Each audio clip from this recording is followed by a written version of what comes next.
Hey, remember when I said that my bobbin was gonna run out soon? Shit. Did the wing at least work? Let me check. Yeah, the wing's good. Okay. Like what? Sewing the entire back. Alright, well. Hey, my bobbin ran out. Wasn't sewing for more than half of it. Damn it! Damn it.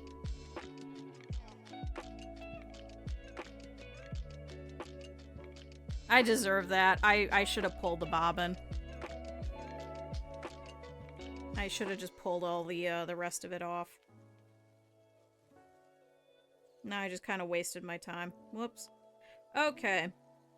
So let's rethread this. So I'm just going to put the end of the thread back through this little hole. Alright, shut up. And then we're going to wind this.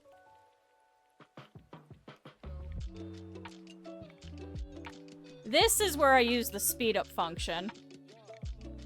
It's unfortunately very, very loud. But it's a lot faster than having to sit here and hand wind this damn thing. No, I do not wind it by hand. Absolutely not. I had to unhand wind my bobbins for the embroidery machine, and it was awful. It was an awful time. But no, I don't wind them by hand. I absolutely do not. It takes a little bit of practice, but I think I can get enough of it actually going in a balance by holding the thread up and down. Because normally, when you do it through the machine, it'll kind of preference aside. So that's why a lot of people will actually wind it by hand as opposed to doing it through their machine. But if you sit there and you watch it, you can actually kind of guide it. Oh no, I'm so slow at it, and mine actually ends up being completely unbalanced anyway. So it's actually better for me just to do it by machine. Because I've been doing it for almost 20 years. Listen, I learned the lazy way, and then I got good at the lazy way. I can't do it the proper way. Alright, we have a bobbin. Chat, we're doing that again. So we got through here. That's all we got through. That's all we got through.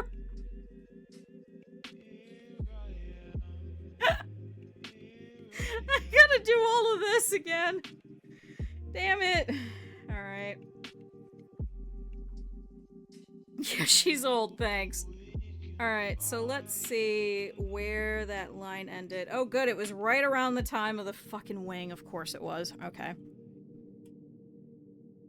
So, let me try and shove all this back under here. I love old people, thanks. Something stuck in my hair.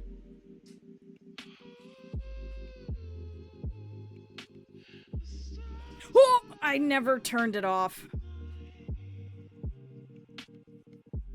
Well, that was scary. Hey, I wouldn't recommend that.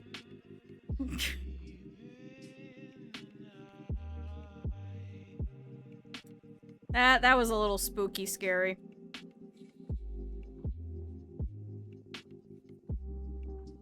It's okay, we're slower now. Chat, that's why you don't put your fingers in there. That is a good way to sew through your finger.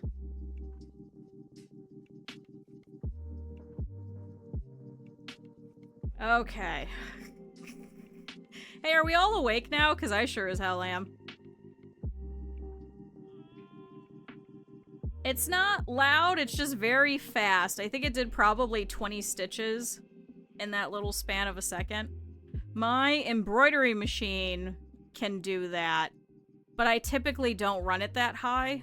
It'll cause a lot of problems, and if anything happens, then that's like 200 stitches a minute, and it'll ruin your machine. Okay. Now we have finally sewn this side. Let's go up and down and let's check and make sure that I did this correct.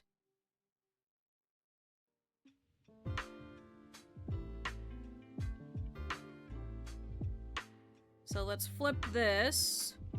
Taking a look at the wing. There's a little bit that popped, but I should be able to actually hand sew that and fix that. Alright, cool. Alright, so that's one side done. So we're gonna go ahead and shove all this back in. The reason being is now we gotta do the opposite side. So now we're gonna do all of this over here. Sorry.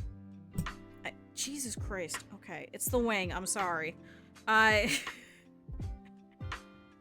So we're gonna do this back over here. We're gonna shove everything back in. There's all of these little appendages and everything that are all sticking out. We're gonna very carefully fold this. So now we have to do this other side. So we're once again gonna do the same thing where we are going to pin all the way down. Where's the line? It's over here. As you can see, I left all of this extra selvage over here. I'm not going to bother cutting it now. We'll cut it off later when we go to cut off the other side. Let me move that claw.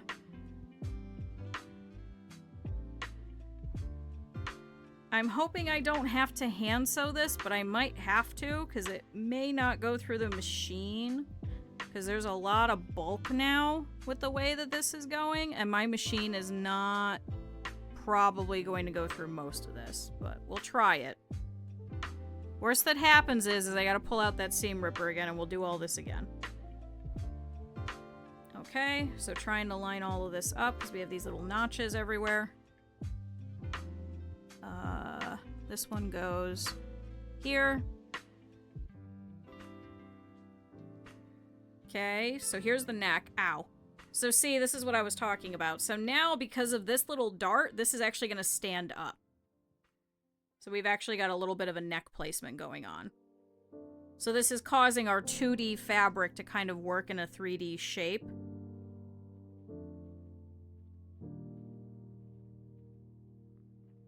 Okay. We're going to go all the way down here. Put M to M, not W.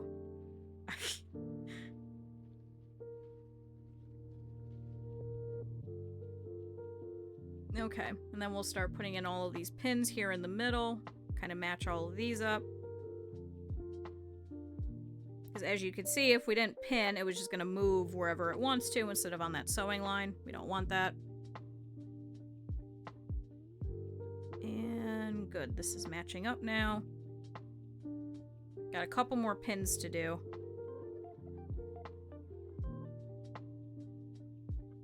I'm hoping my machine can go through this. This is a lot. This is 4 legs and 2 giant wings and a bunch of foam, so I don't know. I don't know, chat.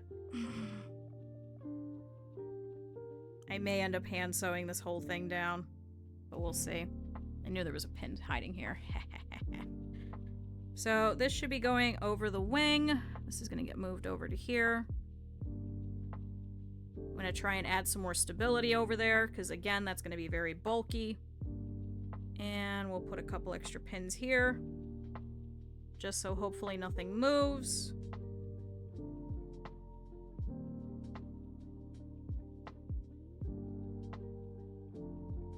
And okay.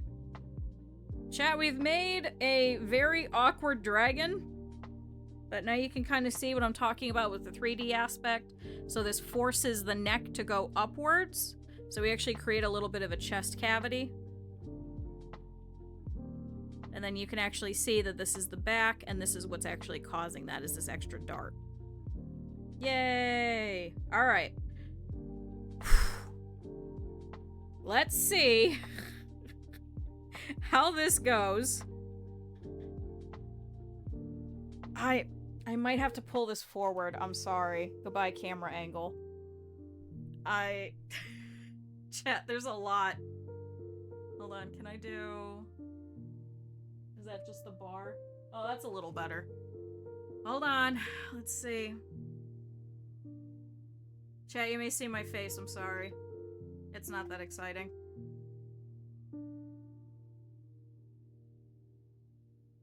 It's making a weird noise. We just started. Why are you doing that?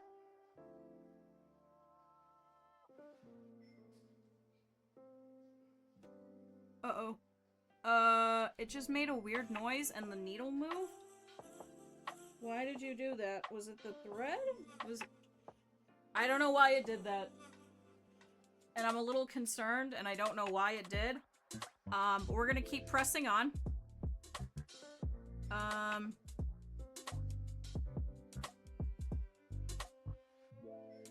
It seems like it's kind of working. I may just have to press everything down myself. We're just gonna go at this very, very slowly.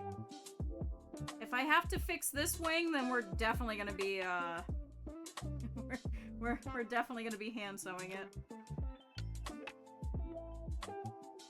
Okay, we got around the neck. Now we should be coming up to the wing. So I'm gonna very carefully shove this through. Oh boy. I'm gonna be honest, I don't even want to flip this inside out. I want to just deal with it later.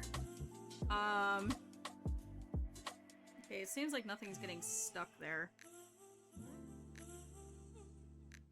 Okay. I think we're okay. I think I've created a worm tube. This is kind of what we wanted.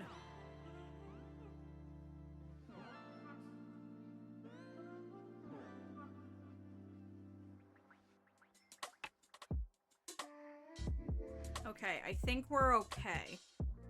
I didn't run out of bobbin. So we don't have to do it again. I can't actually reach that. So we're just gonna do that. Okay. Chat, we're gonna hope and pray that all of this is correct. And, we'll deal with it later. Not right now. That's a future problem. Future Q can be mad at me later. Oh no. I kind of missed the things a little bit. On the other side, as you could see, my line missed here, and it missed a little bit of here. So, I might have to fix it. You know what? That's future Q problem. That's a future an hour from now Q problem. Alright, but now we can actually trim this. There's also a little bit extra here, because we're going to be, sewing there next.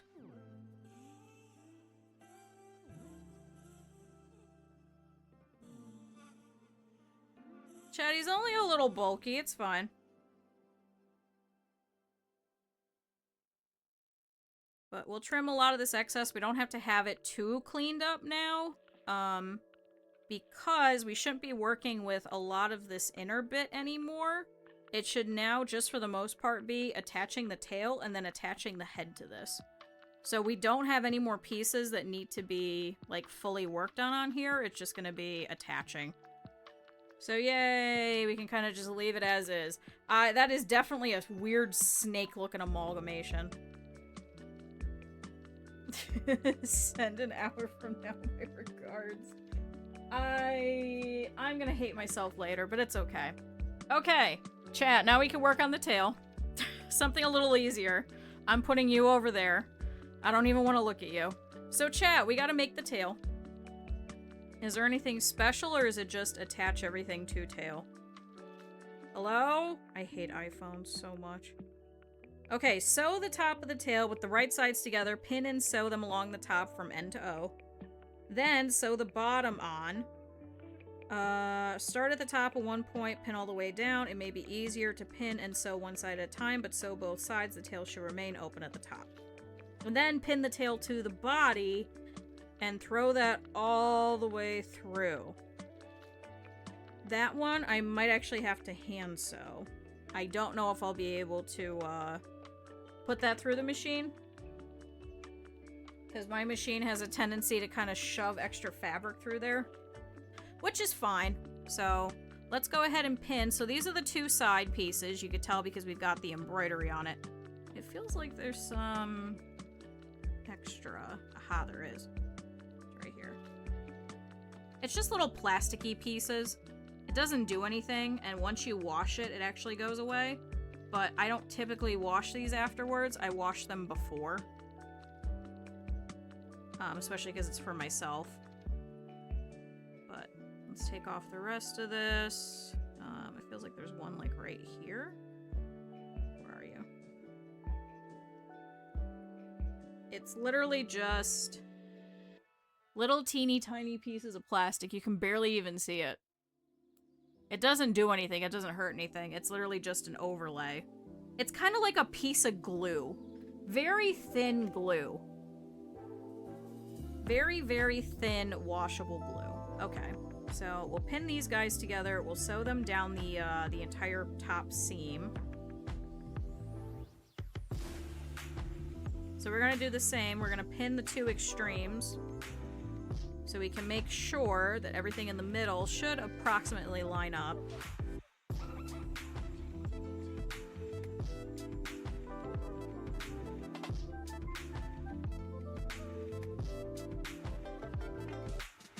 Chat, this is going to be a very, very, very big dragon.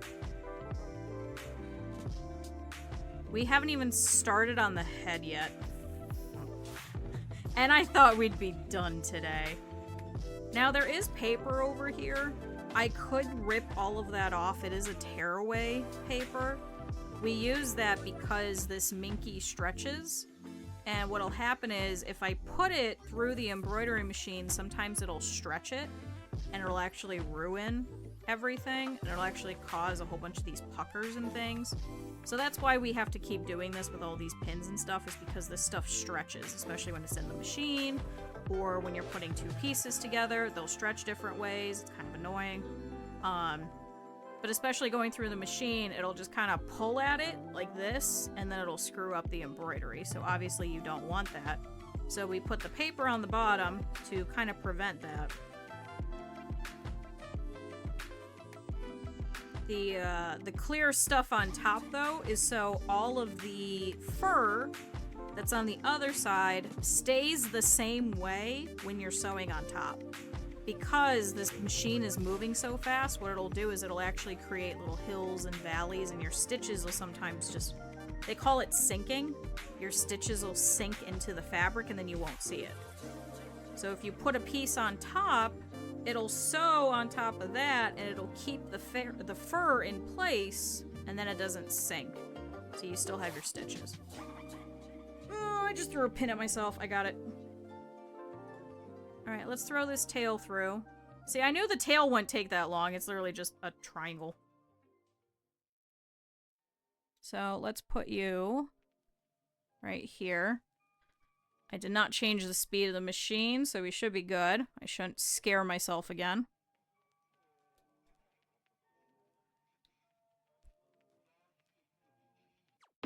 Chat, I hope you guys are having a happy Thursday.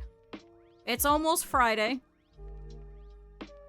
I'm very excited. I was hoping we'd play games tomorrow, but I kind of knew in the back of my head this would take forever. If we didn't have a collab with Cap'n on Monday, we would have been done by now, but Cap'n was like, no, we gotta do the last one, and I was like, okay, fine. Alright, that fabric is stuck there. We don't want that.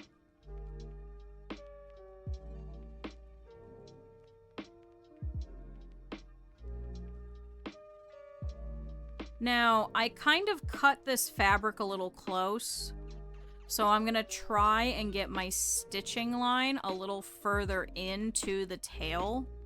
That's why I pinned it this way, is so I could sew on this side. Some of these pieces, I really cut it close when I was drawing it on the fabric because I didn't want to run out of fabric.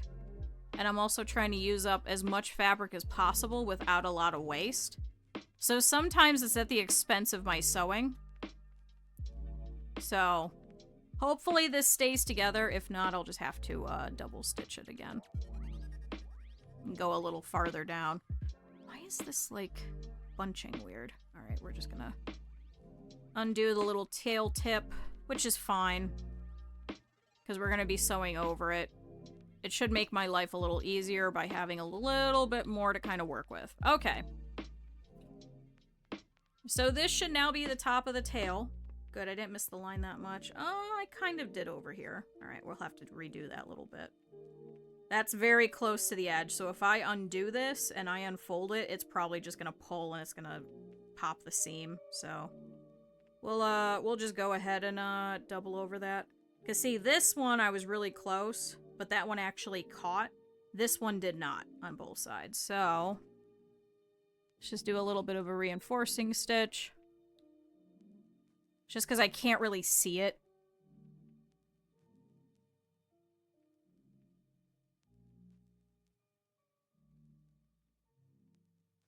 Sometimes it'll catch the pins as it's going down, or sometimes I just miss when I'm sewing. So it was likely a combination of both of those. Alright. You got a sub 2 hours ago. Yes, Anonymous gave you a sub. Alright, chat. Here is part of the tail.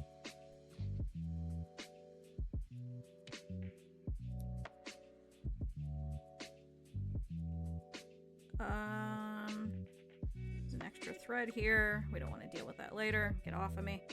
So now, what we're going to do is we have the tail together. We are going to pin this third piece to create the triangle. This is a tail gusset. And we're going to put it right here on either side. And then this is going to create our tail all the way down. So I think I should be able to pin both sides and then just go all the way around. So what we're going to do is we're going to start here, go down, pivot, go down. It should be able to do that. Because fortunately, there is a lot less fabric involved here. I'm now being kept at Q's. Oh my god. Nobody is in my basement, guys.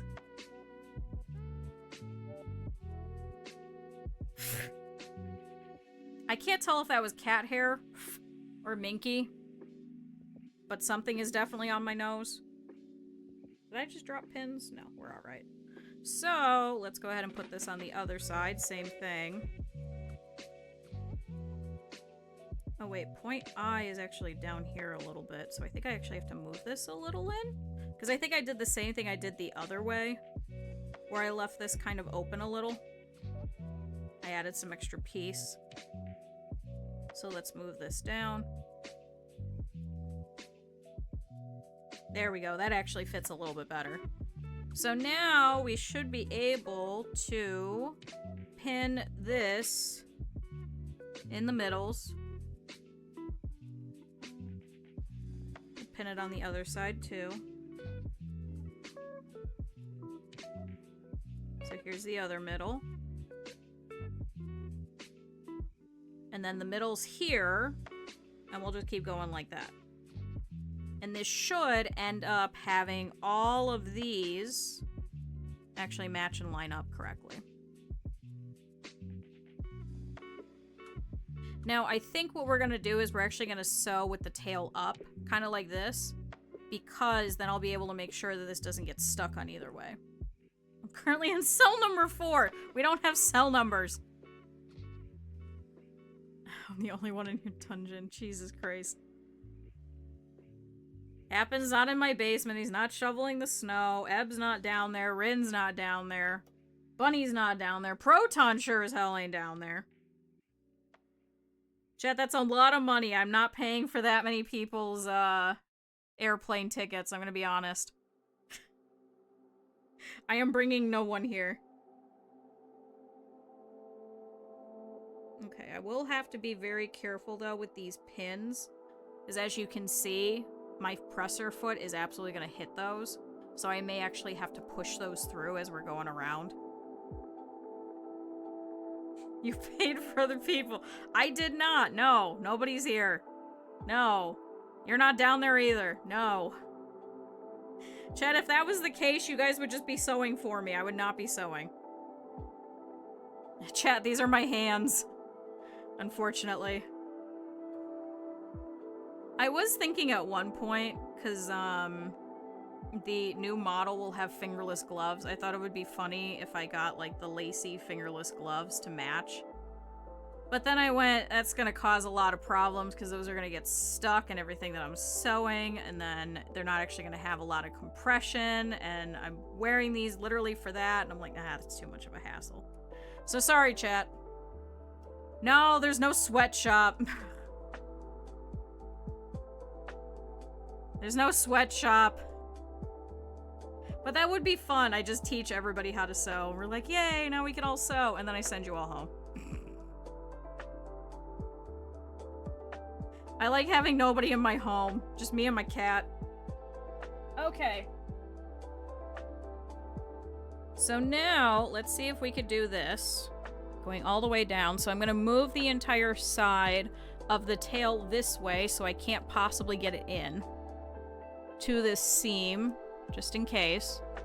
So we're going to sew all the way down, being very careful as we get a little bit inwards. So I am probably going to have to start pulling pins, just so they don't get caught on the other side, but we should be okay for now.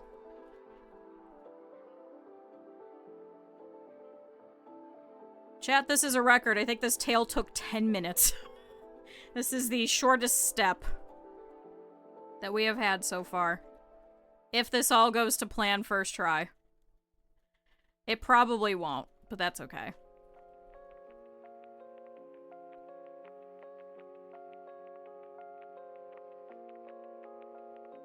Okay, now here's where it's gonna get kind of scary. So, I'm gonna pull that previous one.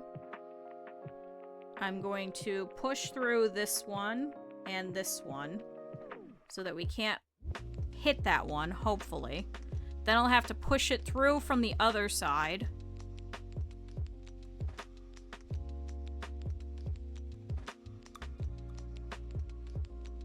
But if I do this correctly, this should meet right here at this tail tip, and they should meet in a perfect triangle.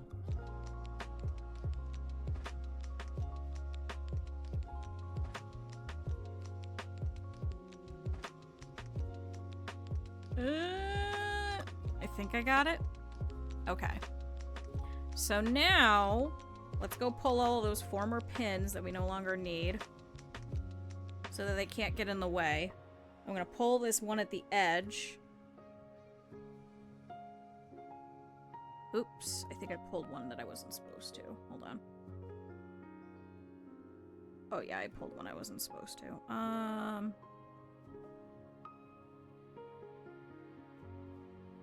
So that should go like here? I think it's like here. Okay. So now I'm going to push the entire tail to the opposite side. Make sure that that won't get stuck.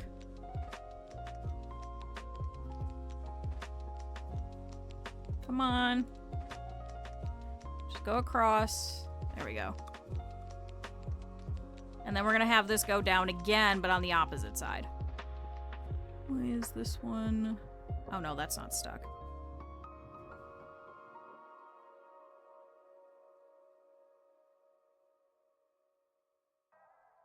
I could speed this up a little bit because this one's just a straight line. Why are you stuck? What are you stuck on? Oh. Oh. Hey, remember how I was supposed to push those pins? I didn't push that one. It's okay. It's okay. I didn't get crunched. We're alright. It's okay. We're fine. Nothing's wrong, chat. I didn't just destroy my machine. Are you doing the same thing? No, you're okay.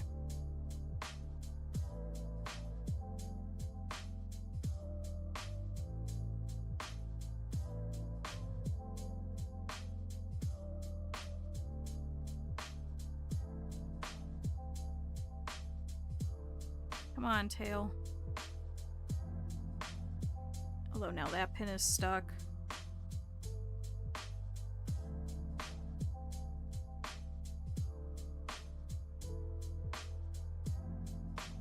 10%, 90%, wondering why it's not working. I don't know what you're talking about. That has never occurred to me. Why, what's wrong with that? I don't know what you're talking about. That's the whole point of pins, right? Okay, I think we did it. Alright, it looks like that's adhered. Is everything down here adhered? I think we got it? I think we got it first try. I think we got the whole tail down.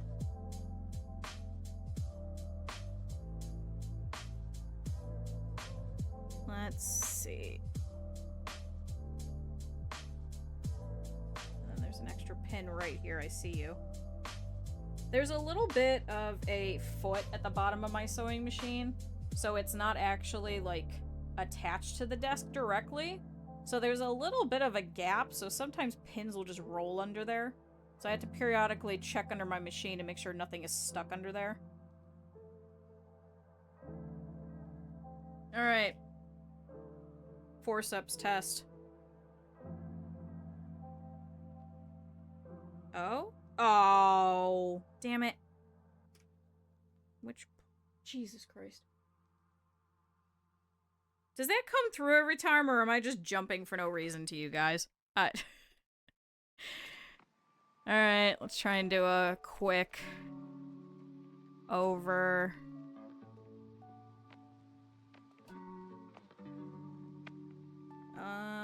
So we just went across.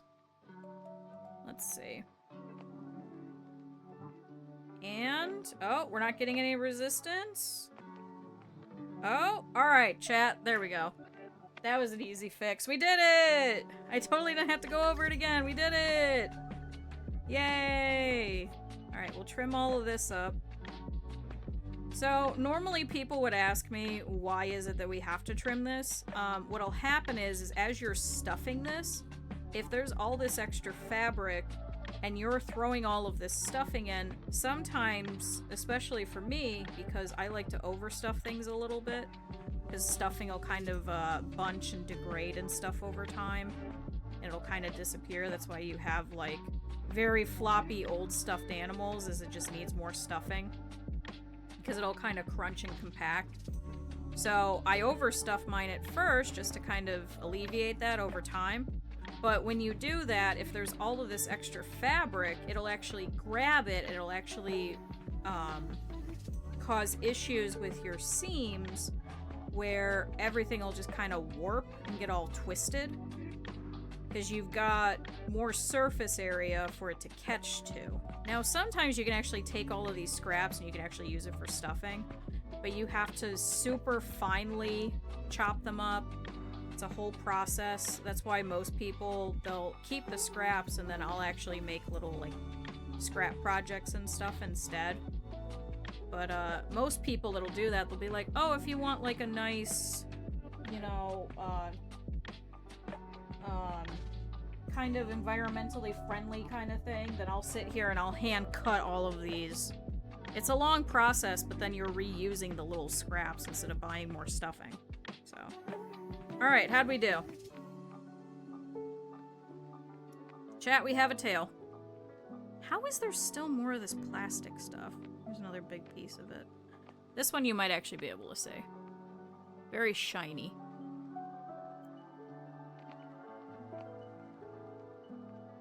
Sometimes I'll just cut it away. Sometimes it's easier just to pick the whole thing with the forceps and just pull it.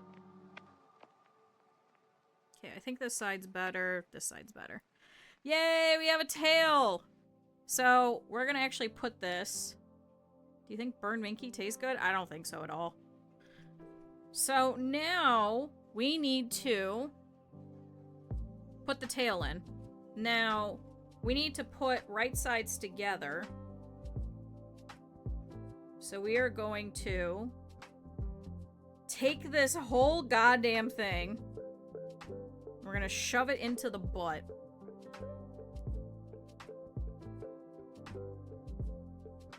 Ah, and now I get to sit back We don't have to sew with the sewing machine. We're just gonna be hand sewing, so it's gonna be treacherous, it's gonna be awful. But it's gonna look a lot better in the final product because I don't think my machine will do very well. Because this is a very finicky thing, and we already saw that it did not like doing the sides. So we're just gonna hand sew this in. So we're gonna shove this in here. And then, remember all these notches everywhere? We're actually gonna line that up here.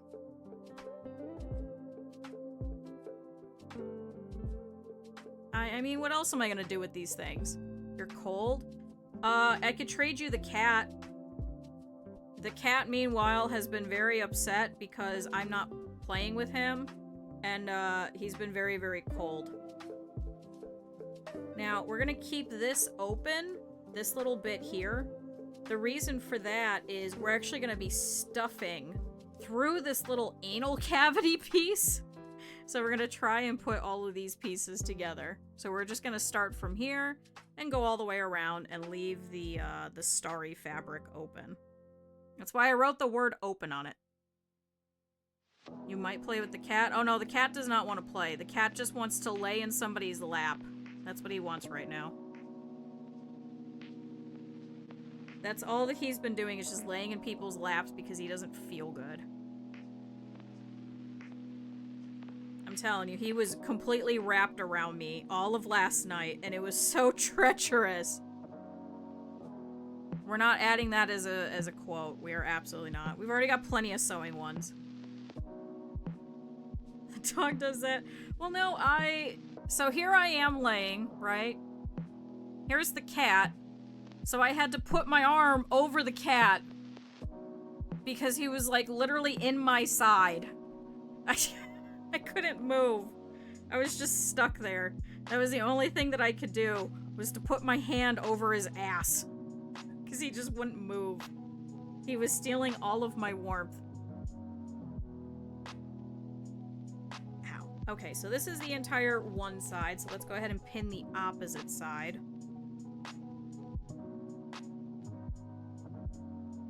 Ow. Ow, there's so many pins, chat. Ow. Ow. He's stealing all the warmth because he's not feeling well. So I'll forgive him for that. But I'm like, man, I just want to sleep. I just wanted to actually sleep. And he's like, no, I have to reposition. No, I have to be on top of you. No, I have to be in the crook of your arm. No, I have to be right up against your chest. No, I have to be right here. Okay, fine, I don't like this spot anymore. I'm going right in between. I'm stealing your second blanket. Okay, hold on, I don't like this anymore. I'm going in your legs. And I was like, God damn it. Go away, cat. I would get comfortable, and then I would just feel the bed moving, and I'm like, oh no, not again. What an awful little guy. Okay, so this is what we're doing. We're just gonna sew all the way from here all the way around. This is just gonna stay open so we don't have to actually sew that, thankfully. Yay! Where's my needle? Is it this one? It's this one. Fortunately, this shouldn't take too long because it's pretty easy. And then we'll have to start making the head. And then once we do the head, we're gonna do the same exact thing where that is going to be pushed through as well so that we can just pull everything through that little opening that we're leaving here. So I may end up punching down the head just to make it a little bit easier to flip later, but with a bag full of flames, oh my god.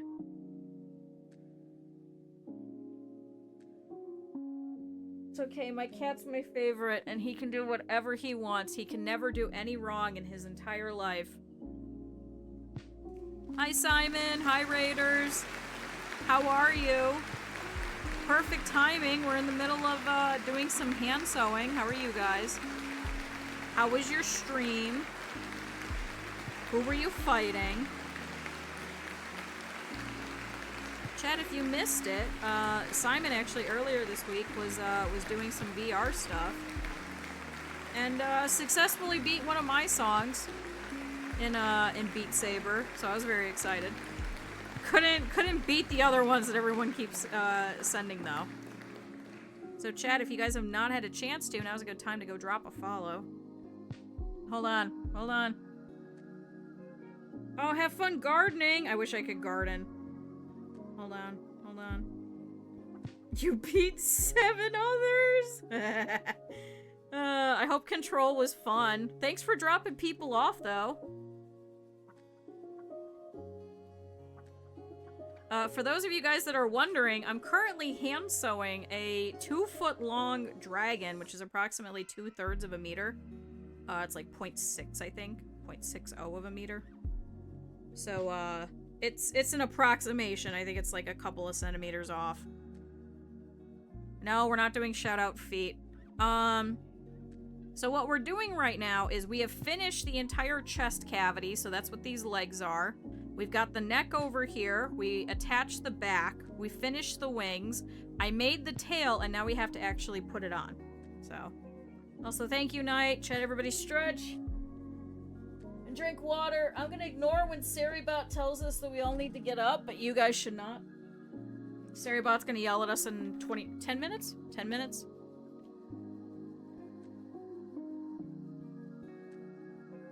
We'll only be here for another hour.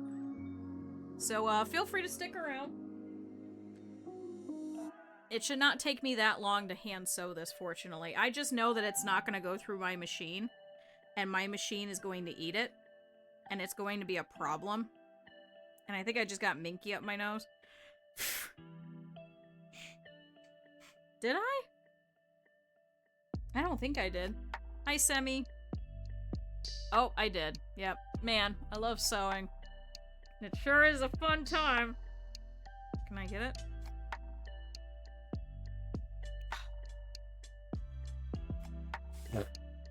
Alright, I think I got it.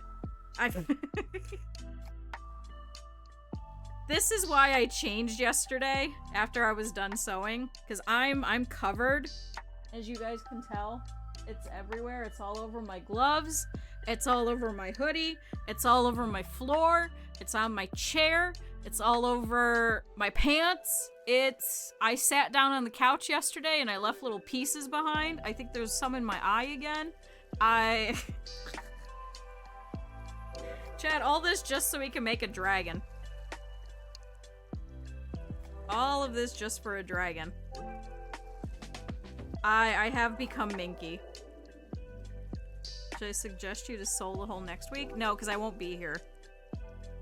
Chad, if you guys didn't see, the holidays are coming up. I'll be here the rest of this week, and then I'll be here Monday and Tuesday next week.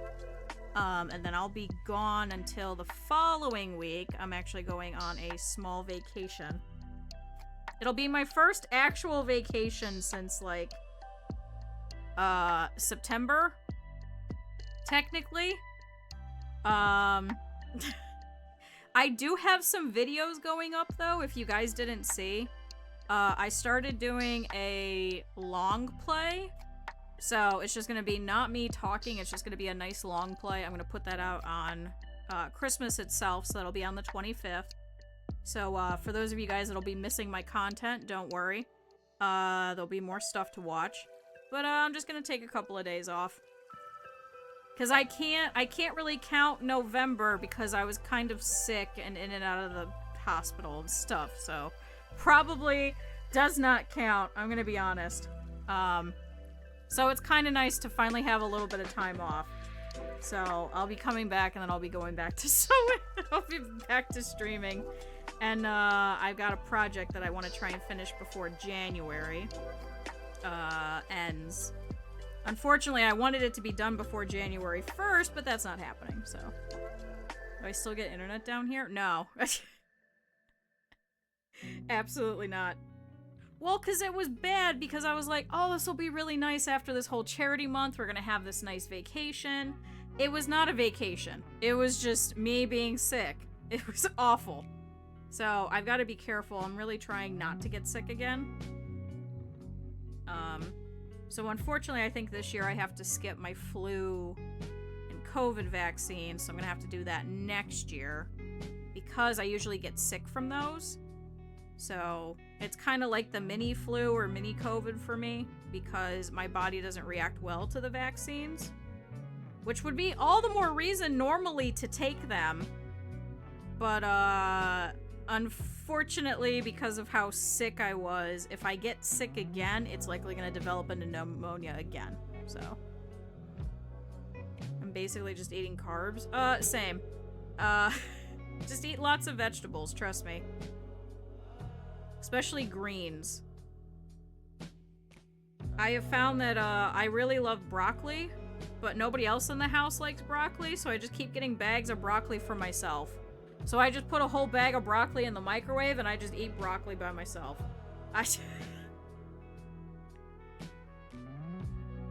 I also like kale. I like kale a lot, but nobody else will eat it. I had to start trying to find all kinds of fun recipes and stuff that I can make. Oh, today I'm gonna make smashed potatoes. Smashed potatoes with a whole bunch of cheese on it and some avocado and some eggs, and I'm very excited. I was feeling too sick yesterday, so I didn't want to cook, but now I get to actually cook today. I'm still feeling sick-ish, but man, I really want some potatoes.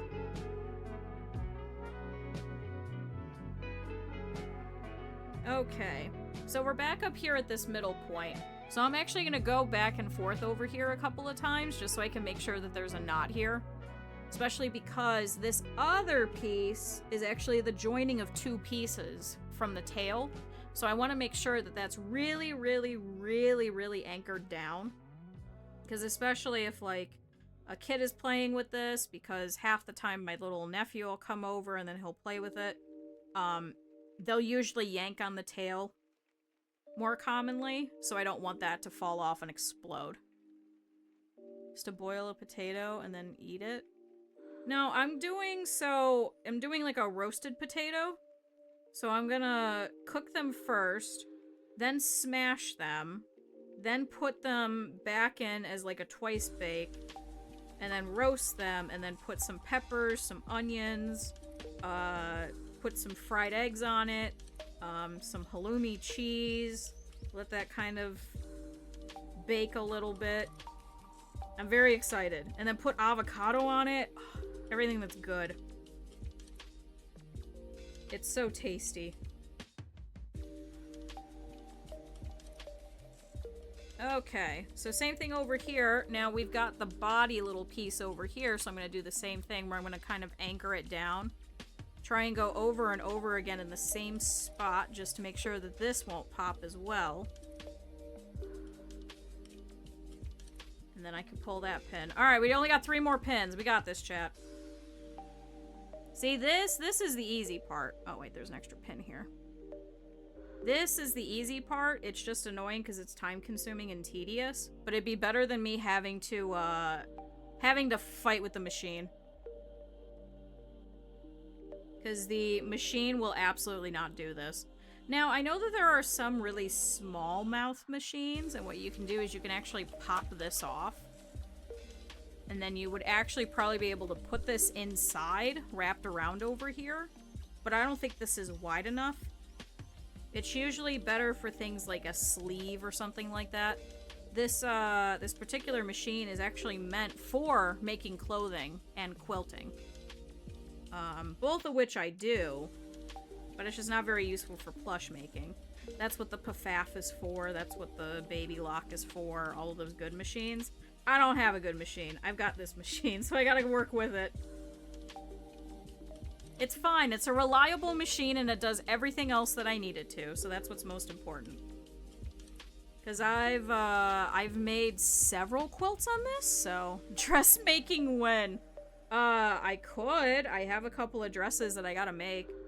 I have one with like a really nice, black fabric. I'm gonna commission a dress, oh god. I have a really nice black fabric with a really, they usually call them itsy. Little itsy flowers all over it. It's like a ditzy, but itsy because they're small. They're ditzy when they're bigger. So it's not a ditzy fabric, it's an itsy fabric. It's a special fucking term in quilting. I don't get it either. And then I've also got, it's a red fabric with mushrooms all over it. One of these days I'm actually gonna make it, but chat, I've been so busy sewing all of these and making stuffed animals and then people commissioning me that I'm like, yeah, I'm not doing anything for myself. I can't. I physically can't. So, let's finish my sewing list first, and then maybe. Sewing list first. Alright, so we're down here at this bottom bit. I'm gonna do the same thing where I'm gonna go across in the same spot over and over again to kind of knot my fabric with the thread so that I can make sure that this is completely together. And then we'll tie this off just by going at this a couple of times. And there we go. Alright, so the tail should now be on. So let me pull this pin. So now if I pull this, we now have the tail. And now this is completely open. So we're going to pull everything from here, so all the feet and everything. So it's going to be very annoying later. But it should go together. So, yay, chat, we finished another part. Yay! So that was step 7 million. But now you can kind of see a little bit better just how long this whole thing's gonna be. He's a big guy. This is big. This is real big. This is gonna be a very big dragon. Oh no, you're fine. I'm gonna message you later about something anyway. But thanks for stopping by. Chat, if any of you guys gotta go, we'll be here for another hour. I'm hoping we should be able to at least start most of the head and see how that's going. But, wow, this is big. Sometimes I'll make shoulder dragons for people, but I think this is gonna be a lot bigger than I was expecting. Oh, no. Alright, so I'm gonna take this whole thing. We're gonna put it over here. Let's take a look at our instructions if I can actually get into this damn iPhone. Okay, sew tail to body. We did that. Sew face and back head darts. Sew the dart on the face and the back head pieces with the right sides facing together. Fold the dart. Follow the instructions in the beginning. Okay. With the right sides together, pin the forehead to the muzzle, joining the double notch. Okay, so I'm not doing the darts on that yet. Okay. That's what I was wondering. So, we've got some back of head pieces. So that's what these triangles are. That goes to the side. That goes to the side. We have to put all of these guys together. So as you can kind of see, I've already done most of the difficult work over here. I am probably going to have to pull this stitch line because I kind of missed that one. Same thing over here. So let me do that now before I forget. This is what I was talking about, where I think if I was to do this again, I would probably not put the actual pattern on here. First, I would probably stitch everything out because this line does not match up over here. I kind of screwed that up. So his eyes might be a little wonky, but I kind of like the fact because I was looking at like some yellow dragons and stuff and I saw that there were quite a few with like a nice purple eye and I was like, I kind of like that. So I did that. So let me pull all of this extra stitching. This is just an indicator is what it is to tell you where you're going to be sewing. The only problem is it's not going to actually match up with where I'm sewing based off the pattern that I drew. So if I would have drawn it afterwards, then it would have worked. But I tried a different technique for moving the pattern over that Shifty was recommending, and I'm not used to it. So that one was completely my fault. Is this? Oh no, this is all coming up. Okay. Come on! Alright. We're just trimming this. We don't need to do anything with it. Where's my pink scissors? Hello? Did I put them away? Oh, here they are. Got it.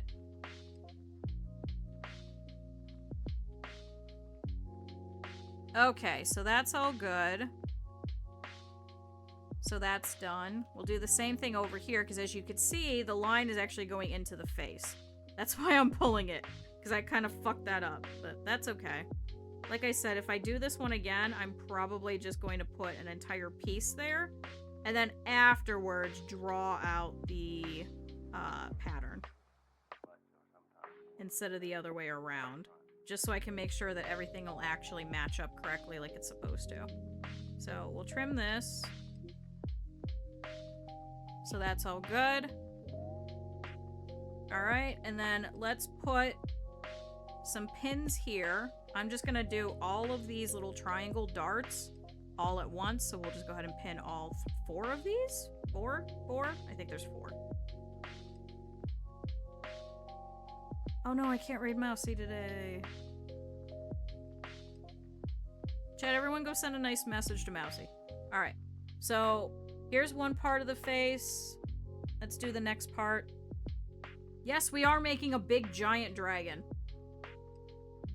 So far, the wingspan of the... what did I say? It was 22 inches or like 55 centimeters? And his actual body is about 2 feet or about 2/3 of a meter. That's like 0.60 of a meter. He is giant. Also, welcome in, Burb. So here's this. So we'll go ahead and we'll kind of sandwich this little piece here. We're currently working on the head. So we finished the entirety of the body. So I'm hoping we can get at least most of the head together. So sewing up these little darts. And now here's the back of the head. This one we didn't have to actually embroider anything with. So... Oh, you came in with the raids. Thanks for joining in. We'll be here for like another hour. Yeah, it says back head. Okay. We didn't have to actually put anything on here, so this pattern piece will actually be correct, fortunately. So we'll pin this down. And then we're gonna follow this line for sewing. All the way down.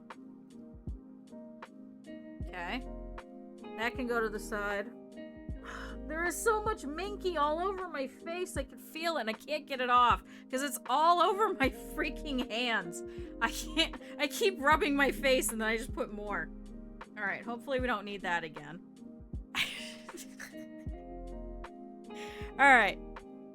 Back to this. So we're gonna sew all 4 of these.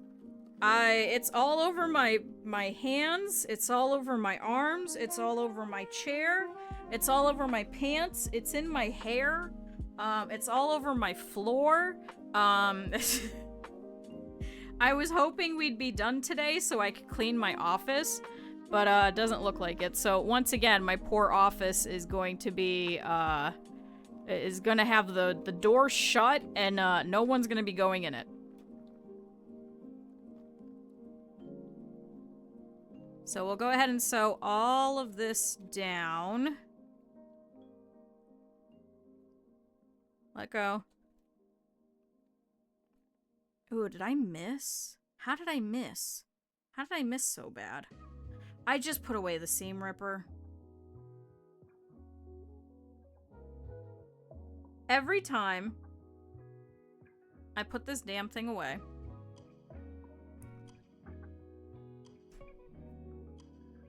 so I missed.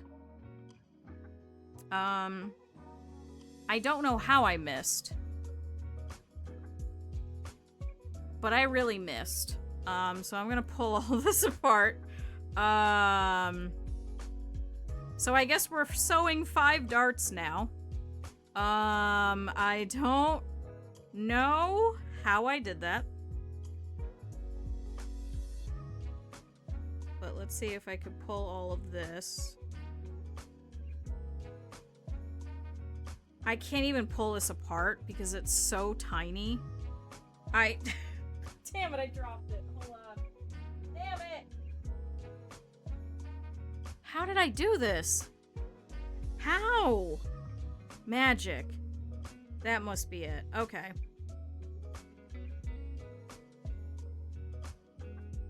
So I guess I'm gonna have to pull it from this side because unfortunately the little bit of the fabric that I caught is not gonna be enough to actually fit the seam ripper in to actually pull any of those tiny threads to pull it out. So we're just gonna have to pull it like this very slowly. So it's gonna take a little longer and I gotta be very careful not to catch the fabric underneath because then it will cause a run and then it'll look a little funky and we really don't want to deal with that because then I might have to cut another piece. And I kind of don't like wasting fabric. Okay. Is that... That's kind of close. Hold on. Maybe if I try going at it from the other way. It keeps grabbing the fabric underneath and I don't know why. But you're gonna very carefully pull just the thread and nothing else is what you're doing. So you're taking this little tiny little thing. We're gonna very carefully pull it. Okay, so now all the threads back out. We could try this again. How did that happen? It started out correctly, and then it just didn't catch over here. All right, let's try this again. So let's try pinning this correctly this time, I guess. We're gonna do the same thing. Now, hopefully this time it actually goes in the correct spot. Here, we're gonna move this just a little bit. How far in is the dragon? So we finished the tail, we finished the entirety of the body. Now we're starting the head. I hope breakfast was good. I so far kind of fucked up and had to rip apart a couple of seams, but we're not doing too bad. I'm gonna try and do this slowly this time. And actually catch the line that I'm supposed to, hopefully.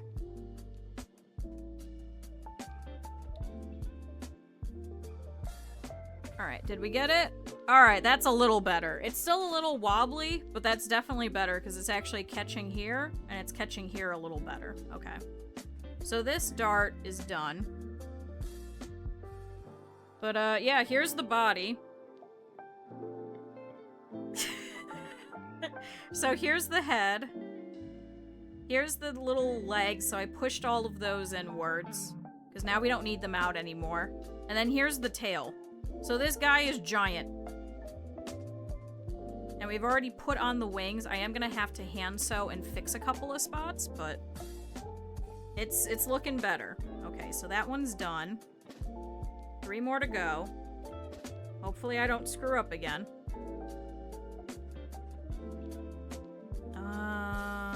Let's go from this way.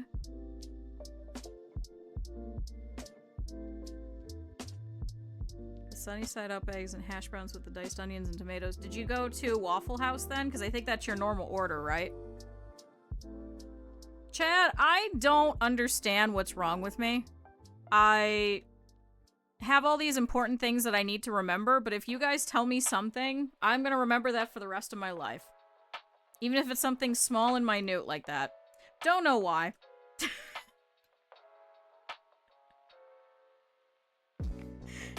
You tell me your favorite color is yellow, I'm gonna remember that for the rest of my goddamn life.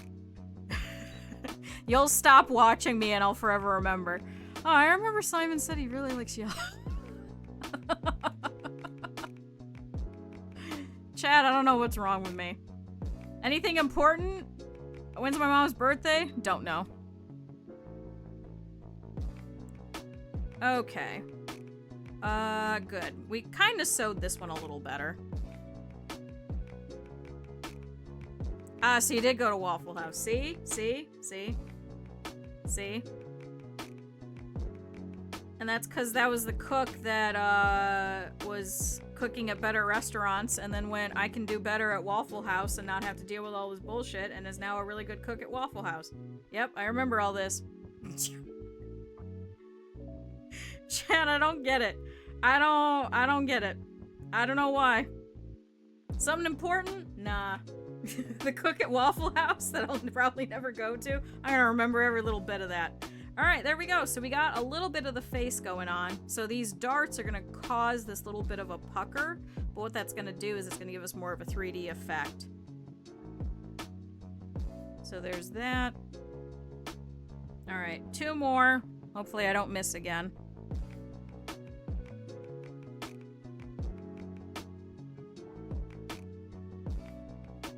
Come on.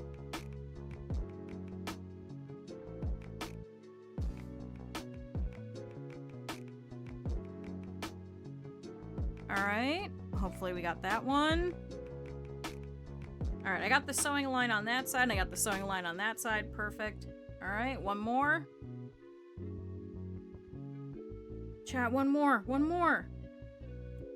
I think that's my only problem with this is it's a lot of steps, but it's the same thing 6 times or something like that. So I think that's why this is taking as long as it has. To be fair, they're also very in-depth instructions, so the fact that I can do this quickly on a pattern that I've never done before just goes to show how good of a pattern maker Shifty is. It's literally just user error. Alright, that's good. So next was to attach the muzzle to the forehead. I did not trim that. There we go. So now we're gonna take these 2 other pieces. Oh god, which way does this go? That says U. That says J. So it must be up here, right? If this is the face. A lot with ADHD and autism. Oh, great.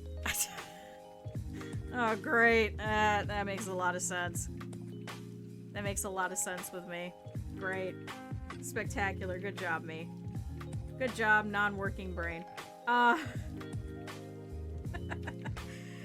think it goes up here. Because it just says at the top, but there isn't a letter there. So I'm not exactly sure what letter that is. So let's take a look and let's see. Double notch. So I'm assuming that this is correct because this is matching the mouth to here. So it should be this. I should be attaching this. Yes, that looks like the picture. Okay. Trim seam allowance. Put the sides of the face on to that. Okay, got it. Perfect.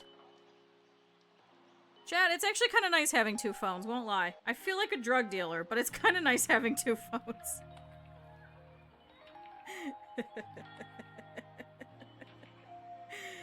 I need to set up VTube Studio still. At some point, chat. At some point. Okay, so there's this notch here, so I should be able to match it up to the other side. Now, it may seem a little weird. I'm actually matching the notch of the blue line because that's a temporary line that I drew in with the temporary marker as opposed to the actual pen. Because, as you can see, when I sewed this down, this is a good way to kind of tell how bad it was when I was sewing. So, I drew the line, and then there was these pattern pieces that I was supposed to match up. When I went to go and match it up, I was actually so far off that we actually lost almost this much. It's about a finger width. So, kind of unfortunate. That's why I'm saying I think I would rather prefer how I was doing before, where I would just do a big square and then cut out the piece afterwards, as opposed to cutting out the piece, lining it up, hope it lines up, and then stitching it out. So I think I just prefer my way better. I think also my little piece that I was using to line up with, I don't think is actually correct. So I think that might also be part of the problem. Alright, good. So this is all together. We may have a little bit of a wider forehead because that didn't match up as well, but it's still kind of similar, so I think we should be good. We'll trim all of this. And then it says trim the allowance. I'm assuming so it's easier to actually fold. And there we go. So we got the start of the face.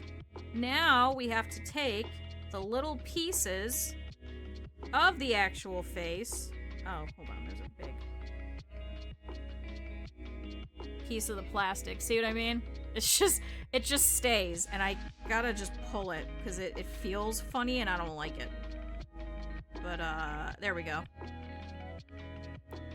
So now we're gonna put these guys, right here on either side of this muzzle. So we're gonna sew this muzzle a little bit later, and that's actually gonna cause it to protrude out, so it's gonna look more like a snout. So, is there anything in particular with this? With the right sides together, pin, and easing the fabric in between, so from top to bottom, ensuring you do not catch the eye embroidery in the seam. Repeat with the other side. Oh, I might catch the eye embroidery. I'm just gonna move it a little bit over. My pattern is going through there. Great. Alright, well this guy's gonna be a little lumpy. But, that's the best I could do.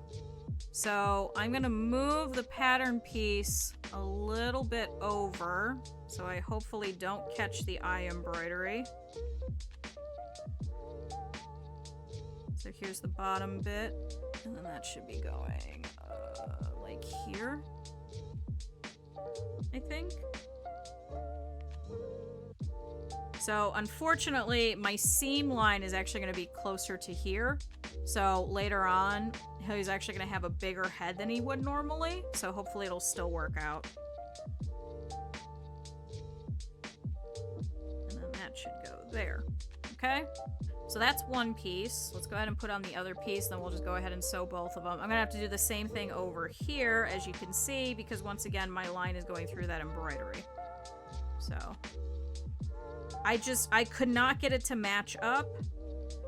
So, unfortunately, that's not gonna work, if I ever do this pattern again. I don't think I would.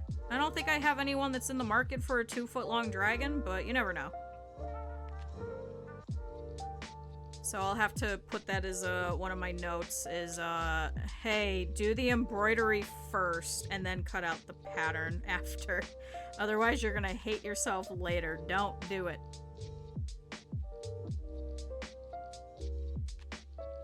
And then this should go here. Alright. I mean, that looks alright. Even just from the pinning itself. So, I'm just gonna have to pull probably this line and this line later. So, we'll seam rip that out of there and get rid of it. But, for now, let's go ahead and, let's sew these two pieces down. Then, I think after that, I think we have to put it on the back of the head? But, we'll see. So, let's go ahead and do you first. Somehow my thread is messed up. I don't know how I did that.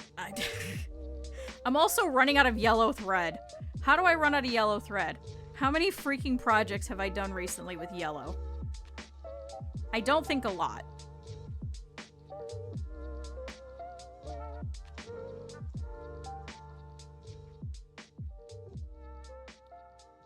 Okay, so I think that goes there. Yep. So if we unfurl this... he's a little lumpy, but... he'll be alright. It's at least attached, which is most important. So, let me see if I can get rid of all of these lines. So, originally, these lines are where it was supposed to be, not sewing. But, we're not gonna be able to do that. Come on. Where the heck are those lines? On the other side. Hello? There are just these mysterious weird lines that I don't know where they are on the back. What?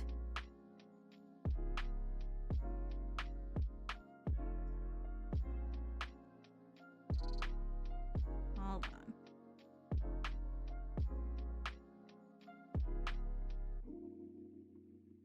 on. Okay. Because we don't want that there, because it's just extra lines. See, I can't... Oh, there we go. I found a couple of them.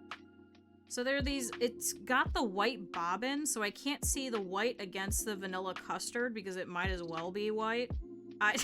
So I can't tell how I could pull this out. It might be easier from this side. But yeah, there's a whole bunch of extra thread.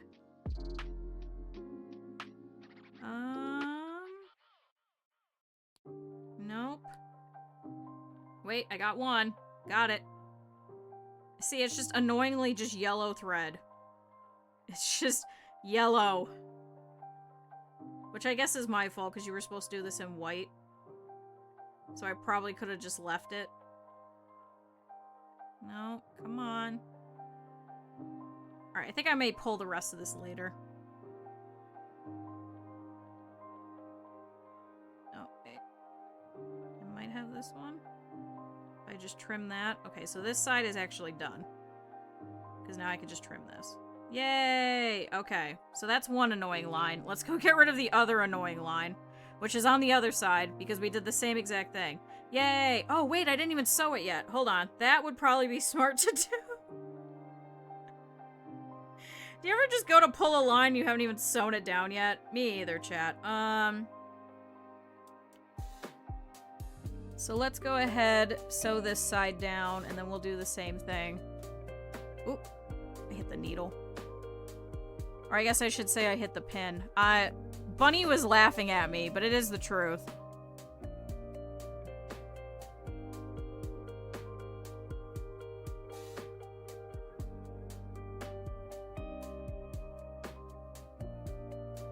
Alright.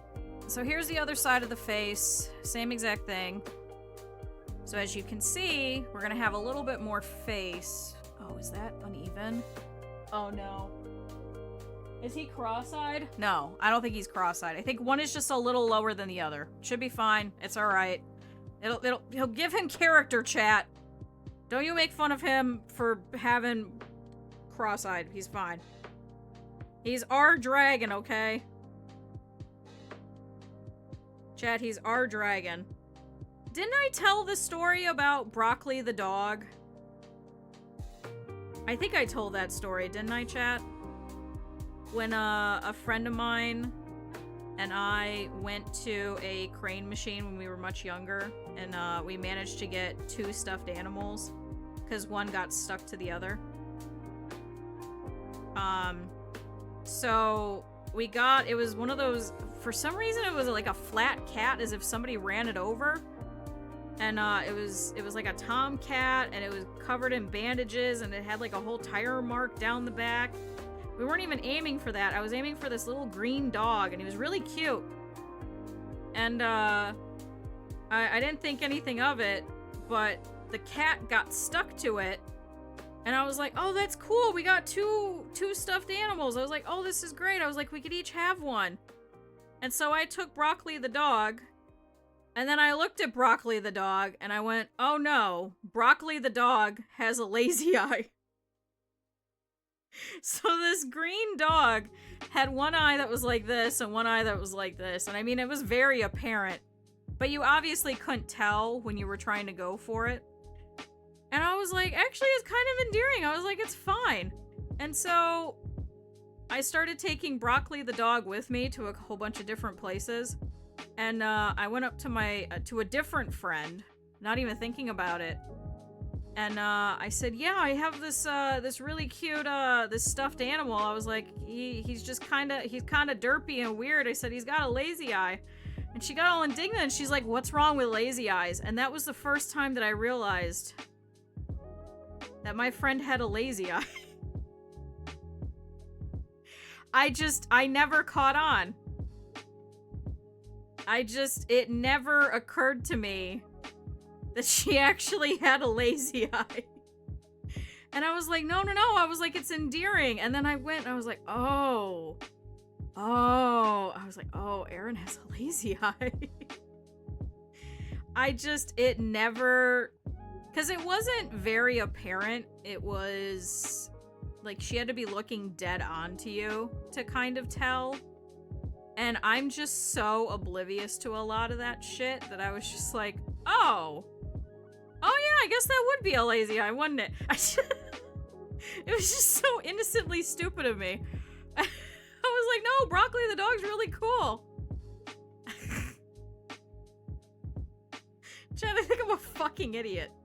I think that's the moral of that story. Okay, I think I cut through it and I put a little bit of a hole. I cut through it to pull that thread, and I put a little bit of a hole while I was talking about Broccoli, the dog with the lazy eye. Man, leave it to me. Alright, I guess I'm going to have to fix that earlier. What I'm going to do is I'm going to take some thread that's a similar color, and I'm going to fill that in.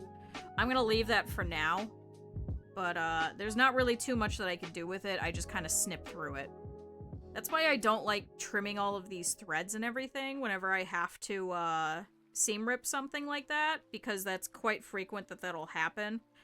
I think it's small enough that I don't think that I'll actually have to recut out the entire piece, because then I've also got to re-stitch the entire piece normally. So I wonder if I could... Before I move on, let's see if I can kind of cover this up. Just like this tiny little thing. Coming in here from this side. We'll kind of sneakily hide the knot in this seam line. Let me see if we can just kind of pull this together a little. I know it's not the correct color.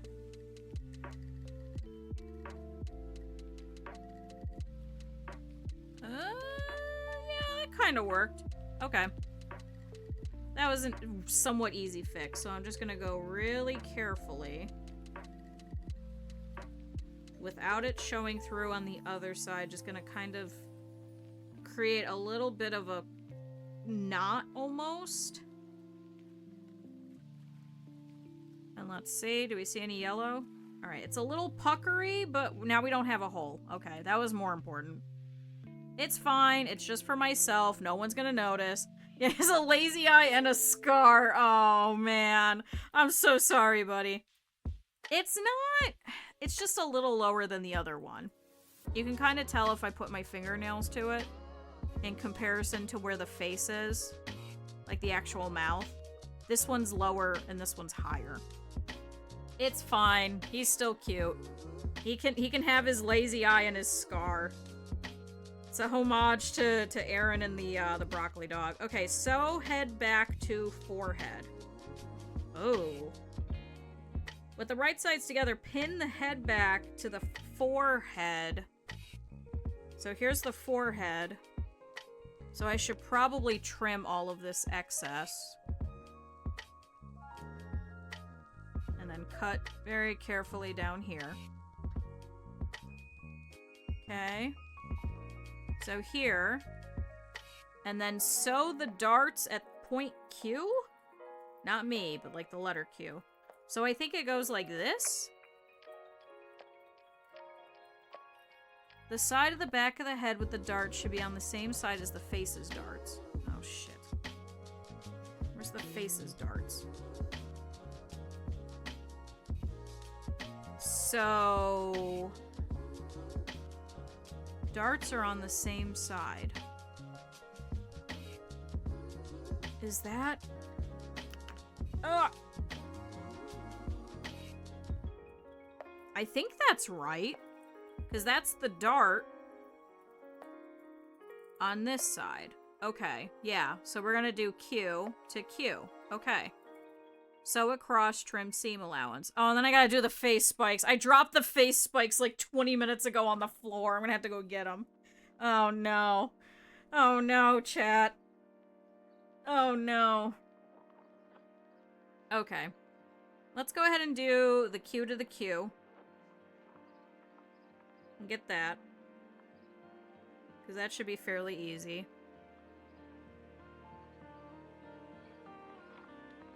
And then this edge to this edge. I'll just put both of them so that we could just sew both of them at once. Chat, we're making progress! This is such a weird way to do it. So I'm hoping this will come out right. And this will look really good. And I didn't screw it up because I've never done it this way. I'll usually do the back of the head to the side of the head to the back of the head to the side of the head. Not... Here's a forehead, put the back of the head to it. Like, what? So, hopefully I do this right. Okay, so this piece adheres to here. Okay, so we're gonna sew both of these down. This is all excess. It's in the way. So I don't actually accidentally sew it to the other piece. See, I left plenty of space on these, but apparently not on the face features. Fucking leave it to me, right? Alright. Let's sew down one of them.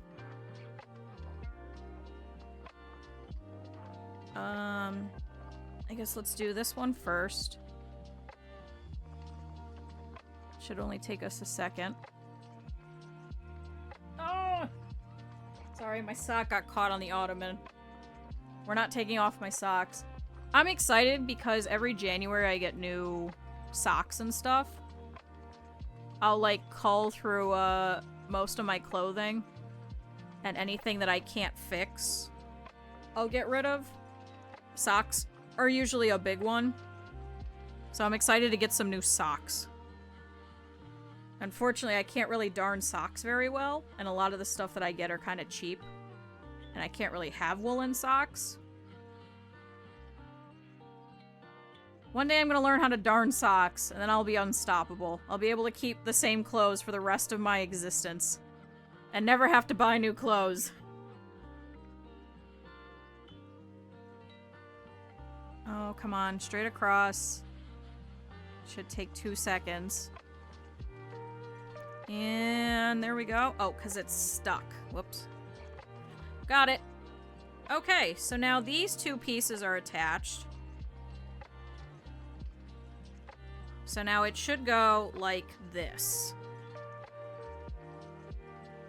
What do we think? What do we think, chat? What do we think? Huh. This one is so close. Oh no. I don't know how that's gonna attach. I don't know how that's gonna attach. It's fine. It's fine. Okay. I need to pick up that piece I dropped earlier.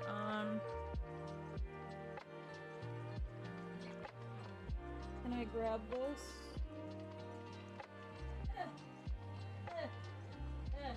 Alright, got it. Okay, so now there's some spikes that go on the side of the face. So that's what this piece is. Now, I cut this out a while ago. We haven't touched it this entire time, so I'm going to take this whole piece. We're going to put it to the side. So it just says that we're going to attach the spikes? Do I have to do anything special, or am I just sandwiching them? With the right sides together, sew them together. You should have cut out a larger piece and trace the stitching line on the wrong side. Stitch over the stitching line. At the tip, take 1 or 2 horizontal to define the tips and valleys. Cut out with a seam allowance. It's important to cut very close to the stitching line. Okay. Stuff. Lightly stuff. I will do that a little bit. And then base them to the sides of the face. I don't know if I'll do that. I actually might just attach them afterwards. Because I think it wants us to do the same thing with the horns, too. And the horns to the head. Oh, God. Oh, boy. Yeah, I think we're going to be doing the face all day tomorrow, chat.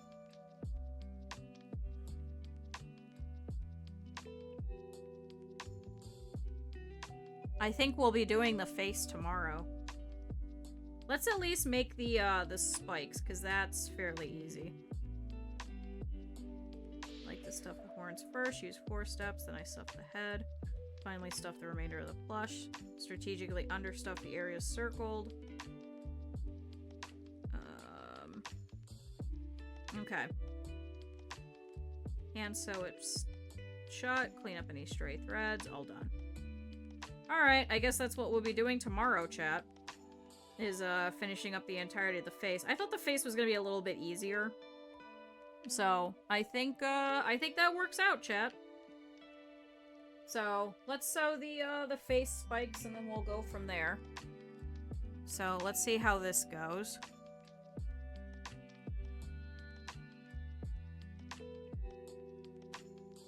Now, I did draw on both sides. I actually don't need to. So I'm actually just gonna follow whichever one is smaller and put it on the other side of the other piece. Because we really don't have to have these match up, really. Are these two opposing?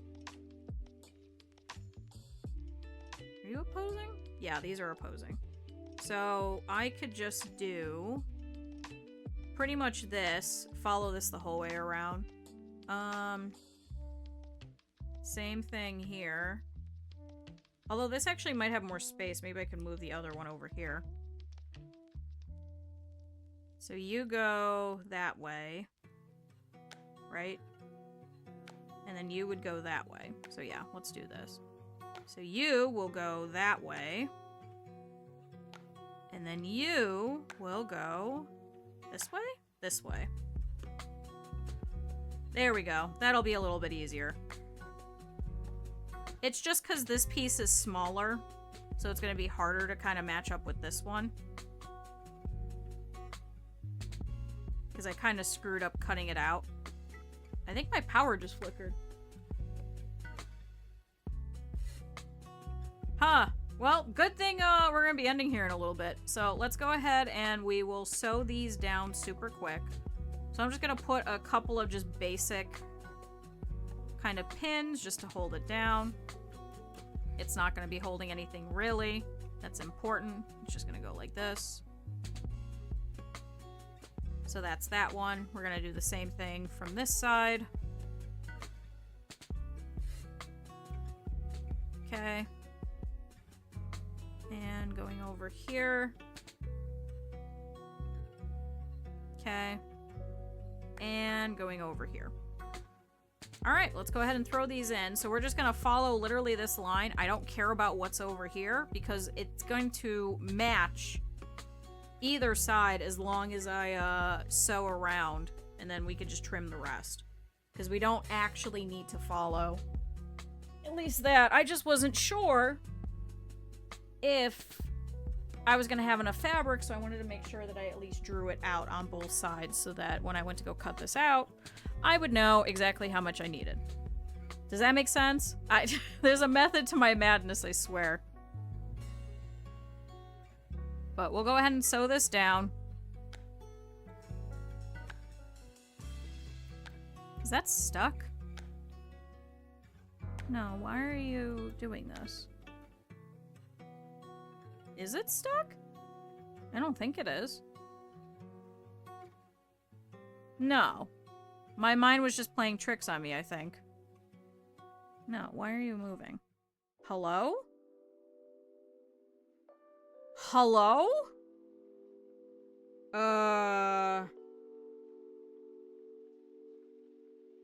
Is that the thread? Yeah, okay, so the thread got stuck. It was just one of the tails. It was this one. Okay. Alright, we have figured that one out. That was kind of weird. How did that happen? And now it's stuck in the seam, look. What? Okay. Alright, back to sewing. Now that that little mess up has been fixed.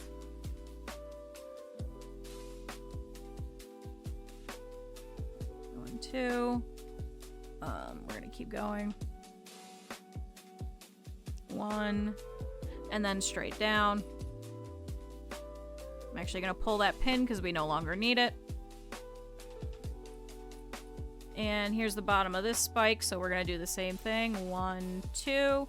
What that does is that gives us a little bit of an in-between so that we can actually fit our scissors in there, because we're actually going to trim all of this in between, all of these little spikes. And by having not only a little bit extra, that means that when I go to trim the fabric, I shouldn't cut through it this time. And it also helps the spikes to kind of lay a little flatter. The best thing that I can kind of describe is I saw a Japanese seamstress who made a big giant fry wren. And what happens is if you don't do this at the horizontal way, what happens is the fabric will actually kind of pucker weirdly and it'll kind of roll in on itself. So this just gives you a little bit of extra stability. Okay. And straight down. All right, so there's one face spike.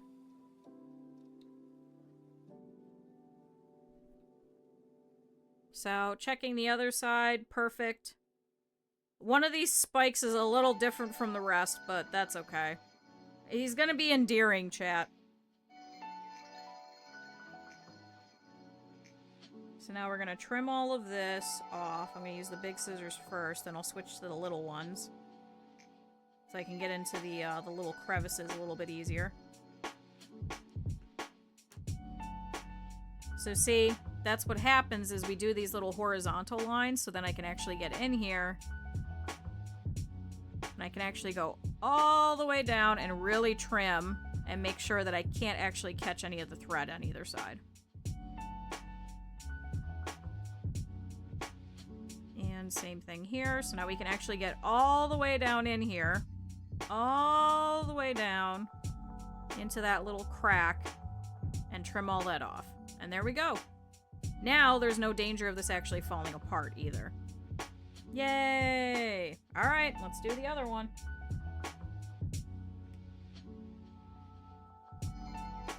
Chat, I'm excited. We're almost done. We're almost done. I don't know how long it'll take tomorrow, so I think tomorrow will just be like a normal length stream. But I'll have to go and see who we can raid. Chat, I'm excited. One thing off of our stream to-do list. I think I only have 17 things left. You think I'm joking, but I'm not.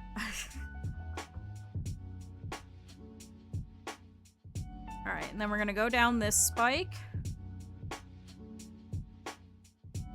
End up here. Go across. And then go back up.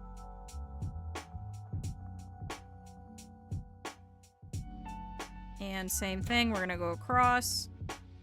And then follow this all the way down.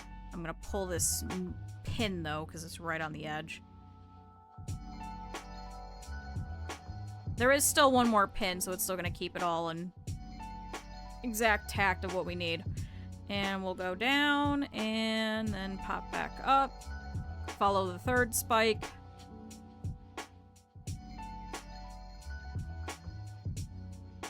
And across and back down.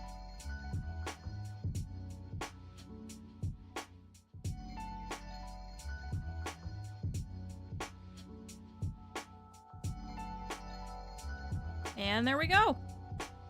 Chat, more spikes. So now we have the spikes that are on the side of the face. So that is all set. We'll trim all of this excess away again. All the way down here.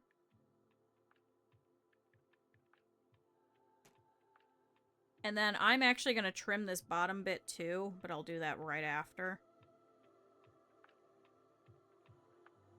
We don't need any of that. And same thing, we're gonna go all the way down as far as we can without cutting through our sewing line.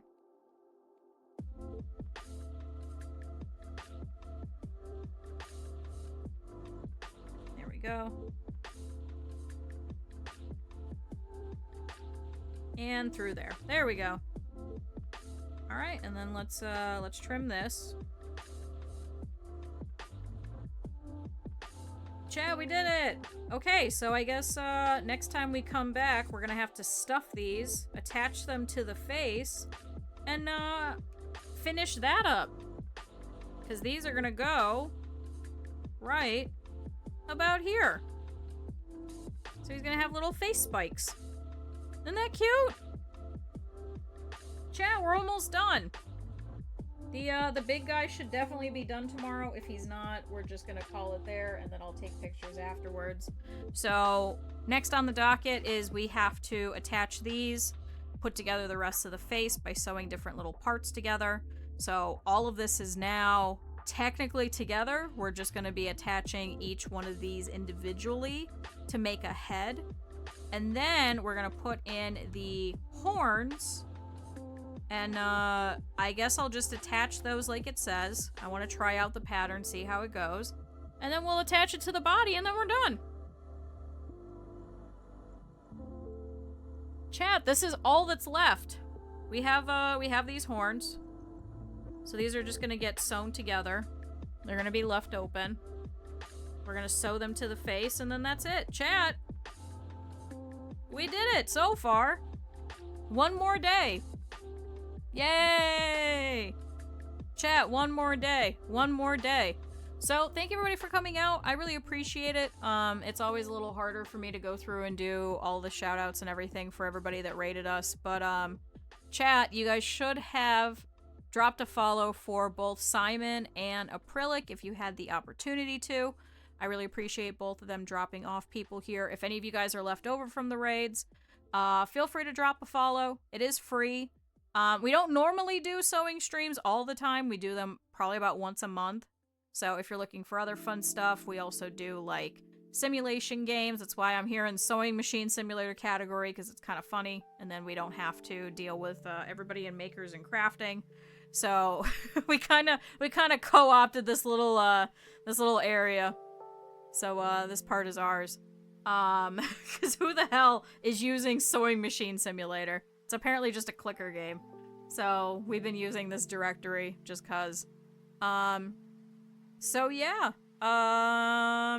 Feel free to drop a follow. I'll be back tomorrow.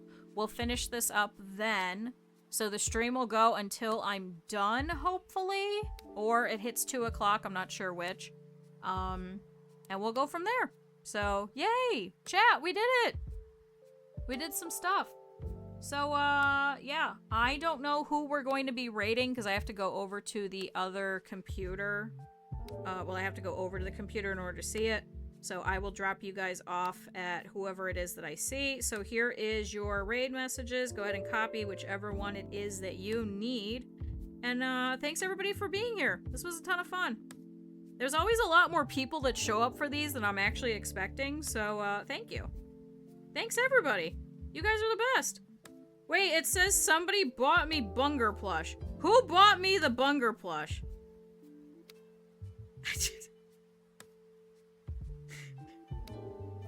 God damn it.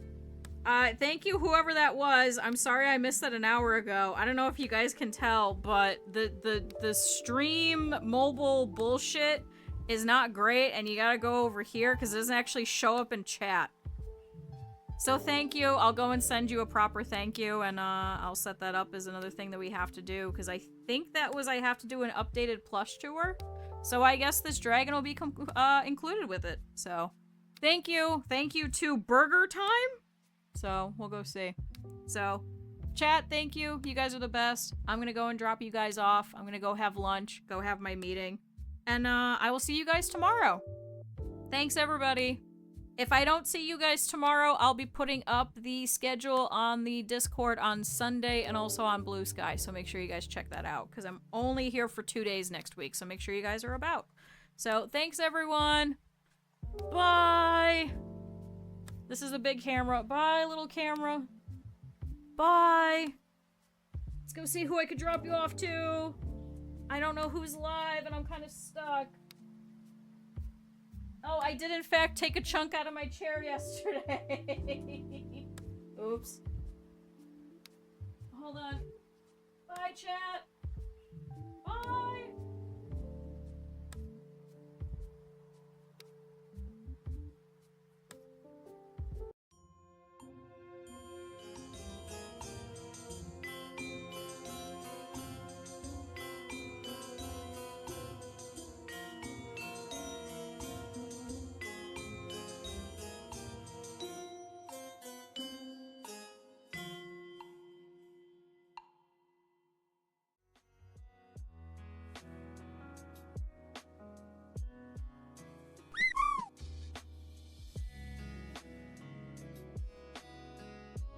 I was half tempted to make a joke that this is gonna be a silent stream today.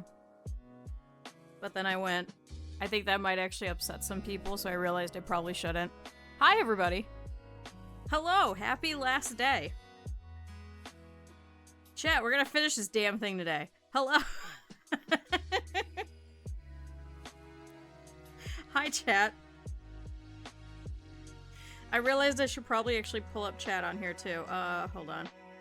Is it this one, and then this one, and then I think it's that? Alright, there we go. Hi! Wait, I don't want to hear myself. Hold on, go away. Hold on. Go away. Go away. Also, Critter, thanks for the resub. Hi, everybody. Hey, I hope you liked your stars. Man, that was a mess. Mousy got Mousy star, though. Hello, good morning. Man, everybody's here. Hello. Hi, chat. My office is trashed. I'm wearing the same outfit again. Because I realized that if I keep changing, there's just gonna be crap all in the washing machine. So I'm being lazy today. So hi.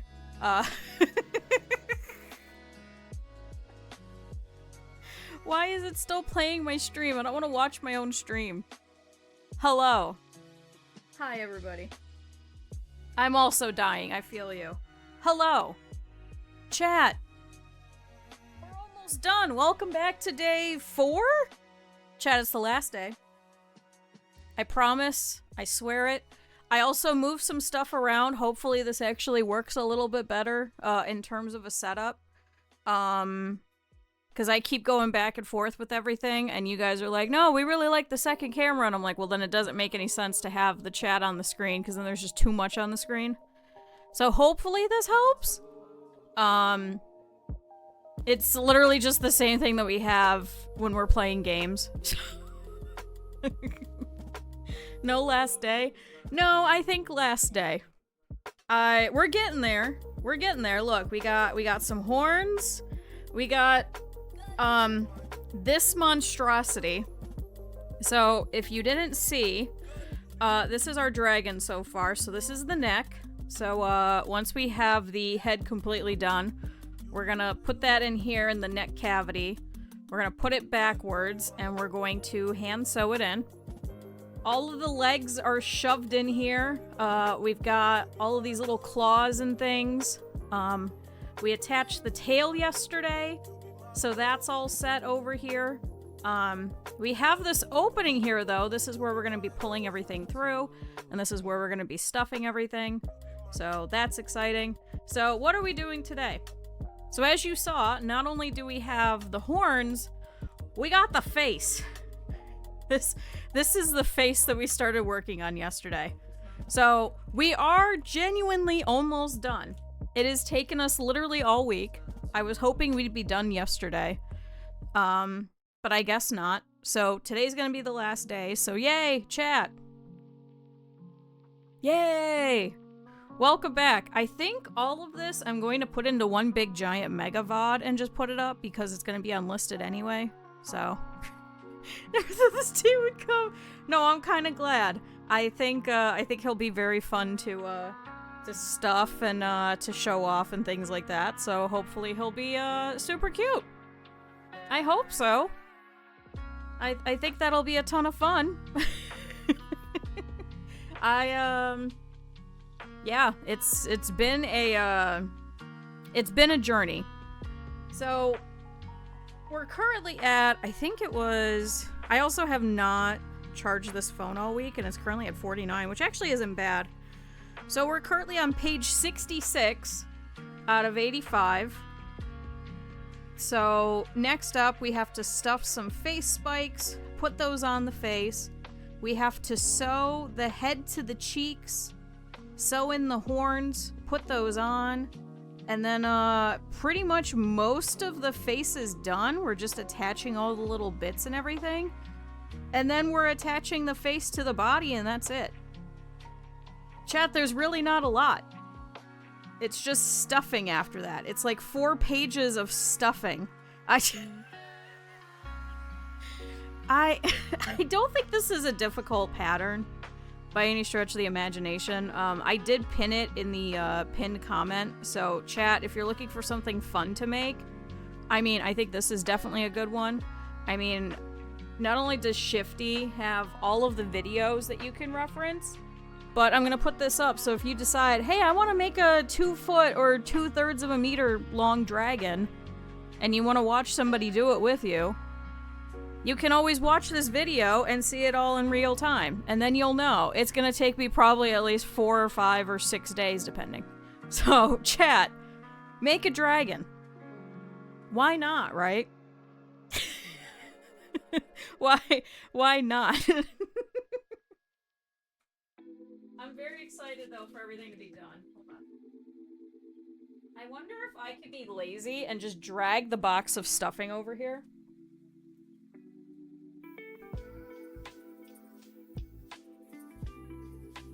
Oh. Chat, I can. I don't have to move. Hi, Hawk. Yeah, make a dragon. Do it. Why not? Listen, okay. Chat, can I tell you all a story? And you guys won't be mad at me. It's not even a rant. It's just a story. Would you guys be mad at me if I told you a story? To be fair, I think you guys kind of make fun of my stories anyway. I got into plush making out of spite. Is that a terrible way to put that? I had a friend of mine who was very obsessed with... No, it makes sense. I had a friend of mine who was obsessed with...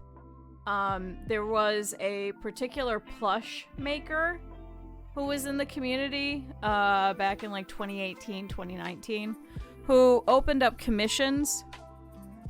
And I think I want to say I ordered in probably 2018. I put in an order and do less productive things out of spite. That's true. Well, it wasn't even spite against the person. I think it was spite against the entire situation, because I can't say too much because they'll be able to figure out who this plush maker is, and I harbor some ill will about the entire situation and them running off with a whole bunch of people's money, but at the same time, I was lucky enough where I complained enough, and I sent enough emails. And then my friend who was getting the plush sent this sappy long email to the plush maker publicly and blasted them on Twitter for it, because it took them 2 years to finally respond to our emails as to where the hell this plush was. So I felt really awful for this friend, because after a while I was like, okay, well, I have something coming in for your birthday, maybe. And then I wouldn't get them anything for their birthday. So then I would just quickly buy them a game, and I'm like, I'm so sorry, I think it's still backed up. Then came Christmas, and I was like, I promise you're gonna get this for Christmas. I promise you will. I swear you will. And then it's the day before Christmas, and I'm like, hey, what game do you want? And then it's their birthday again, and I'm like, I think maybe this year will be the year. And I'm like, just in case as a backup, what game do you want? And then it was finally the next Christmas, and I'm like, okay, this is ridiculous. And I was like, here's the order. I was like, I swear I did get this for you. I don't know why it's taken 2 years. Like, I had sent a couple of follow-up things as just like a, hey, just wanted to see if there's like a project update or anything like that. Chat, it was just a small little project that now I'd be able to get done in a day. I think they just got overwhelmed with the amount of response that they had, and they never closed it, and then they just had too many, so it probably got lost in the sea. But I know quite a few people who just never got anything, and then this person turned around and opened a new store to make more and try and get the money back from all the chargebacks and to be able to actually make the other orders. It was a weird situation. So I sent a really nasty email. My friend sent a very depressed email about how their dad was sick. They just lost their boyfriend. It was a whole thing. It was a whole thing back and forth. Sent this in.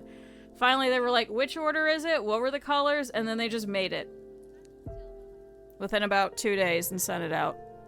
And I was like, you know what?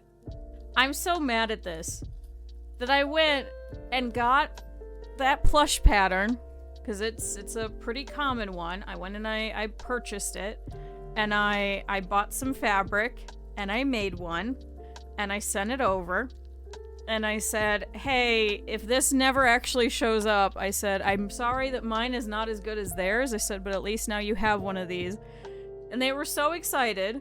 And then I just started making plushes after that. Because then they kept asking me for more. And I was like, sure, why not? So chat, sometimes you just do things out of spite. I did. I became that, which I hated. I think that's probably one of the bigger reasons as to why I take on so few projects at once, and everyone's like, why don't you just have like a really long queue, you know, and like let it take a couple of years? Because I don't want it to.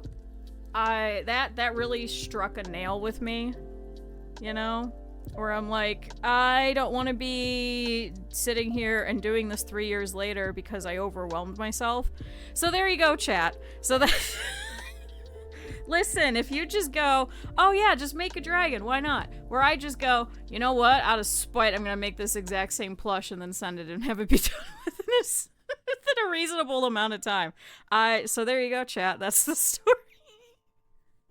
Chat, sometimes it's just such a simple thing where you're just like, yeah, okay, yeah, that makes sense. Instead, I'm just like, you know what, out of spite, I'm gonna make one of these. And now here I am.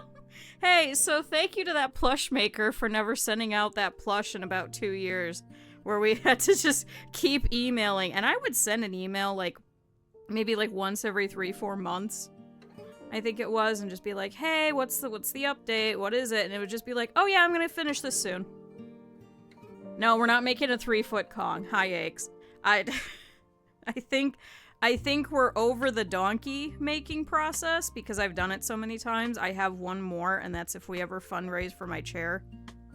But that one's gonna get sent out to somebody in the community. If they would like it. I know some people don't want their address being given out, which is fine. Because then it'll just be theirs, but I'll keep it if they want that instead. So, yes. I was thinking about that too. You are, we're not. Hi, Vess. I know, everyone took stars immediately. Hold on, I'm trying to flip these inside out while I'm telling my story. I realized I probably should have been doing this while I did my thing. I shake too much. I think that's why I like having my embroidery machine, because even if... Because there are some patterns that you can make that are called like in the hoop patterns, and you could just hoop your fabric, put it into the little holder, and then just press the button. And oftentimes people will make it where the only thing you have to do is rip the whole thing, flip it, And then stuff it. That's all you gotta do. That's all you gotta do. You want it? You want the donkey? Can you print out mini Kongs? Jesus Christ. But no, sometimes I'll do that. I did that for the last job that I was at. I made every single person these little tiny, they're called In the Hoop, little dragon things, from dragonsgarden.eu. And I just threw them all through. The only problem is that these embroidery machines are very, very expensive. But if you see, maybe the library might actually have one. Your local library actually might. Because I know they have like 3D printers, and quite a few of them actually do have sewing machines and stuff. So who knows? They might actually have an embroidery machine. And then you can try it out. You would probably have to bring your own fabric, but they'll show you how to do everything, which I think is really cool. So, listen, there's always a way. There's always a way. You can always try and make something. I did a lot of those dragons. They were really cute, though, but I asked everyone what their favorite color was, and then I made them one. And then I didn't really tell them that I made that.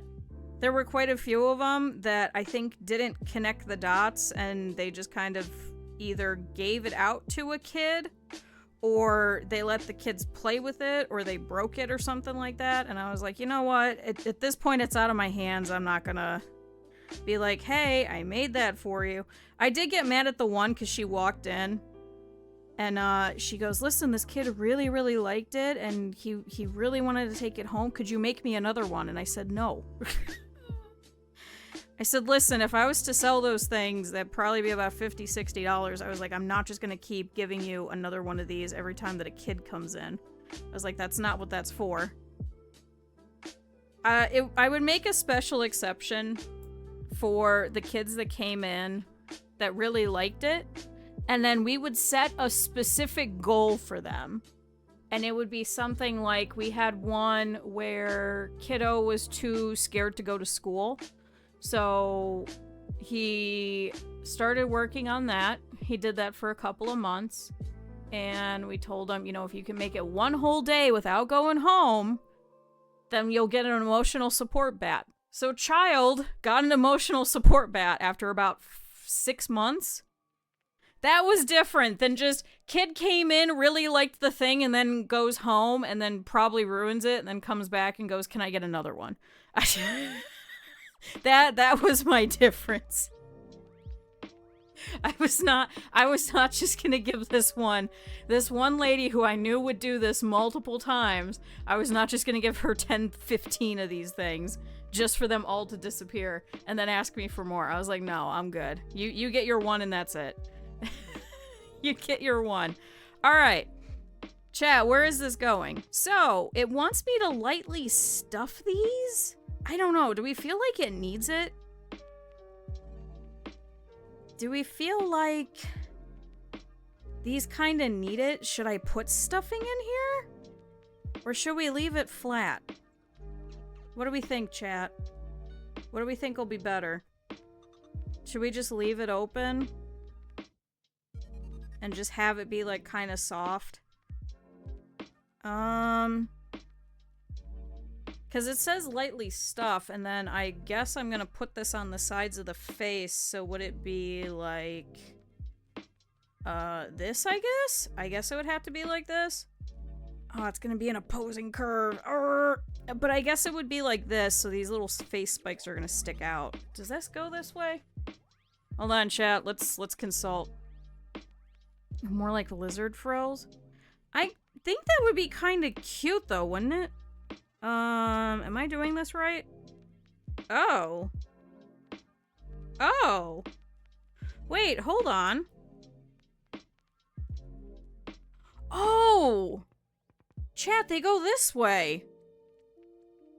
Oh, the horns go up! Chat, they go up! Oh shoot, so I may actually have to stuff them. Oh. Oh, they go up.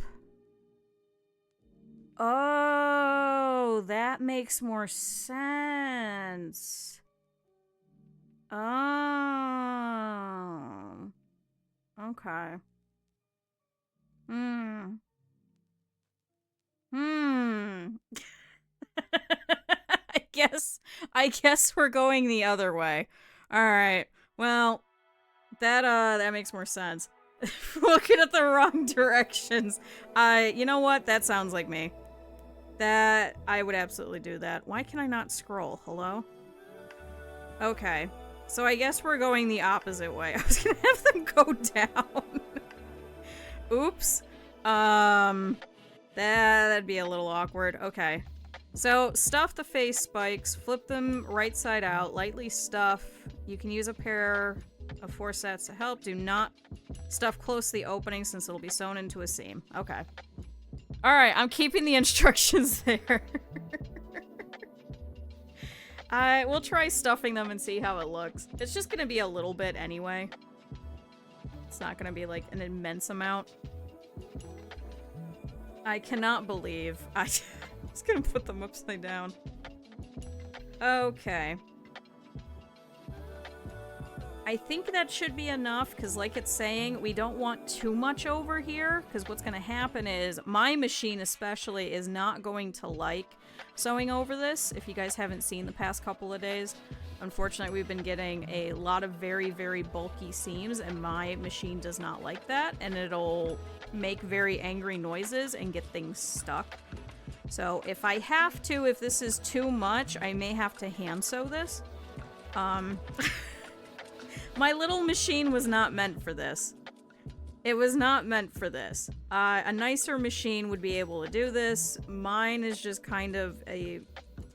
It's a cheap machine that you're supposed to kind of replace whenever something happens to it. So, I try and really take care of my machine. So yeah, it'll be like this. Oh, look at that! Okay. Alright. You all were right. Shifty was right. Lacey had a scar! No, we fixed it! Chet, you can't even see it, can you? You can't even see where I accidentally... You can definitely see the accidental lazy eye.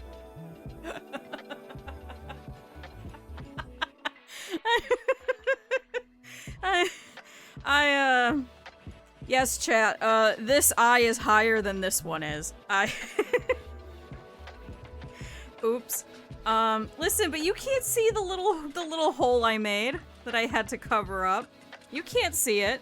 Can you point it out? If you were here yesterday, you'll be able to kind of remember. Can you remember where it is? Can you point it out? Somebody take a screenshot and then circle it. Yeah? Can you pick it out? I can pick it out. Can you pick it out? I can't. Listen, our dragon is battle worn, okay? That actually would be kind of funny if I put like a little scar going through here. Listen, there are dragons that have to fight things, okay? They're wonderful creatures. We were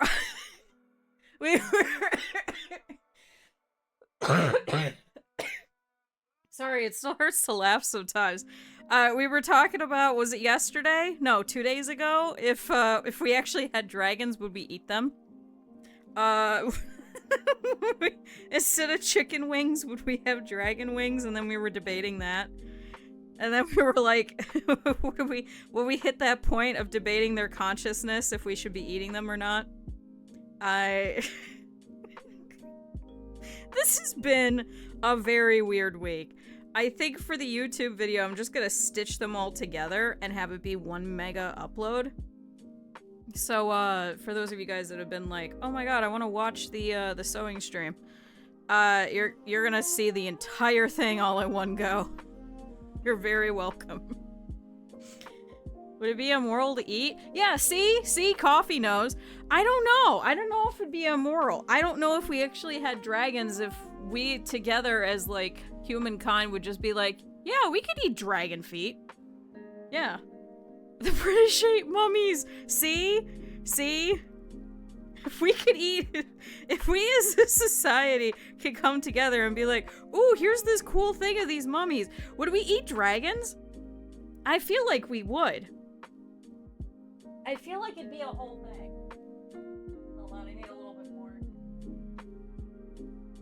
Minecraft was making fun of me, which...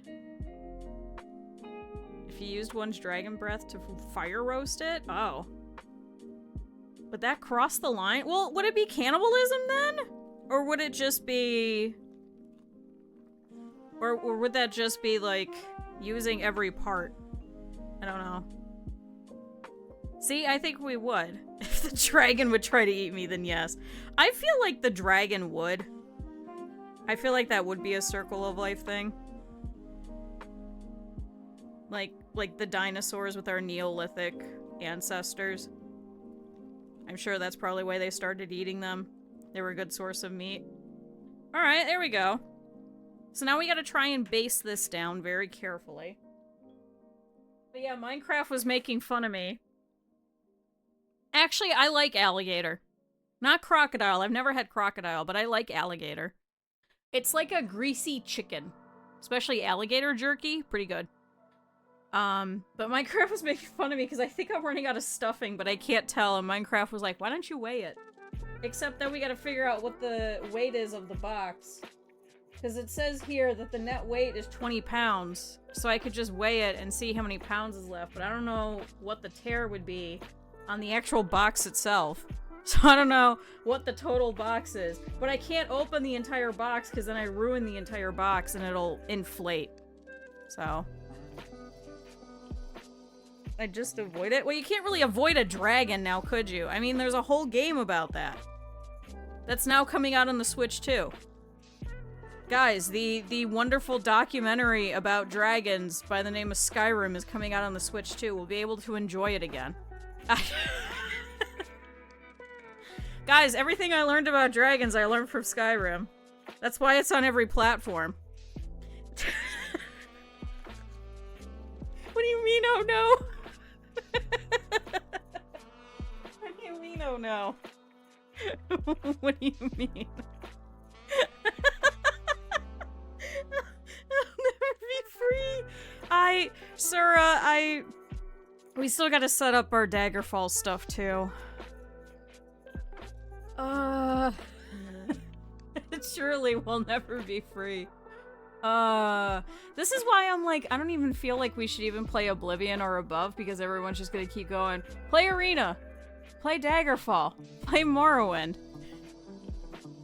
I love a national treasure! They didn't allow farming and eating dogs until, like... Well, didn't... Oh my god, what is it? Was it... Oh shoot. Who was it that just did? Was it... Oh god, can somebody correct me? Who was it that just did this week? Was it Cambodia or something like that? Play 40k Starfield. We're not playing Starfield. Oh shoot, who was it that just made the dog trade illegal this week? I think it's this week. Like, that's still very common in a lot of areas. It's like how people eat birds, and then there's a lot of people that are upset, and they're like, why are you eating birds? Oh, because this is the dart. Okay. I kept trying to pull this out. Okay. Now I'm getting distracted. Chat, I can't get distracted. We gotta finish this dragon today. It's been 40 minutes, and I stuffed something. Hold on. Chat, where am I putting this? Do they set their cats on fire? What the hell? Okay, see? Pin the face spikes to the face between the notches. They're intended to curve upwards, but if you want them to curve downwards, you could do that too. Chat, should we do up or down? Base to the face with a long stitch. I like to do this with the spikes beneath the face touching the needle plate. Both? Okay. They'd be cooked literally and figuratively. How about left?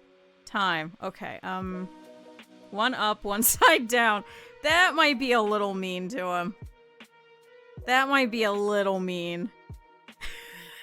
I don't think we could do that to him. I think that'd be a little mean. That'd be a little too on the nose.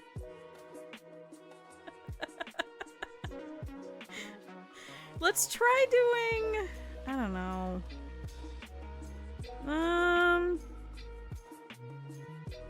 It gives me axolotl vibes.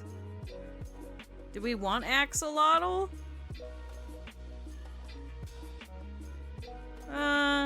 Let's try doing up. Let's try that. Crooked to match his eyes. Leave me alone. Leave his eyes alone. He's gonna look much better once he's stuffed, I swear. Two-Face to chat Batman is feral.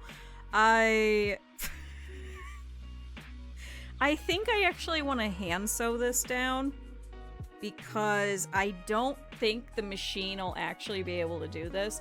I am, however, unfortunately, starting to run out of thread, so I'm gonna have to start pulling from my bobbin. So if I really run out of thread, chat, I might have to switch to a different color. But I realized that yesterday, is that I'm starting to see the plastic of the spool of thread. So it's very possible that while sewing this, I may completely run out. So he may be a half of a different color. I think I have beige, but I don't think I have any more yellow. So unfortunately, he's not going to be finished in yellow, but that's okay. But yeah, I don't think my machine's going to be able to get through this. I think it's going to be a problem trying to put it in later, too. So I may actually have to hand sew that as well. Chat, this is especially why I have to shut the fuck up, stop yapping, and really sew. But let's see.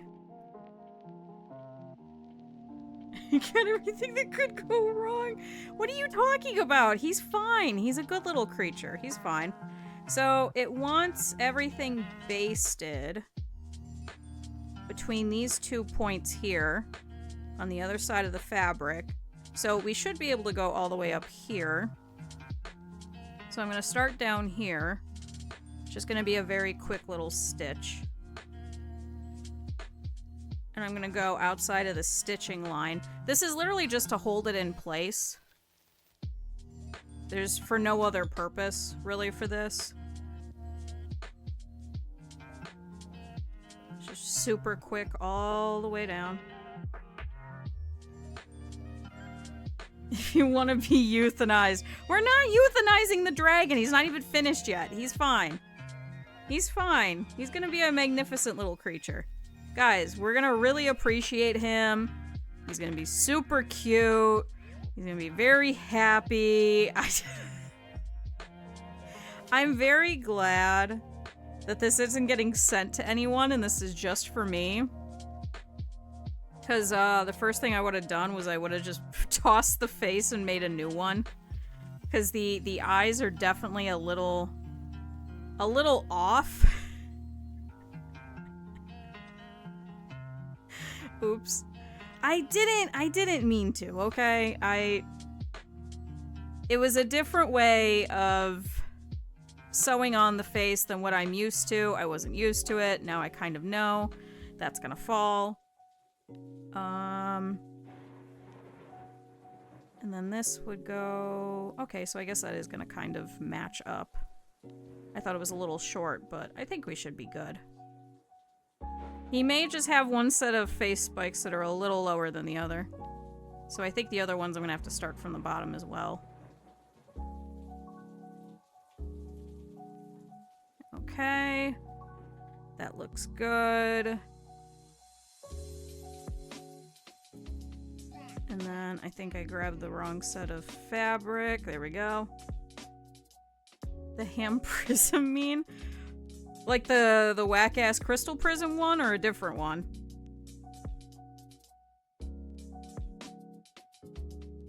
No, wait. I mean, that looks pretty good, right? Chat, that looks pretty alright. No any creation of this. Would you leave my dragon alone? Guys, he's gonna be magnificent once he's done. You guys are gonna be so jealous. You guys are gonna be like, oh my god, cute, I want one. I'm gonna be like, no. You guys made fun of him. You guys made fun of him. No, you guys made fun of this guy. You guys don't get a dragon. This guy belongs to me now because of that. You guys are making fun of this poor dragon. This poor little thing that I've never made before. I don't want one. Normally, Bunny's the first one to be like, Q, I'll take it. I'll take it. Bunny's like, I don't want this dragon. Careful who you make fun of. Oh, man. Alright, that's my hair. That's cat hair. Alright. See, that kind of worked. So now when we go to sew this down, this is actually going to stay put. We're going to sew this a little bit inwards from where I sewed. As you can see, I don't think the machine's probably going to go through that. So when I have to do that, we're probably going to have to sew a little bit inwards, but we're going to have to probably do that by hand. So, whoops. Even if he was missing an eye. What if we do that? What if I skip an eye one time and instead I put like a little embroidery like crack through there? So he's missing one. There is a variation of this pattern where he's got angry eyes. If you see up in the top corner, that black and red one, he's actually got little angry eyes going down. It's kind of cute. I think he's really cute. I kind of wish I would have done that face instead. Just have him be angry. Give him sunglasses. I'm not giving him sunglasses. He was in the Capitol invasion. Yeah, the storming of the Capitol was actually ran by a dragon. It was actually this guy, and he's currently in hiding. Chat, for all intents and purposes, that is completely 100% a joke. He was not involved in any invasions. Alright, so now we gotta put the other side on. So we're gonna go this way. I'm gonna do the same thing. Start from down here. Skyrim. Is there yellow dragons in Skyrim? I don't think there is, right? Chad, I've never played Skyrim, so I couldn't tell you. Oh my god, we just saw a video yesterday. We were watching stuff on YouTube, and somebody put the fucking cat... Someone put the fucking cat as a companion. So as you're just walking around, it's just the spinning cat.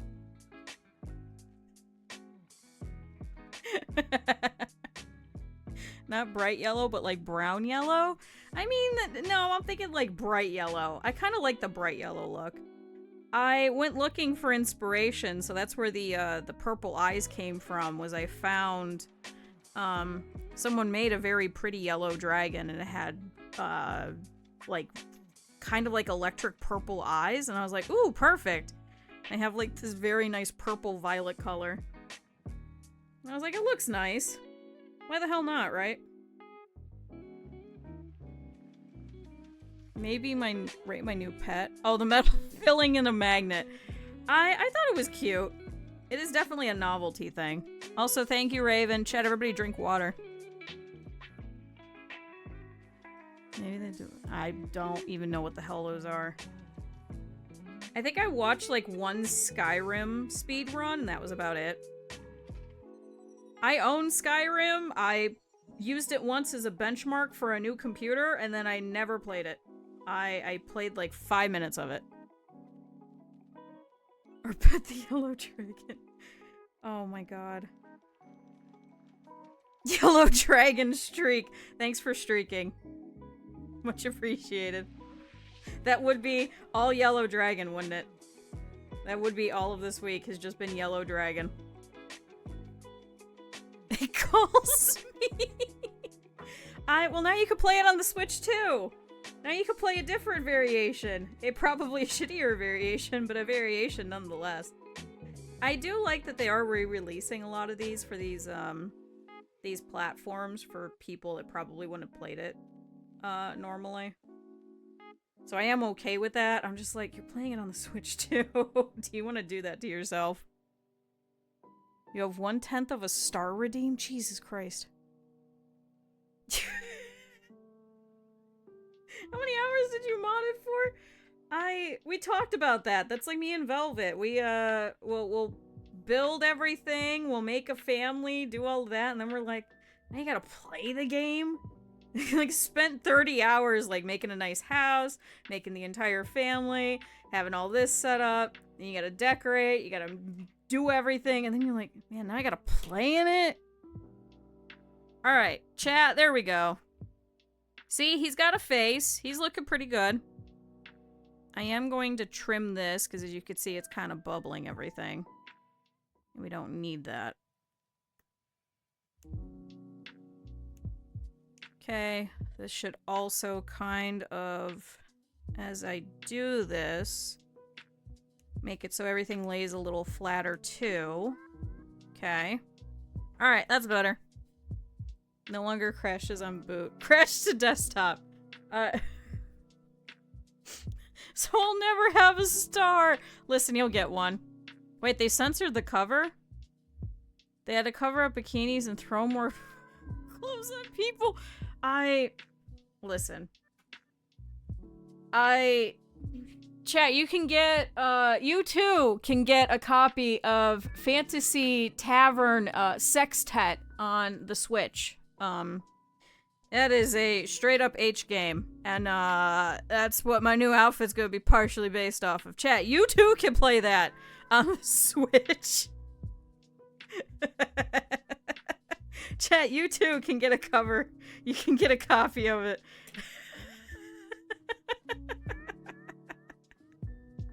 Chat, don't you want a copy of Fantasy Tavern Sextet?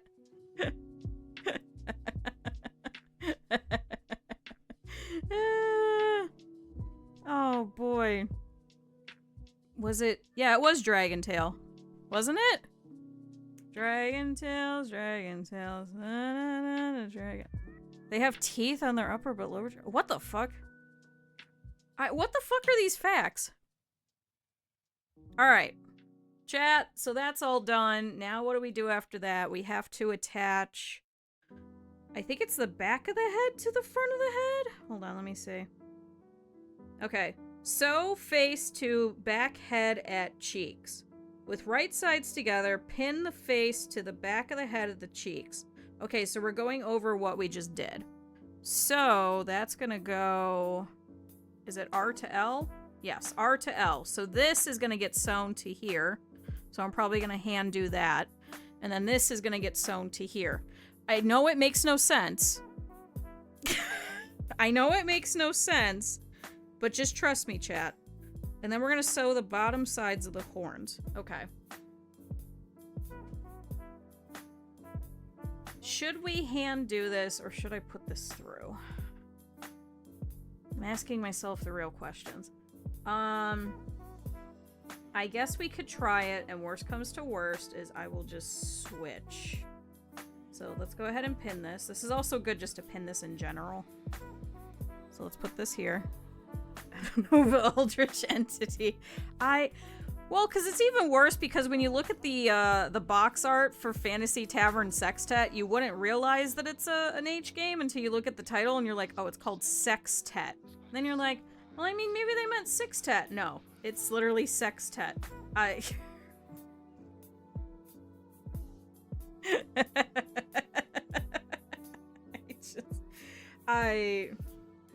Listen, I don't think I'll ever get over that in my life, that you could buy that on the Switch.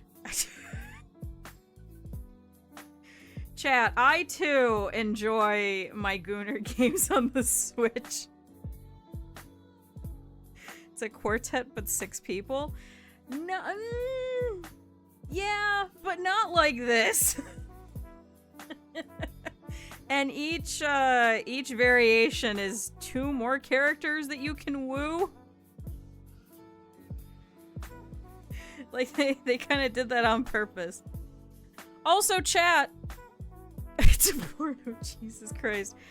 Yeah, just a wholesome group of 6 people. Yeah. Chat, that reminds me, if you guys didn't see, thank you, whoever it was, called Burger Time, who decided to get me Bunger yesterday. Much appreciated. Fortunately, I still get the notification. Unfortunately, I don't hear anything because, all of the alerts are routed through my headset, and I was not going to fight with my headset to come over here. So, if you don't goon with it, do you even have a console? Is there a lot of gooner games on consoles? See? See, chat? This is what we're doing. Wait, I think there's a piece extra here. Hold on. Any game where the first line is everyone is over the age of 18. There we go. I have bought friends of mine H games as a joke before, because I'm an awful person. And then I have another friend that goes around and gives people out copies of Bad Rats. Anime was indeed a mistake. Or I have friends that give out copies of Furry Hitler and stuff like that. This was back before you could actually get the money back for the person for gift games too, so it was even better. Because then it's like, oh great, now I'm stuck with this copy of Furry Hitler. Except for the Hotel Mario remaster. No, there is no other Hotel Mario. No. There's only Mario S. Anyway, Chat, why am I so feral today? What happened to me? I haven't even had any energy drinks. I can't even blame that. I'm trying to clip. So, we made these darts earlier yesterday. And I realized they're gonna probably reduce some of the bulk going through the machine doing this, so. Luigi's Private Island. Oh my god. It'd be rude not to play it. Yeah, Q sent me a copy. I got this as a gift, Mom. Mom, I got Furry Hitler as a gift. I have to play it. You don't understand. Someone spent money on this. What's even better is people keep sending Bad Rats back and forth. So I went to keep in my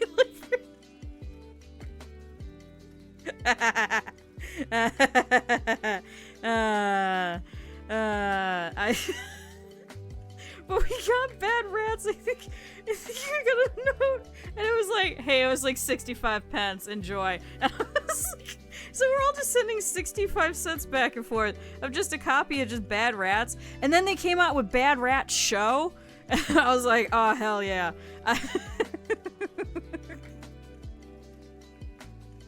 Chat, be careful who you add on Steam, because people are just gonna send you Bad Rats. And you're just stuck with this copy of Bad Rats. And you're like, the hell is this game? I'm not playing this.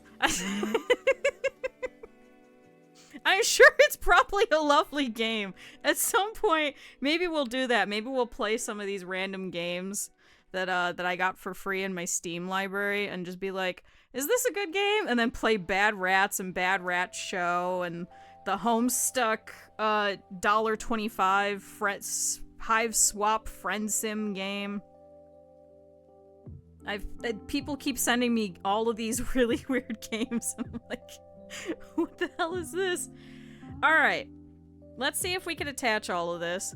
For the low price of $1, send somebody Bad Rats. Send your friends Bad Rats. What's even better now is you can actually return the gift. You can deny it, and then you can get the money back for it. Back in the day, you couldn't. You just got gifted a copy of Bad Rats, and you're like, the hell do I do with Bad Rats? Oh, boy. Alright. Chat, let's see if this will go through the machine. We're gonna do this very carefully, so that's what this second camera's over here for, so you guys can see. Hopefully we don't have any scary noises. Hopefully everything just goes through. Someone have Bad Rats? I'm sure somebody got gifted a copy of Bad Rats. Is it me? Is it me? I think I have a copy of Bad Rats. I think I'm still on your Steam friends list. It's not me. That's even worse. I'm gonna buy you 50 keys of Bad Rats. Go see who has Bad Rats. That was sex chess. What the hell is sex chess? The fuck's that? Oh my god. Oh man. Oh boy. Alright, let's see if we can get this, chat. So we're gonna go very slow. I'm gonna have to, like, kind of push this a little bit. Oh, it's starting to slip a little bit. Oh, bad rats revenge. 2 people have bad rats. See? Chat, everyone has bad rats. Give your friends copies of bad rats. Sorry, this is gonna be loud because it's struggling. Rat Quest is 100% off. What the hell is Rat Quest? Oh, is that... Oh, we gotta tell Mousy. That's right. Yeah, Rat Quest is free. That toy one is free. I already had that before Ark even said that. I feel like there's something else. Oh boy, I really missed. Oh, I really missed, chat.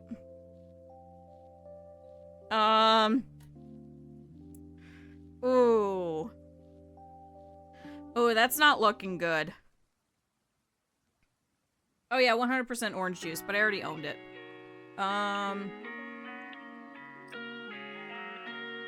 After we graduated and he got a job, the rest of us unfriended him immediately on Steam. Oh my god.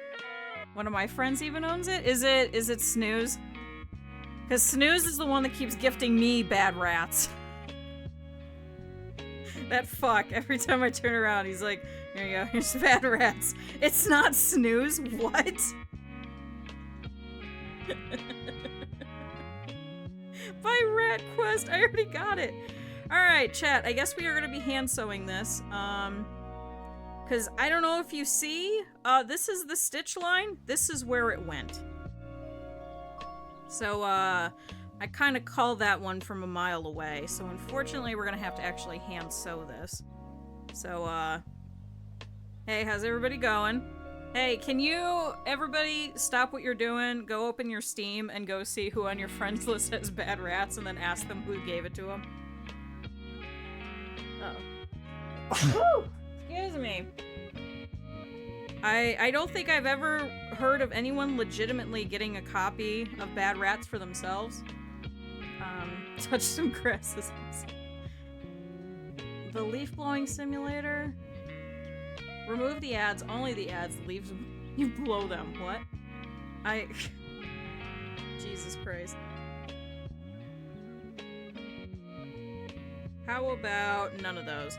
I was thinking about getting the game about blowing leaves, but then I was like, I think that's just like kind of the game about like digging a hole, and we kind of skipped that. So.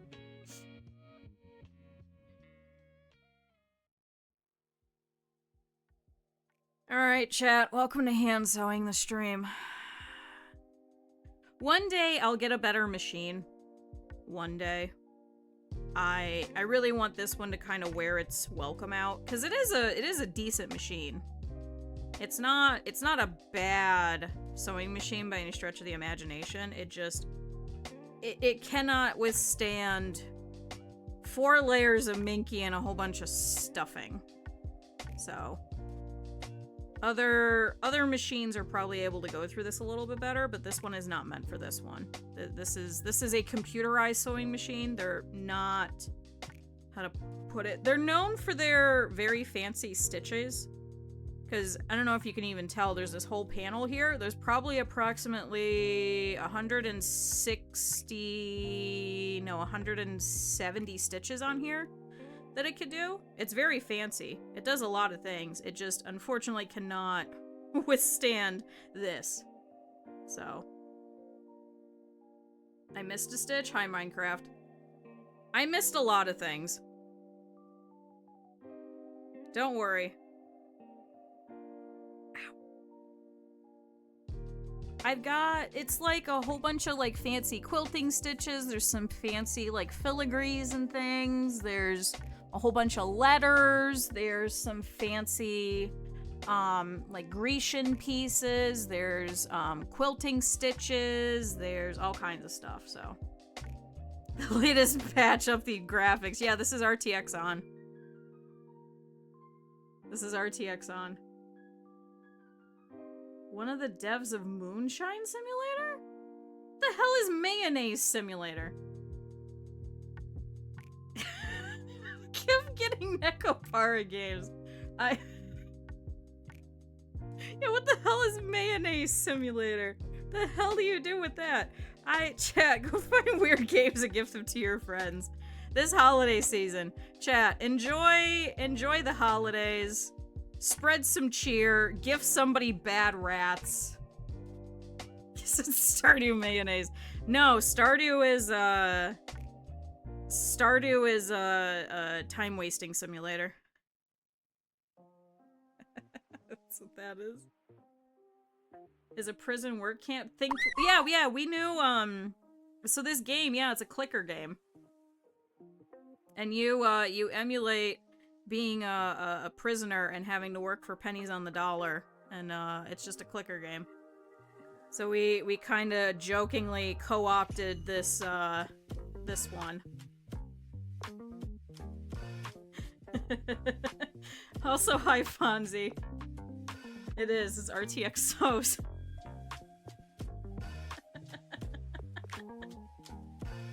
Touch some grass in Expedition 33. Yeah, that's, oh my god, do that as a white elephant thing.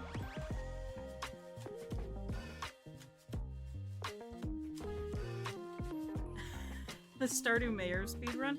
I also saw there's also, oh my god, there's a 4-player task one now that people are doing. I'm not playing Frog Factions. Is Ape War? It's Counter-Strike? What? Oh yeah, like I'm only sleeping. Yeah, it's like a... Isn't it a text-based game, I think? Like similar to Zork, is that what it is? Because we've used this one, we also did, what was it? Needle and Thread was a game that we found that I used as a category. I just keep finding random categories because I don't want to be in the makers and crafting category. Because sometimes those...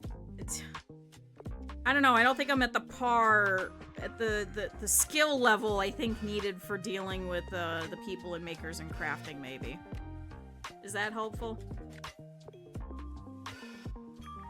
So we just kind of find random simulator games that no one else will use and play. And we just kind of steal that category. Like, NS, what were you talking about yesterday? Someone that keeps using the category garbage? I think I want to start using garbage. Can we do that? Can we go through my games library and we'll just play random games that I've never played before that I got for free? Or I got randomly gifted, and we'll just sit in the garbage category. And we'll see if any of these games are good. We'll sift through. There's also trash! Oh my god, can we? Can we go through all these random games? I have so many games now between myself and now I'm doing a family sharing with Critter because we're in the same house. So it goes based off of your IP address now. So I was like, oh, this is perfect. I was like, hey, let's share games. So it's closer to PS2. Oh boy. Uma Musume Space Warlord Baby Trading Sim. Jesus Christ. Would it count if I gifted you NBA 2K 2026? I'm not playing 2K. I sold so many copies of 2K. I never want to play another... I never want to touch a copy of 2K. Never want to talk about 2K. I don't want to sell young kids the fucking currency for them to go and buy hair in 2K. I actually had a dad that came in at one point to my store. And he's like, hey, my kid keeps coming in. He comes in with like $5, $2, $3. He's like, what is he buying? And I was like, it's a currency that you use in there. And you can get custom skins. You can get haircuts. You can get different jersey colors and all kinds of stuff for when you're playing online. And he's like, so why is he spending such random amounts? I said, well, he probably is just having whatever he gets, but honestly, if he would have just saved all of his money and spent $20 at once, he would have gotten an extra like 500 points or something ridiculous. And he's like, so my kid's an idiot. And I said, yeah. And he's like, all right, I'm gonna go yell at my kid when I get home. And I was like, just give him $10. He'll make more money than coming in here with $2 at a freaking time. And he's like, all right. And then he left.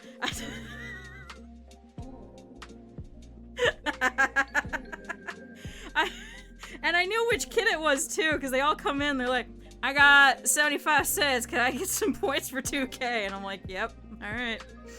I'm like, alright, here's your 5 points.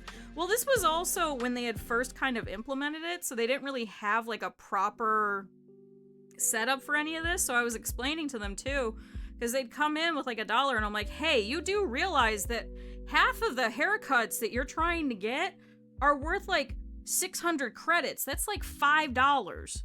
You're spending $5 on a new haircut on your fucking person, and you're bringing me 75 cents. I'm like, you're not going to be able to get anything.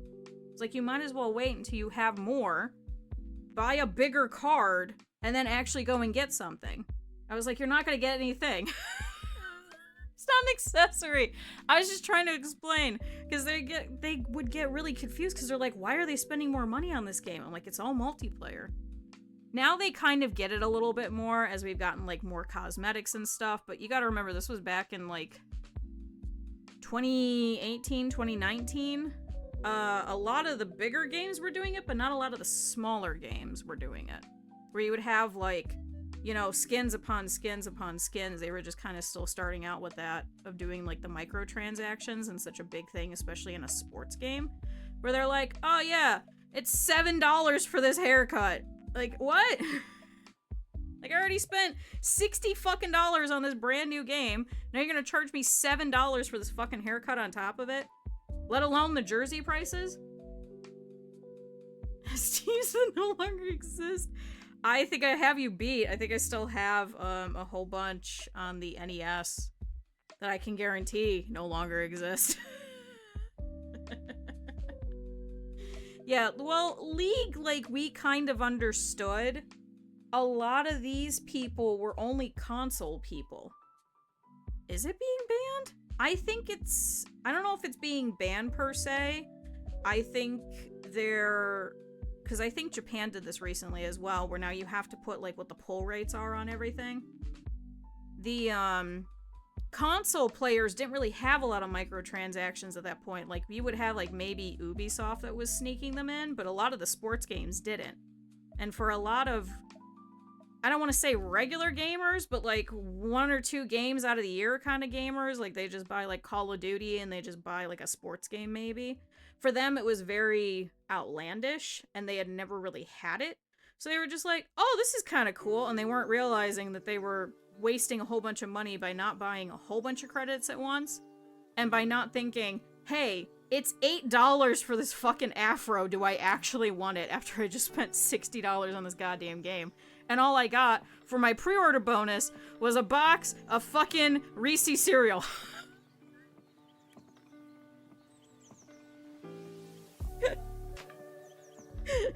Chat, there was so much cereal. They brought us like 8 cases of these tiny little boxes of cereal.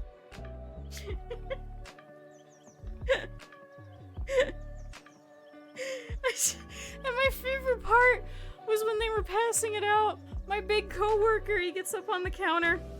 He's like, all right, everybody. He's like, everybody that gets their copy of 2K tonight. He's like, we should have a couple extra if you didn't pre-order it. He's like, but every one of you are gonna be getting a box of these Reese's. And then some guy in the back goes, you got other kinds? And he's like, man, just take the free cereal.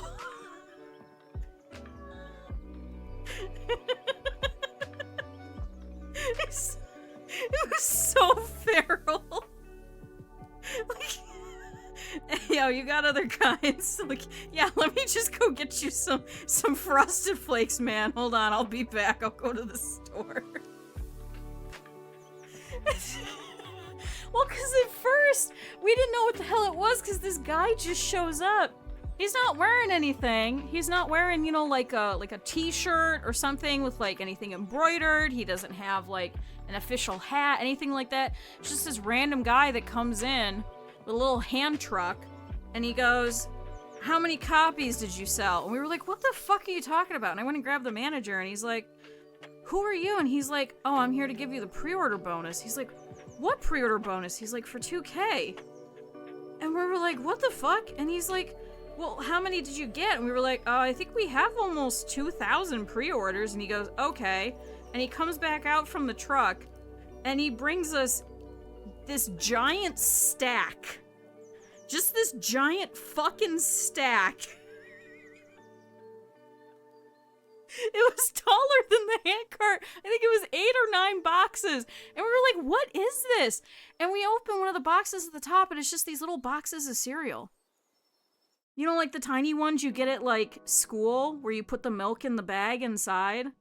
It was just these tiny boxes of cereal.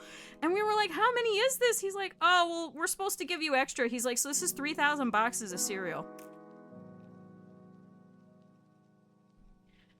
He brought me 300,000 boxes of cereal?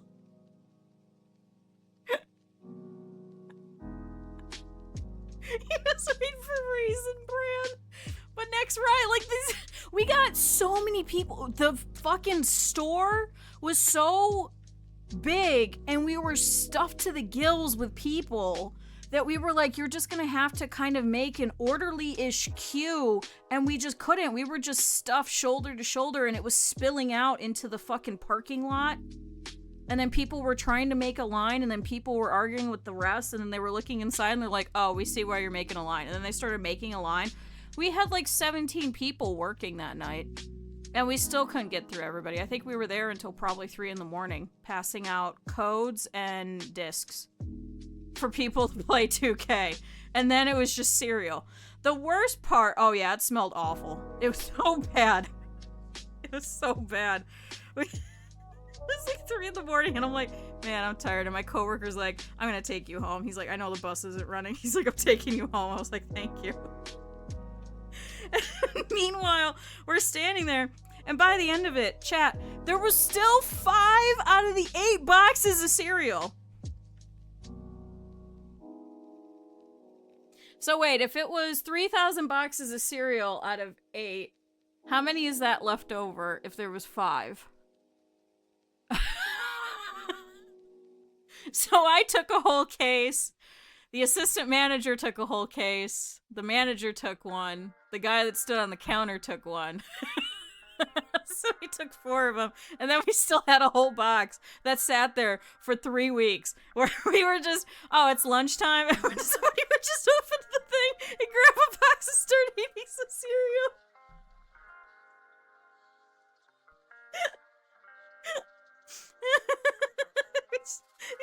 He's so much cereal. There was so much. There was so much cereal. We just had so much, and nobody would take it. Nobody wanted these Reese's Puffs. Nobody wanted it. It's so stupid. You fucked on Howard. Oh man. With the Trade Anything Day? I mean, I totally didn't work for GameStop. I don't know what you're talking about. I totally never had to do any of that. I don't know what you're talking about. Nobody wanted this damn cereal. They just wanted 2K. They didn't want fucking cereal. Like, it was so popular in our area that 2K actually, I keep saying 2K, NBA actually put out official advertisements on the side of like the city buses and wrapped the entire thing for a lot of money. Which I think is why we had so many pre-orders. There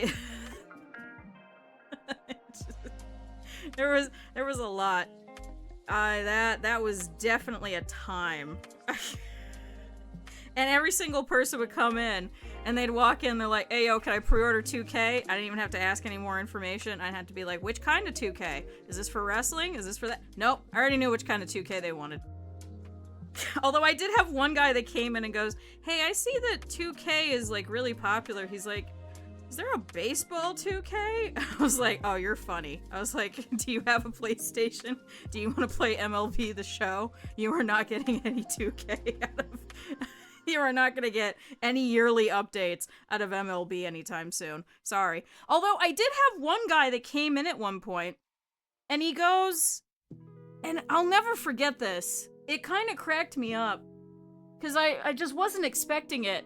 Because I would always have all these people that came in, they're like, when's the next Call of Duty? When's this? I had one guy that fought with me saying he wanted the new GTA, and then he called me a bitch when I told him, and I was like, there is no new GTA. I was like, GTA 5 came out 10 years ago, and he was arguing with me, and he called me a bitch and hung up on me, and I was like, okay. So I asked my assistant, he's like, well, technically it updated today. And I was like, I don't think that's what he meant. I think he just wanted GTA 5. And I'd have people come in and ask for GTA V. And I'm like, okay. Jesus Christ. Oh my god. Yeah, I was hiding the new GTA from him. It's so stupid. I was like, do you mean 5? He's like, no, the new one. Do you mean 5 that came out 10 years ago? I was like, there is no new GTA. I think he was either really high or didn't know what the fuck he was talking about. Why not take it to a homeless shelter?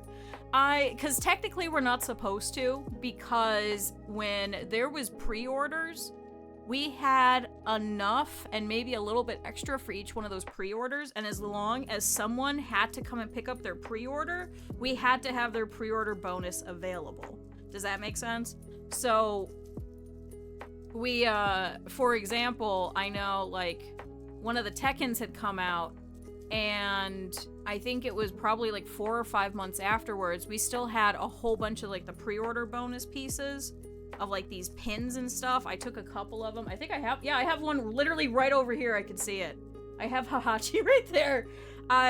We had to keep it because if anybody came in for their pre-order, you know, yeah, I'm a week late, but you guys still got my game. No, I'd have some people that would come in like 2-3 months later and be like, hey, I pre-ordered this, where's my game? And then they would want their pre-order bonus. That was the problem. So we couldn't actually get rid of it. We had to keep it for as long as we needed to until all the pre-orders got picked up. They'd send us like maybe 1 or 2 extra typically, but for the most part, like we had to have it. And then sometimes people would come in the next day and they'd be like, hey, you got any extra of the pre-order bonus? Then we would give them the extra. So they would send us a couple of extra pieces for everything. So like, little Mario pieces that would come in, because Odyssey came out around that time, so then we had pre-order bonuses for that. Posters, because Ni no Kuni came out around that time, we had all the pre-order bonuses that you would get at the time of pre-order. Yeah, where's my expired 2K cereal? Listen, some of these people, when they would pre-order, what was it? It was World War III was the one that was coming out at that point. So when they pre-ordered it, they were smart. They sent us a whole bunch of the posters then. So as they were pre-ordering it and they were putting down their money, we would give them the poster then as opposed to having to do it, you know, the night of. So you kept giving them fishing games. That's awful. That's absolutely awful. But no, that was that. So we finally gave up on the cereal thing because most people weren't taking it. So then we just kind of took it and then we would just kind of eat it. Because yeah, it was going to start expiring and we were like, we can't just keep this around. So I don't think they very often did food. A lot of the times it was just like 1 or 2 big giant drawers that was in front of us that we would just pull open and be like, okay, what's the pre-order bonus for this? So when my cousins would come in, because I'm an awful person, and I know I wasn't supposed to do this, I would just open the drawer and say, have at it, and they could just take whatever the stuff was in there, because we had stuff in there that was sitting there from, like, years previous. I was like, nobody's gonna come in here for their pre-order bonus this many years later. Like, you might as well take this Tekken pin. I don't give a shit. Or I took a set of them, they were thumb grips for Forza that you were supposed to put on your PlayStation 4.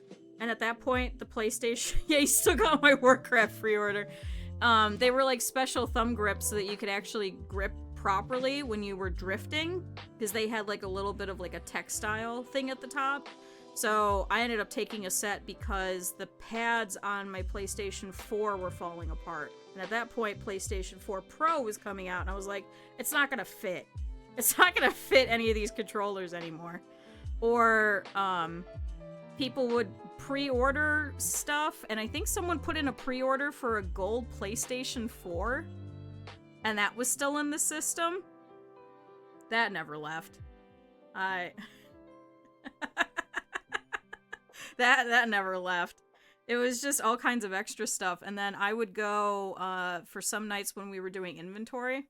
Yeah, there's a gold one. I actually ended up getting one. One of the regulars came in selling her PlayStation, and she was yelling at her kids because they didn't have all the wires. So I opened the drawer and I pulled out some of the wires that we had for testing, because we had tons and tons of them, and I just threw them in the box and I said, "Oh, you have all the wires, right?" And she's like, "Oh my god, you're my favorite." She's like, "When I have to come buy this back," she's like, I'm gonna make sure I get you. And I ended up buying that gold PlayStation 4, actually.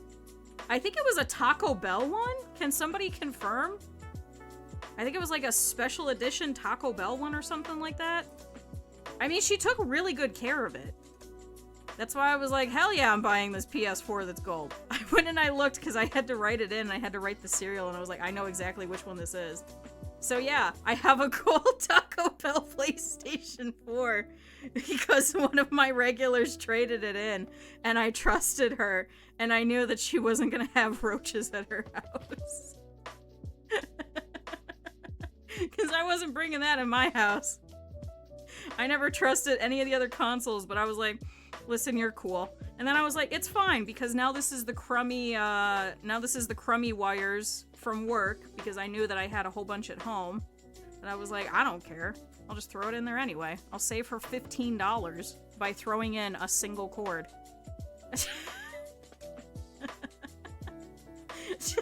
Game built in with the roaches. That is feral, I fart. I'd be so mad. Oh boy. We used to have a whole bunch of the, a whole bunch of, like, the play things that you could do. You know, where you can go and, like, test the games and stuff, and then kids would come and play it. Man, those things were infested. So, if only it smelled like it. God, could you imagine that you start playing, like, 2K, and then you're just like, ooh, now I feel like Taco Bell. That'd probably be better than passing out the boxes of cereal. That would probably be better than passing out the boxes of cereal. You'd probably make more money. The KFC console, there's only one of them and they don't have it. I was also there during the time where the mini consoles were coming out and having to deal with that, and I had one guy who got into a fight with me because they didn't send us enough of the pre-orders. Because we had some late minute pre-order ones, and then of course it was first come first serve, so if you showed up for your pre-order you got it first. So this guy was upset because he showed up 4 days afterwards, after we called him several times saying, hey, you need to come pick this up, we don't have enough, you're gonna have to come get this, and he ignored all of our calls. So then he got mad, so when we finally got the next set in where he could actually get his, he was arguing with me, and I went, you're gonna have to talk to the manager. I was like, I am telling you as an assistant manager that I cannot give this to you, so you could talk to the actual manager who's literally next to me. And she's like, no, it's only one per person. He's like, but I had to come back after you sold my other one. She's like, we didn't sell your other one. I tried calling you several times. She's like, I'm not giving you another mini console. And he was pissed. He was pissed. He wanted that mini NES. She was like, absolutely not. That's what you get. You need to pick up your damn phone. It was so stupid. The worst combination bonus? For the ones that I dealt with, I think probably the posters was probably one of the worst ones, because you would try leaving that anywhere so that you could actually have those be, like, easily accessible. But what happened was they would just send you the posters in a flat tube, They wouldn't actually roll it or anything like that. So you would rip the whole thing open. It's just a clamshell thing. So you just open it, and there's just all these posters that just go everywhere.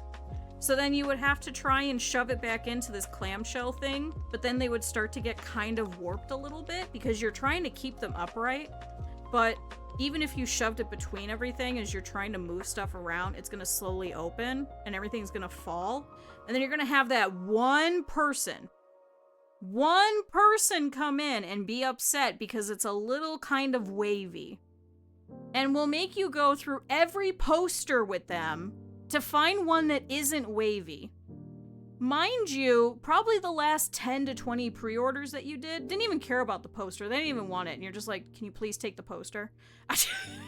Please take it with you. Nobody else is going to take this. We're going to throw them out. Please take it with you. Like, we're begging them. And then there's this one person that comes in and is upset. And is like, what do you mean it's a little wavy? Like, we've been having this sit here for 6 months. What do you want? Why didn't you pre-order it when it first came out then? If you really cared about the poster. Put it under some books. It'll be fine. Put it in a frame. If you really care that much about it. No one will notice. I promise. Like, I promise. No one's gonna care about this stupid poster. And then after that, after you deal with that, who's then complaining and is like, I'm gonna call corporate, I'm gonna make sure that you get your job taken from you. And I'm like, okay, you have fun with that. And they're just fighting with it. And I'm like, okay, that's fine. They're like, can I have the number for your manager? Okay, here's the phone number, just call, it's fine. It's alright. Just take it. It's fine. This is stupid. If you actually cared about it, you would have actually come in earlier. It's fine. And then they leave. And then the next person's like, hey, can I pre-order, but can I not get the poster?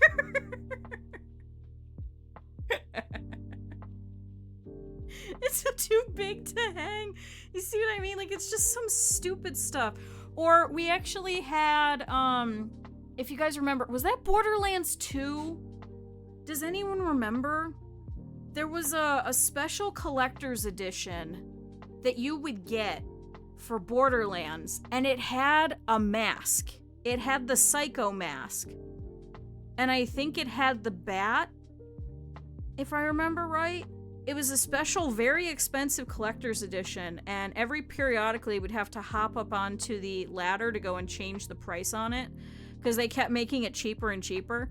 I think I heard tales that I think it had been sold 3 times. And it smelled so bad. It smelled awful. It got to the point where people would ask about it, and they'd be like, what is that up there? And we'd hop up on the ladder, go bring it down for them, and we're like, hey, we're just gonna let you know, it reeks. Like, we'll open the box for you, so you could see, because it's more of a hassle to sell this to you, and you bring it back again. And we would just open the box, and it was like opening Pandora's box, and it was just the smell of disgusting, overproduced plastic, and it just smelled like barf. And it was rank, and the whole store would smell like it. It was so bad. And every time someone would be like, that's really cool, I'm gonna buy that. And then you bring it back, and they're like, man, it made my house smell. Man, it made my house smell real bad. Like, yeah, listen, this is why we're telling people. We'll open it for you. We'll make the store smell bad just so we don't have to have you bring it back again. It looked really cool. It's just, I don't know what happened when they produced it. I don't know if they did that on purpose, but it smelled awful, and nobody wanted it. And unfortunately, we had to keep it, because they were like, oh, well, somebody might buy it. I can guarantee that if I went back to that store, I haven't worked there in probably 8 or 9 years, I can guarantee that if I go back over there, I'm sure it's probably still there. It's probably still up on top of there. It's basically a mold farm, yeah. Oh, man. Or we did have a couple of our employees that had pre-ordered the very infamous shitty Thanos glove thing, collector's edition too, for the Marvel vs. Capcom thing. Man, that was stupid.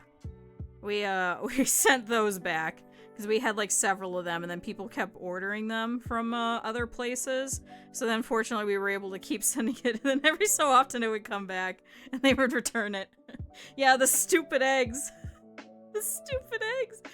And the one employee, the guy that stood on the counter, he would tell people too, because they're like, hey, how's the collector's edition? He's like, don't. That's all he'd say. He's like, don't. He's like, I took a picture of it. Don't. Just don't. He would show them the picture and they're like, oh yeah, I guess I don't want that. So chat, if you ever get snookered into taking the Borderlands Collector's Edition mask, don't do it.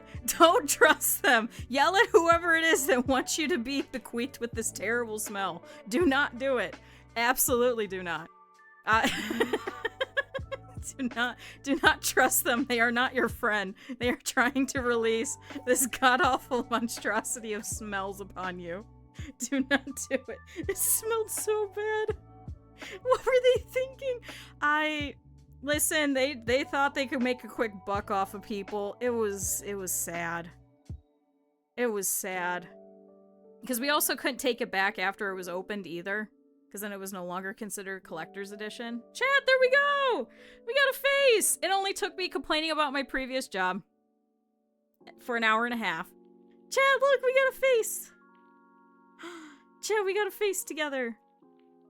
Yay! Chat, how does such weird things happen in my life? How does such weird things happen in my life? Who else could say that they had to smell the fucking Borderlands shitty mask? It does kind of look like Cinema Roll, doesn't it? I think it's because the face is still... I think because it's not muzzle-like yet. Because we gotta put some more pieces together. Oh, chat, look. Oh, chat, I'm so excited. Okay, so what's our next step? Now that I complained about the Borderlands mask. Let's see. So from R to L, so we did that. That's all set. Hi, Leonid. Still has that Borderlands mask? Why? God, that must reek. Ask them if their house smells. I wonder how long it would take for it to actually air out. Most people would bring it back after like a day or two. Try to get me a copy of Wings of Liberty too.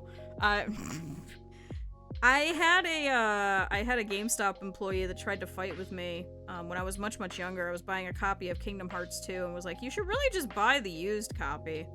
Like, the only difference is it has cellophane on it. And I was like, no, I really want the new copy. Well, no, it'll save you $2. I'm like, no, I'm good. Oh, it does. He's nose blind to it. Oh, it's so bad. Chat, I don't think you'll ever understand just how bad it smells. It was so bad. Okay, with the right sides together, pin 2 of the horn pieces along the bottom side, which runs from S to the tip. The bottom side. So I think that's the shorter side. So we want to sew the shorter side. The inside of it is black. I never looked in it. I could smell it every time that they opened the box, and I went, I'm not going anywhere near this thing. And then pin the horns to the head. Okay. Alright, chat. Let's cut out the horns. I could smell it. I never wanted to look at it. It was just so bad. And they sent out the roaches.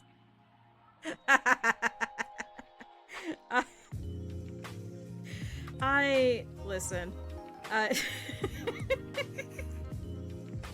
They probably did. I'm gonna be honest. They probably did. Okay.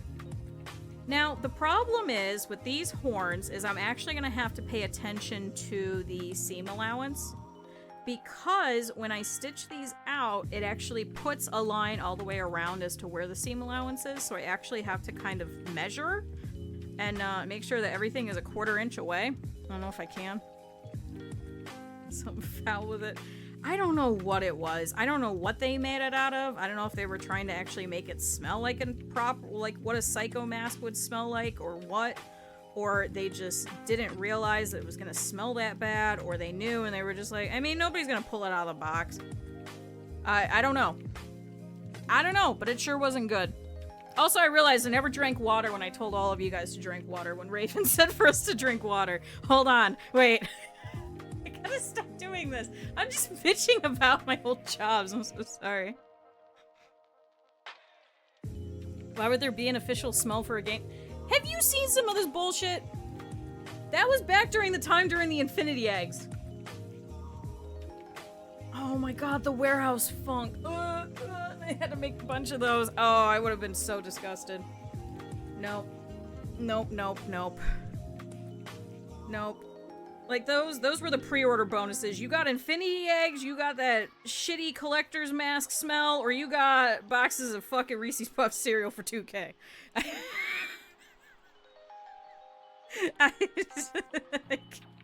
Let's think about this. You got 3,000 boxes of little tiny Reese's Puffs cereal.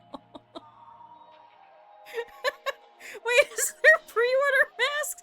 Chad, don't do it. Don't do it. It smells so bad. Don't do it. Don't get the collector's edition. Don't do it. It smells so bad. Chad, I cannot perfectly describe. I wish there was smell-o-vision. We can't. Hi, Vera. Holy shit, 2 years. Thank you. Holy Jesus. Chad, can we get smell-o-vision over the internet so I can try and recreate this smell? I'll forever remember it for the rest of my life. It smelled so fucking bad. Sniff.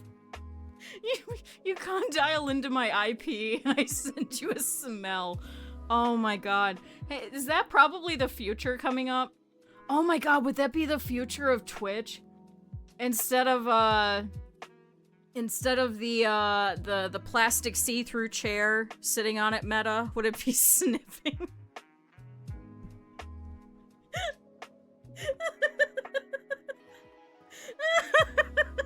Except I just sent you guys the smell from the Borderlands Collector's Edition mask. I'll mail it to you. Absolutely not. I don't want it. I do not want it. I never want that again in my life. Alright. I never want that smell again. Oh man. That was sure a weird time in my life. You know what? At least I got free cereal out of it. And a free Heihachi pin from Tekken 7. It's pretty cool. It's so big, it actually has, I think it's three pins in the back, and it's got one of the really long bits to keep it all in. I don't know what I walked into. Oh, Pura. 200 subs. No, do not do 200 subs for no. Just smell my armpits. Oh, chat. I think this dragon's making me lose my mind. I think that's what's happening. I think we're all weird on a Friday. I can't believe it's already almost 12 o'clock and I'm still sewing. Jesus Christ. Oh my god. Smelling VR chat? No. Oh god. Alright. So here's our horns. Over here.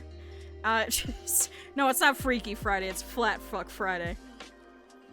Make a TV that you can lick or taste? Really? Well, I know that, oh man, back in the 90s, Nickelodeon used to have, they were smell-o-vision cards? This is gonna sound really bizarre.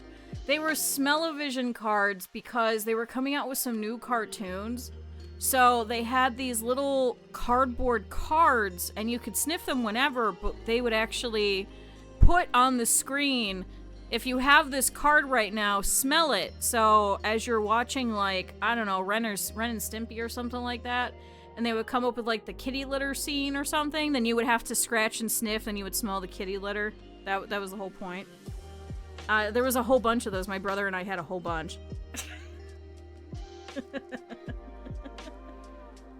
Yeah, I swear to God that was a thing. Basically webcam so you can kiss people over Skype? What? What? Listen, people did weird shit. Welcome to the 90s. They were like, oh, smell-o-vision, but it was just little cardboard things. I swear you used to get them at, like, Toys R Us or something like that. Anybody remember? Am I crazy? Okay, so SpongeBob had it. Alright, see, so I'm not crazy. See, chat? This was definitely a thing that happened. They were just little cardboard things. The giant bad dragon. Twerk, I think you're like the 7th person to make a giant bad dragon joke. Every single person that's come in has made a bad dragon joke. But it's going well. We just have to finish the face and then attach it, and then we could stuff this guy and he's all done. It's taken us all week, but... And there will be more. Great. Great. You know what? Today's the last day of it. It's fine. Everyone have fun. Sanity drain. No, we were just bitching about things. Twerk, do you know about the collector's edition masks of Borderlands that smelled like ass?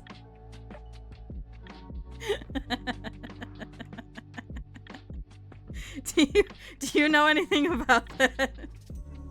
This is just me. I'm glad Lux knows what I'm talking about so I don't seem as crazy and everyone's just like, the fuck is Q talking about? There was a Borderlands collector's edition. It came with the Psycho Mask and it smelled like ass. It smelled so bad. It was so plasticky. And people kept buying it from the store that I was working at and then they would bring it back because it smelled so bad. And it made their houses smell like rank. No, because it would make your house smell like it every time you open the box. So you would have to just keep it in the box, which kind of defeats the whole purpose of having a collector's edition thing, because you had to keep it in the box. You couldn't show it off, because it just smelled so bad. It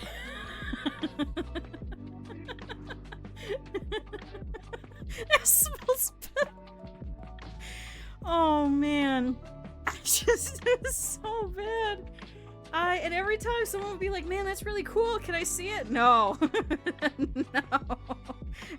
Are you actually thinking about getting it? Because I will bring it down for you to smell it. And tell you, do not get this because I do not want to return this in a week. When you come to bring it back. When you go, oh my god, it smells like ass. Like I told you it smells like ass. Why did you buy it?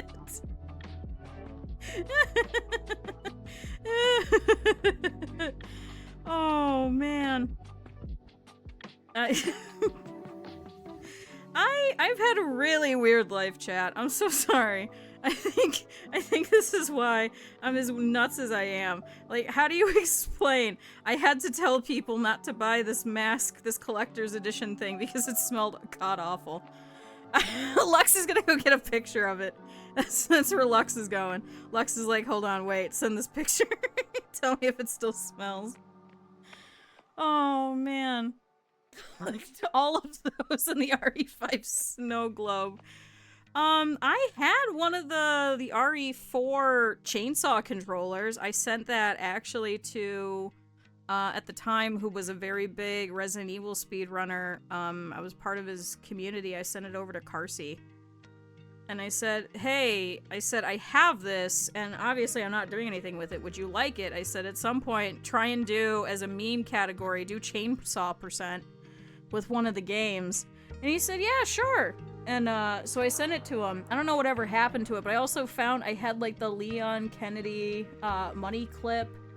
I think I had one of the coins or something like that. I just had a whole bunch of just random crap in a closet, so I sent it to him. And I don't know if it worked, so I told him too. I was like, this is the PS2 version. I don't know if it works. Good luck. You know, maybe it'd be a nice little collector's piece to kind of put on display or something. I kind of wish I would have kept it, but I'm kind of glad that I didn't, because I feel like it's more fun for like Carsey to have it than for me, because like I have never played a Resident Evil, and I don't think I'm ever gonna play a Resident Evil. Then I'm like, I don't think I need the Resident Evil chainsaw controller that only works with Resident Evil.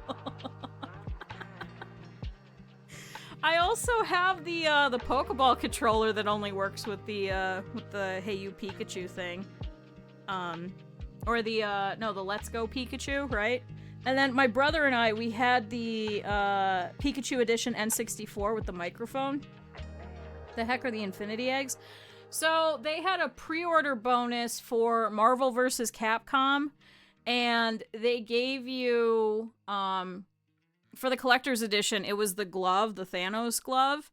And in all the promotional images, it had like these really pretty stones and it actually looked like the actual stones. When you got them, the knuckles were actually just these little like Fabergé eggs, essentially. They were just dull and stupid looking. And I think it was like $250 or something for this. They were looking at it, it's like, oh man, it's got actual real like pretty glass gems or something. Like they could have put some plastic even in there. No, they were just these shitty little eggs. You can find pictures of it. So you can find pictures of it. It's so sad. It's so outrageously sad that they're like, yeah, this is totally worth that kind of money. No, it was not. Alright, let's see if I can... What the heck do I do for a 1/4 inch? I think it has to go here. Is that a 1/4 inch? That looks like a 1/4 inch. Alright, we're gonna hope and pray. Let's see. Asked him if he still had it and said yes. The local GameStop won't take it because of the smell! I told you, Jen! I told you no one will take it! I told you! They won't take it because of the smell.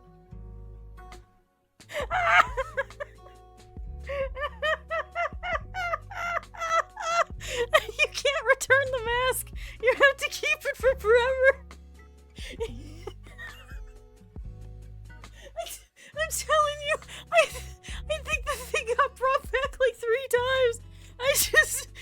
It smells so bad. Nobody ever believes me.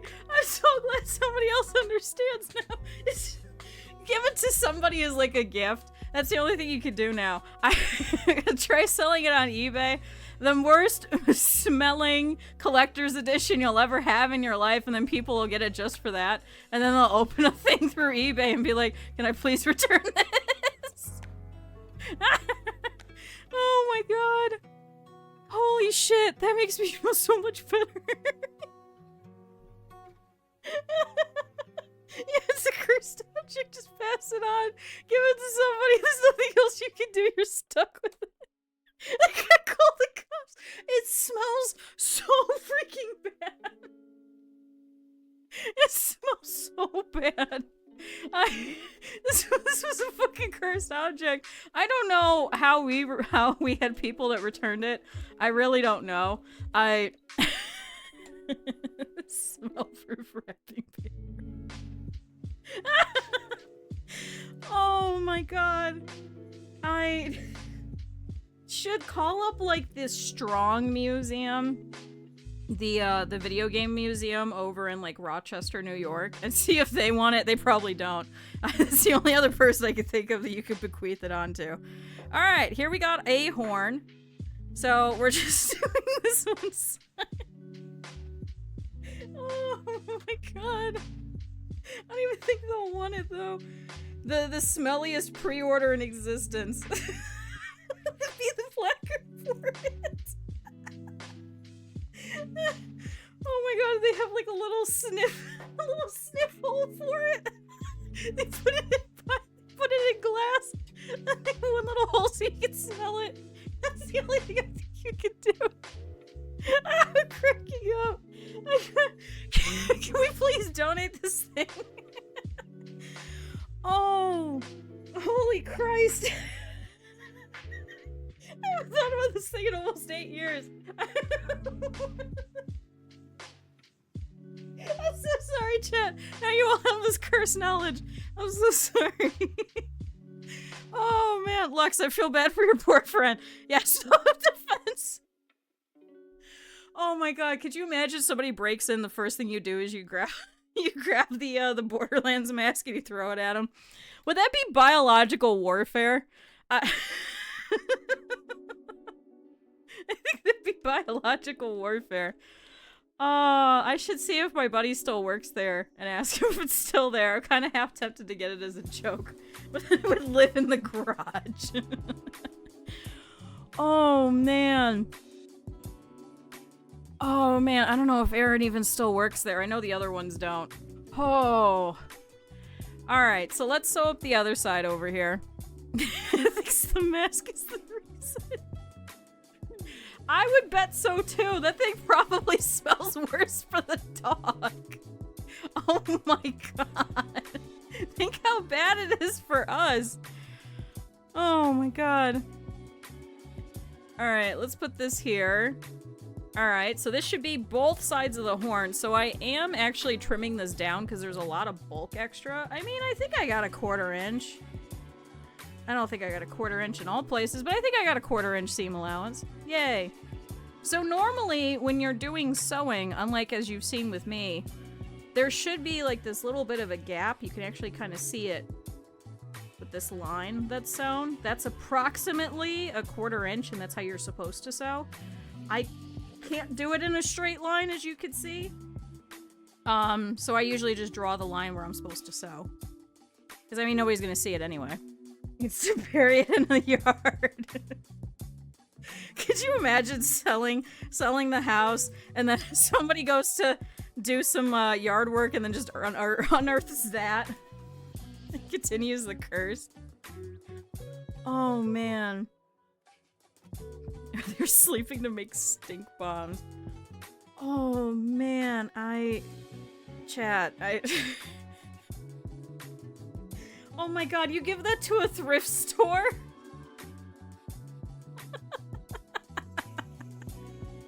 I think they would tell you no, take it back. Oh man. Chat, this is a thing. So, now we have 2 horns. Now we're not gonna put these together, these are 2 separate ones. The fart guns use them. Oh my god.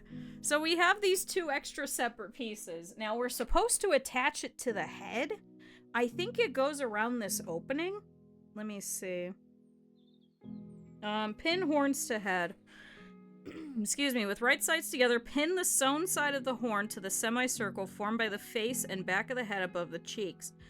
The sewn seam should match S on the back head. The open sides of the horn should meet at semicircle T. When pinned, it'll form a slightly curved line. What? What? Pin first seam and notch S on back of head. Okay, so let's start there. So first pin S. Where's S? Where's S? L, Q, R, S. Okay, I found S. So I guess the middle point is supposed to go here. So I think, based off of this information, because these are actually just mirrored anyway, so we're not going to have to move them. I think based off of this, I think it should go like this, and then the horns will go like this. So let me go ahead and pin this. Where the hell is... I think I have to clear all of this. I never cut out this section. So I think that's gonna make things a little harder. So I should probably cut this up. So we can actually pin this the whole way through. As you can see, I never cut this out. I was like, I don't know what this is for. So I just left it. So I guess let's trim that. And then let's look over here. This one I kind of trimmed a little bit more, but we'll trim it just a little bit. Okay. So now this should pin to about here. So let's go where I sewed that line, and then let's flip this over. So this has to go into the middle point of S. Okay. I don't know what I'm doing, chat. I don't know if I'm doing this right. And then it says, pin this all the way around to point T. I don't know where T is. That's P. That's Q. Where's T? Where the hell is T? Is that T? Okay, I think that's T. So I think it's SRT. So I guess I should point this all the way over to here.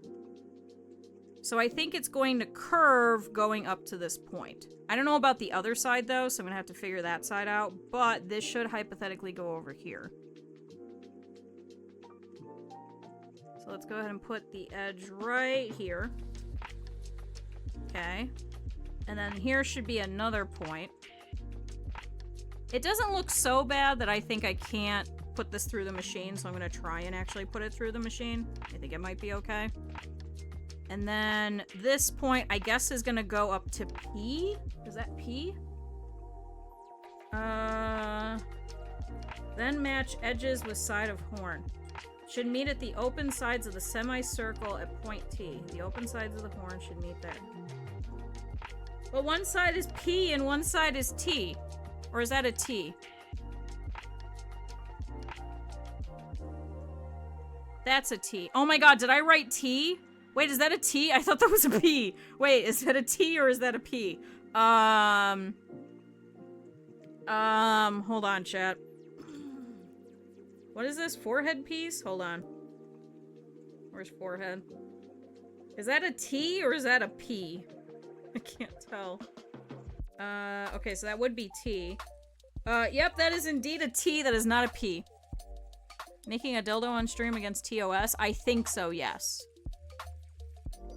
Because I know that there's been some VTubers that have gotten a temporary ban for showing a general dildo on stream or mimicking one.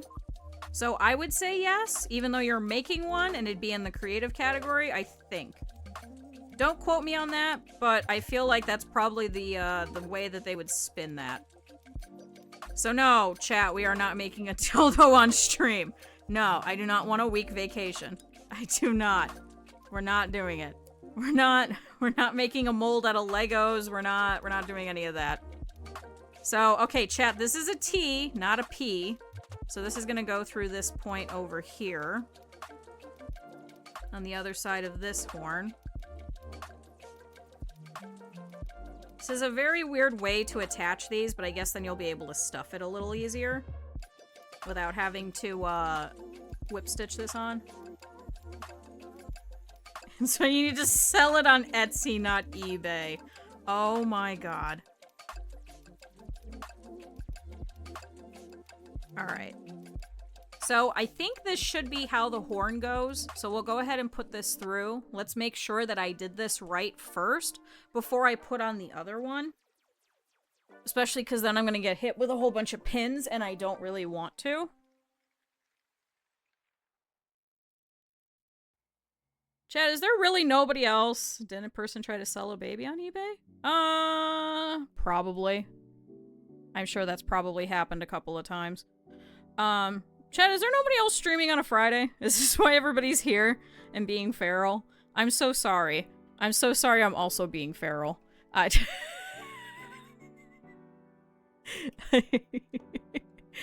so sorry that this is feral day. I'm sorry if you came here for normal content. I don't know why. It's just 2K, cereal, the smelly Borderlands mask, the dude getting mad at me about his poster being creased. Or one time the mom that got upset with me because her kid put a copy of a new game on the used game shelf and then insisted that we must have had a used copy, and I said, no, we do not. And then almost got into a fist fight with me because her kid was a piece of shit and moved it to the other shelf and said, well, I want the used copy for $5 cheaper. And I said, but we don't have a used copy for $5 cheaper. It was a whole thing. This is good, you're good, great. Alright, I think I got most of that. It's a little janky in some spots. Just want to make sure there's no pop seams. That one's kind of showing through, but I think that should be fine. Alright, there we go. Chat, I think I did it right. It's a weird way to do it, but you know what? It works. If I return it, it's used now. I did have somebody that did that too, who opened a copy of... It was actually Marvel vs. Capcom, and I had to explain to this person that no, if you buy a new game and you try to return it, because of all the download codes and everything, and then you get like special skins and shit, it is no longer considered a new game and you have to trade it in. You cannot return it. Despite the fact that it says on the receipt that says, when you buy this game, you are not allowed to return it once you have opened the disc. And he goes, but I didn't use the code. I don't care. If it says on the receipt that you are not allowed to return this as new, I cannot return this as new. And then he goes... So I called every manager, and they all said the same exact thing. And then he called corporate, and I immediately went, "Hi, this is Q. This is employee number such and such. I have a gentleman here who is trying to return a game that was new as used, because they have opened it." And he's like, "Well, I mean, that's up to the manager's discretion. I mean, if your manager says no, then I'm gonna say no too." And I was like, "Thanks, I appreciate it. Hey, the guy on this corporate said the same exact thing. I don't know what to tell you." So I lied to the guy.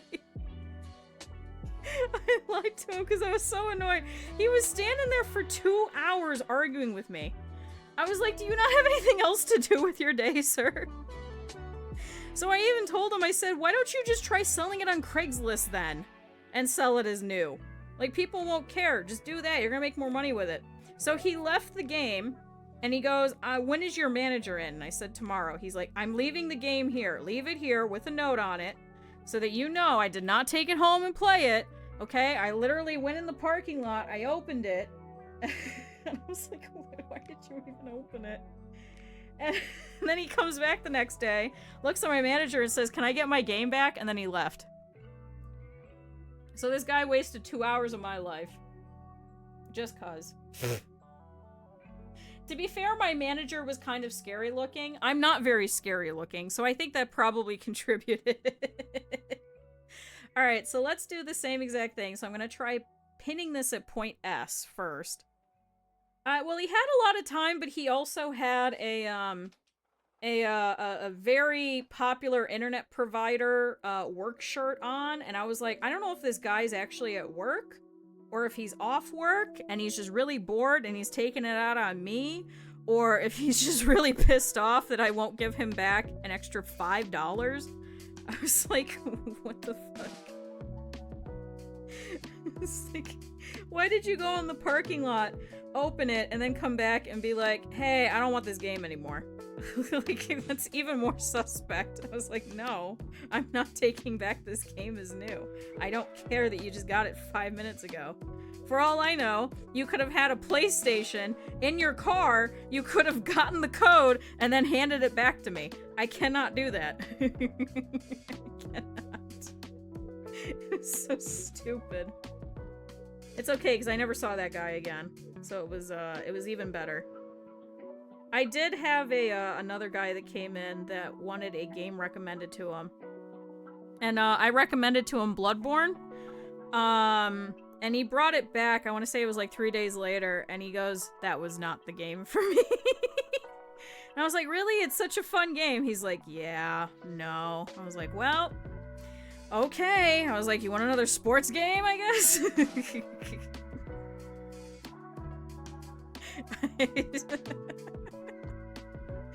Chat, I should not have been working there. That was not the place for me.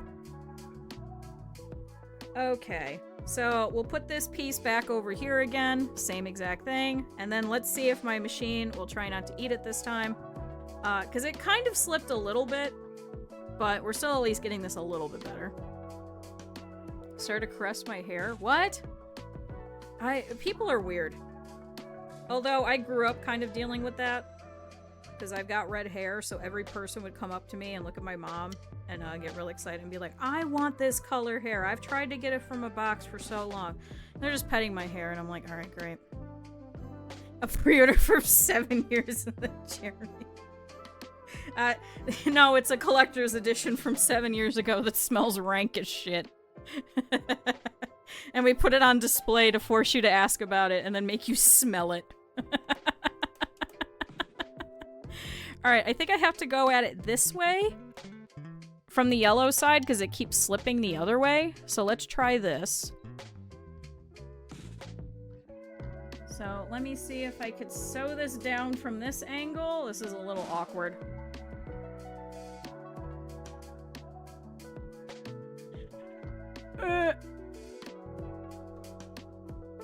It's making a very angry noise. I don't think it likes that. Uh-oh. Why do you not like that? It's fine. You're just sewing a little bit. It's fine. It's fine. Just sew. It's fine. making an angry noise, chat. I don't know why it's making an angry noise. It's probably gonna be a mess on the other side. We'll have to look.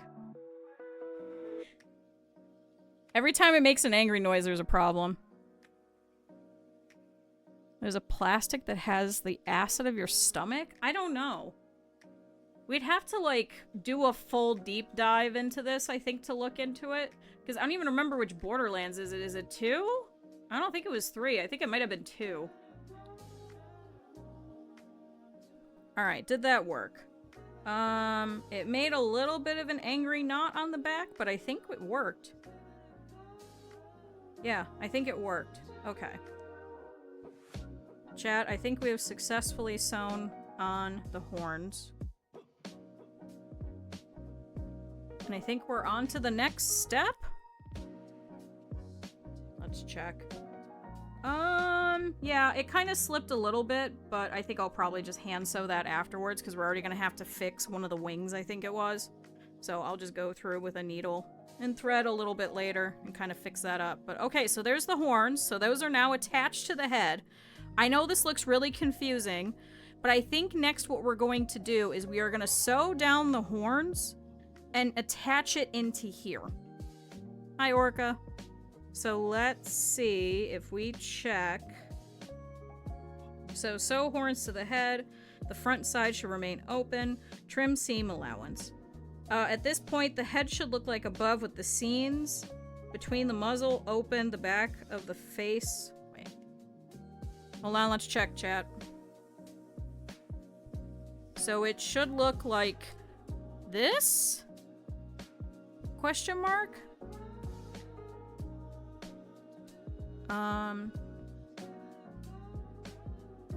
With the seams between the face, okay, and the muzzle open, the back of the head, and the chin. Okay, so I think we're correct.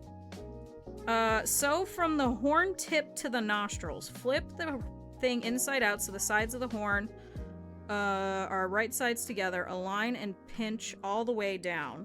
So we're gonna do from the tip of the horn going all the way down into the nose. Okay. This makes a lot of sense. Make another Monster High doll. Ooh, there you go. So now, if I pin from here all the way down by putting these pieces together,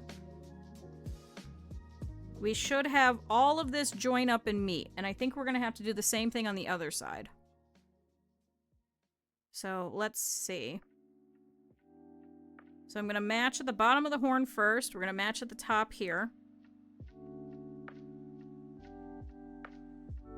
And we're going to put this here. You haven't made one before? I haven't either. They're very, very expensive, so I tend not to. And then I want to do at this horn point. What's really nice about having these stripes here is I can actually match the stripes. So then I'm sure that all of this is going to work out. Once again, though, I am going to have to unfortunately actually figure out where the seam allowance is because I didn't draw it on the horns. So I'm actually going to have to pay attention to where I'm sewing, which is going to be a little unfortunate. Okay.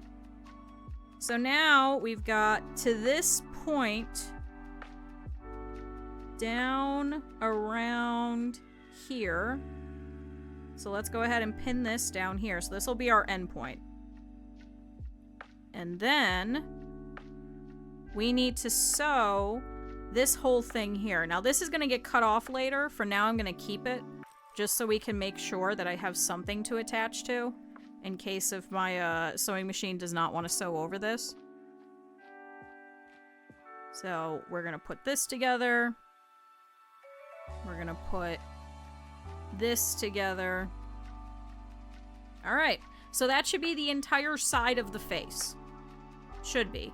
So we're going to start up here at the horn and work our way all the way down. And then we're going to stop here. All right, chat. Moment of truth. Moment of truth. Hopefully this works. So I think this will be a 1/4 inch.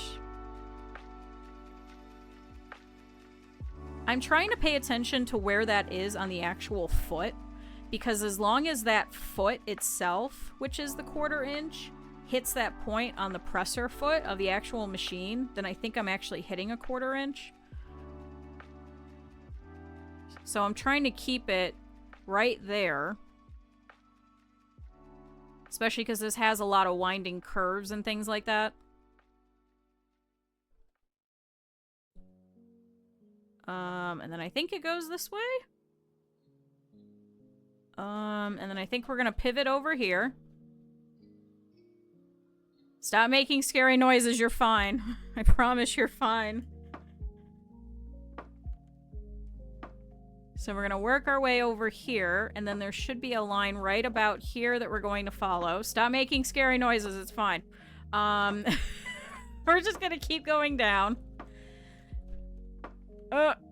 It's making another scary noise. What's your problem? Is there a pin? There's a pin.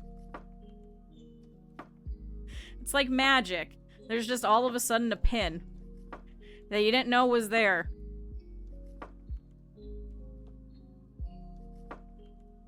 And then this should go all the way down through the nose. We're gonna back up right here. And, whew. Okay, it looks like everything worked on the other side.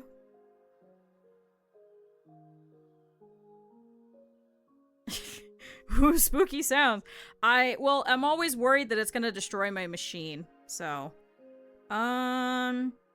It's looking a little, oh, so I have a hole here, so I may have to fix that, but I think that's a pretty decent looking face. I just have to make it match on the other side. So, we missed here a little bit. So my finger goes through it. So let me see if I can actually flip this. Maybe I could do a quick run through here and match this back up a little bit more. Let's see. The spooky sound is just either it's hitting a pin or it's getting stuck on too much fabric or something like that. You made 2D ones? I like the 2D ones because you can kind of just make those super quick. The 3D ones take a little longer. I remember I think the very first stuffed animal I ever made was a little penguin, and then someone bought a mouse pattern, and we weren't allowed to buy that one because it was too simple. So someone at the end of the year left this kit to make a mouse, and so I made a mouse and I named him Henry. And my friend kept insisting, no, that means that his nickname would be Hank. And I was like, but he doesn't have a nickname. His whole name is Henry. She's like, no, we're gonna call him Hank. So I had this mouse named Hank. Even though his name was actually Henry. Always insisted on calling him Hank.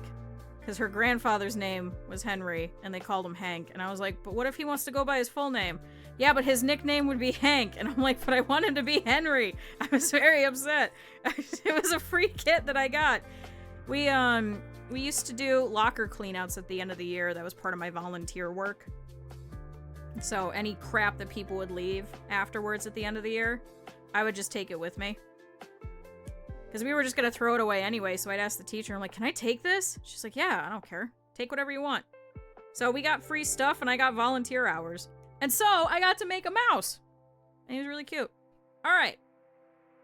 There we go. I fixed the hole. So now we've got a little bit of a snout. So now we got to do the same thing on the other side. As you can see, what it does is it kind of protrudes. And now we've actually got a little bit of a snout over here. Normally with some patterns, they would actually add a little nostril here. So, yeah, I didn't want to name him Richard because I didn't want him to be a dick. I wanted him to be a Henry. I'm still upset about that. I don't know why she was so insistent that he had to be Hank. I was like, damn it, this is my mouse. I didn't make him for you. I wanted my mouse. I also in high school made a little purple cat. In the style of like a Hot Topic type of animal. Stuffed animal that you would get that was kind of like crummy looking, little bandages on him and stuff like that. 2 different colored eyes. One was a button type of thing. I don't know why, I just thought it was really funny. And I gave that to a friend of mine and I was like, here you go, here's your purple cat. So maybe it wasn't just spite. Maybe I was always kind of meant to make stuffed animals. Maybe it wasn't just spite, chat. Maybe I can't blame that person that much. Maybe it was just always me. Okay, so we'll pin the bottom of the horn together again. So once again, all of these are matching up with the other side, trying to get the stripes all the way around. And then we're going to do the same thing where I put the pin down here. Escaping Kong. Kong had nothing to do with any of this sewing thing, though. Thank goodness. So now we need to try and pin this joint here at the eyeball to the forehead to match up. Okay. And then this point here, I know it doesn't look like there's anything here because the blue fabric marker is starting to disappear. Because it does that over time due to, like, air and water. And especially if I'm picking this up a lot, it's going to pick up the water from my hands. Just like the general oil and moisture. And then we got to do this forehead little bit right here. And we got some extra little bits of stuff that we don't need.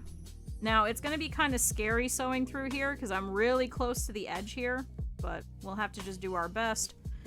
And it looks like there's a point here where this bit of the fabric is barely meeting. So I might have to really go over this spot a couple of times. But all right, chat, let's do the same thing. We're going to start from the tip of the horn. Try and measure that out first. So I know that that's a 1/4 inch. See, this is why I draw where I'm going to be sewing. It makes my life so much easier, and then you can actually see it in comparison to the rest of the fabric. And then I could just follow that line. Chat, you guys can steal that idea. It's a very good idea. I came up with that myself. I didn't actually come up with that myself. Okay, where was that stitching line? I think it's right about here.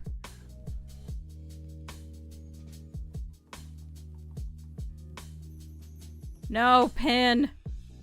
No. Okay. We're gonna try this again. Following this whole line all the way down. You could just barely see this line. Okay. And then right about here is where that join that's barely there is right here. So I want to make sure that I get through the original bit that was sewn. There we go. And then move this over towards the edge because this was really close. And then we're going to follow this blue line all the way down. I can barely see anything. That's okay. I can barely see anything either, and I'm looking at it in real life. It's also making another scary sound, and I don't know why it is. Okay. Chat, moment of truth. One, did I sew through the... I sewed through the embroidery a little bit. Oops. Did I miss that spot? No. Okay, so that should be joined, so there shouldn't be another hole here. Let's pull everything here. And then let's flip. Oh! Oh! Chad, I think it worked. Chad, what do we think? How's he looking? He's got a nose. It sticks out a little bit. Is that a hole? I think that's a little bit. Yeah, that's one. Okay.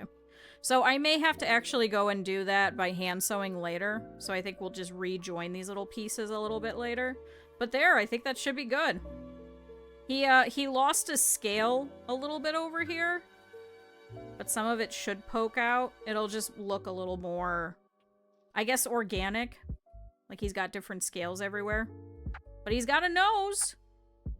That's what we were doing with this whole thing, was working our way all the way down. So let's trim everything in here that we don't need. I already trimmed the other side. So that's gone. And this is extra. That's extra. And this is... I'm glad there's a nose! Ah! Okay, so now I think we're gonna close up the back of the head. Chat, we're getting there. We're getting there. We're gonna be done with this whole thing.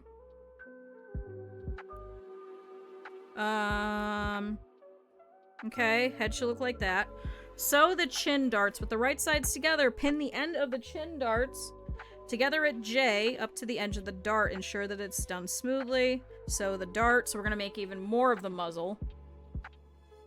So that's this little bit down here. So we've been ignoring this whole time. These are just these little tiny bits.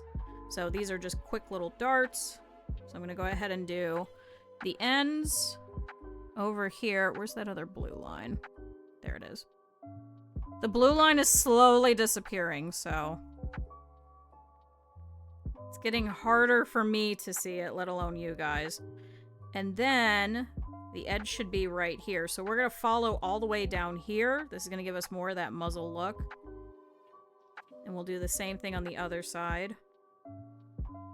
Looks like J goes to about here.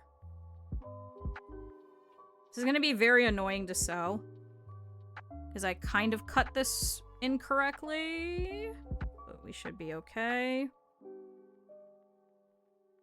Okay, so this little point goes here, and then we're gonna meet up right here at this other end, so we're gonna have even more of a nose shape. So that's how we get kind of that 3D effect by doing this. And I have somehow pushed all of my pins under the sewing machine, so I'm just gonna very lazily kind of push them off to the side where they won't be under the sewing machine. Can you guys still see? Right about there? There. Hold on. Can I do... Is that better? Okay, that's a little better. Alright, nose time. So let's start from back here.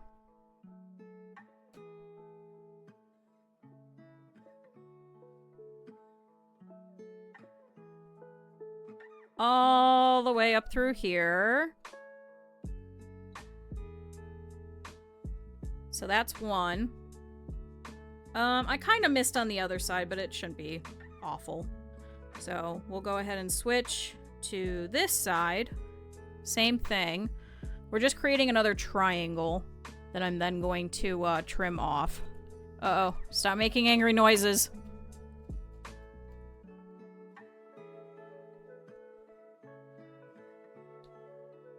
And back that up. I kind of missed this one a little bit worse, but it's okay, they'll even out, chat. So now if we pop this out, we've got even more of a snout. So now that'll actually stick out. As you can see, especially when we go to stuff this, it's gonna look so much better like this. Magic! So we've gone from like a 2D little piece of fabric to this 3D. So let's trim all of these. Did I just cut through it.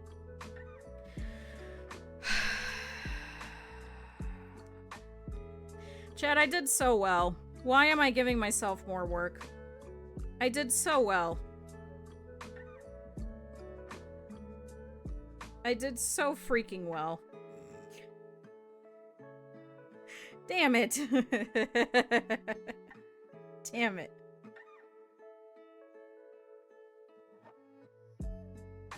And then let's trim these. I am covered in everything.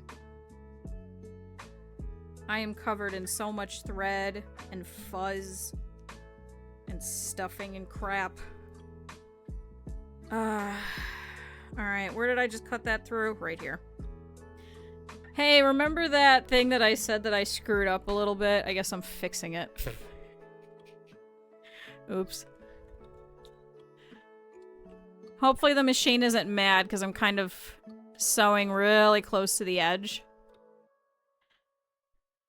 Alright, are you back together a little bit? No. Okay, let's go from the top then. Am I covered in hatred? I'd say yes. Hatred for myself for doing this to me.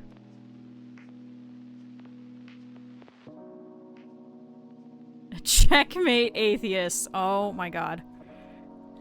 Listen, it's Jesus season right now. No, I'm joking. There's also Rosh Hashanah going on right now. Alright. Should be able to trim all of this. And now if I flip it, okay, the hole is gone. I have fixed my mistake. We are fine. His snout is good. We're okay. So, what's next on the docket? Sew head back seam to forehead dart. So, the two open pieces should now go all the way together, and then the head should now be entirely sewn all together by doing this. So, I am going to put these horns like this. It's gonna make sense in a second. I don't want these to get stuck in the seam as we're going all the way around the back. So I'm gonna kind of shove these out of the way.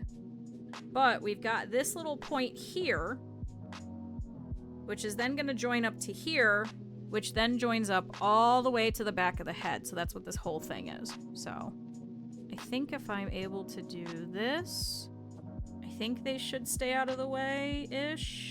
Yeah, because I can fold them down. All right, perfect. So, now we get to go pinning.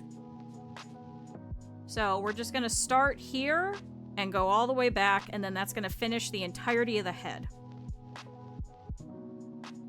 It kind of makes sense doing it like this because a lot of the times it's easier to sew in pieces and join different pieces by sewing machine as opposed to having to do it by hand.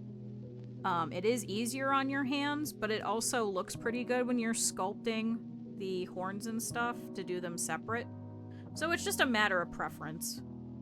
So if you're ever looking at this like, this is too complex, then just make the whole head and then just ladder stitch on the horns afterwards. That is also a viable option.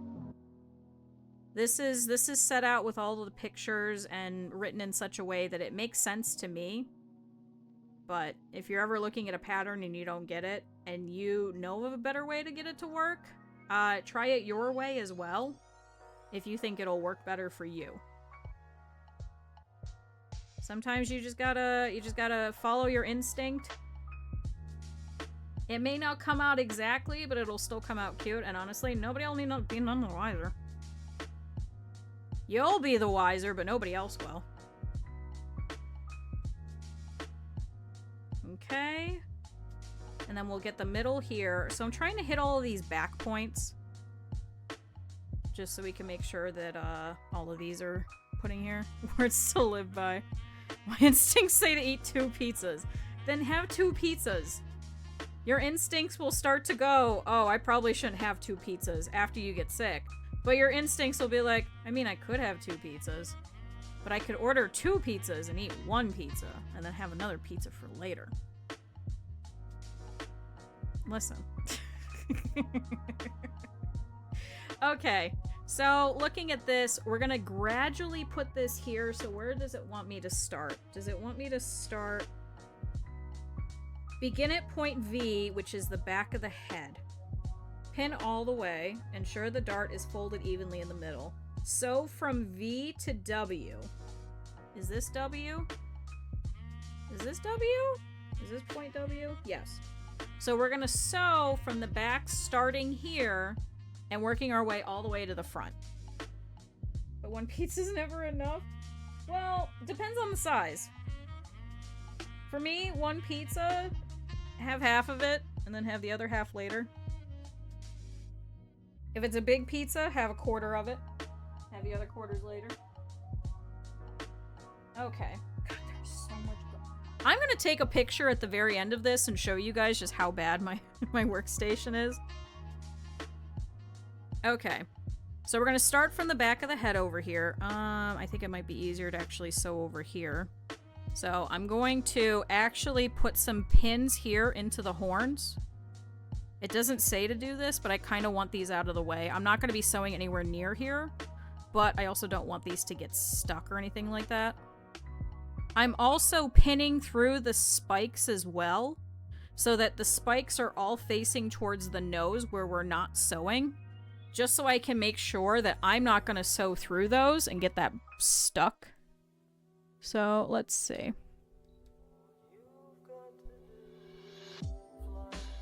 I'm going to put a pretty decent knot at the back of the head, because that's usually a joining kind of stress point.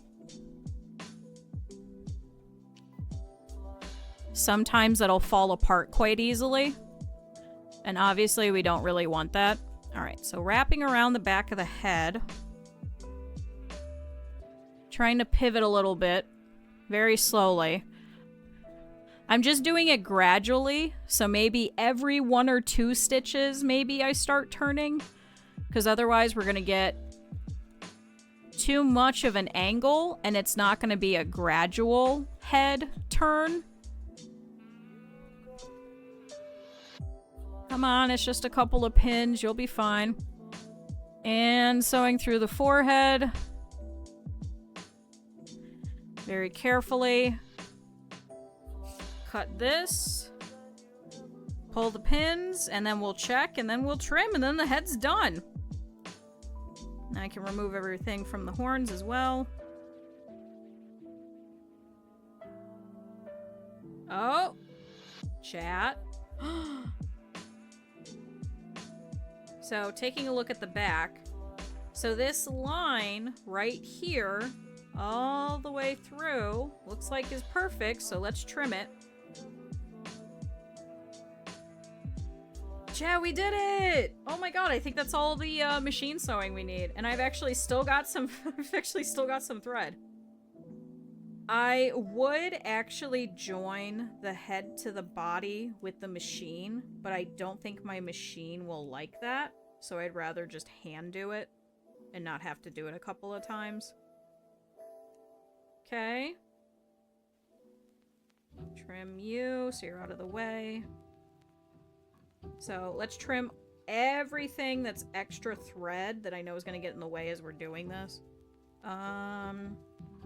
Yeah, that's the entire head. That's all done. Okay. So is it just attach the head now?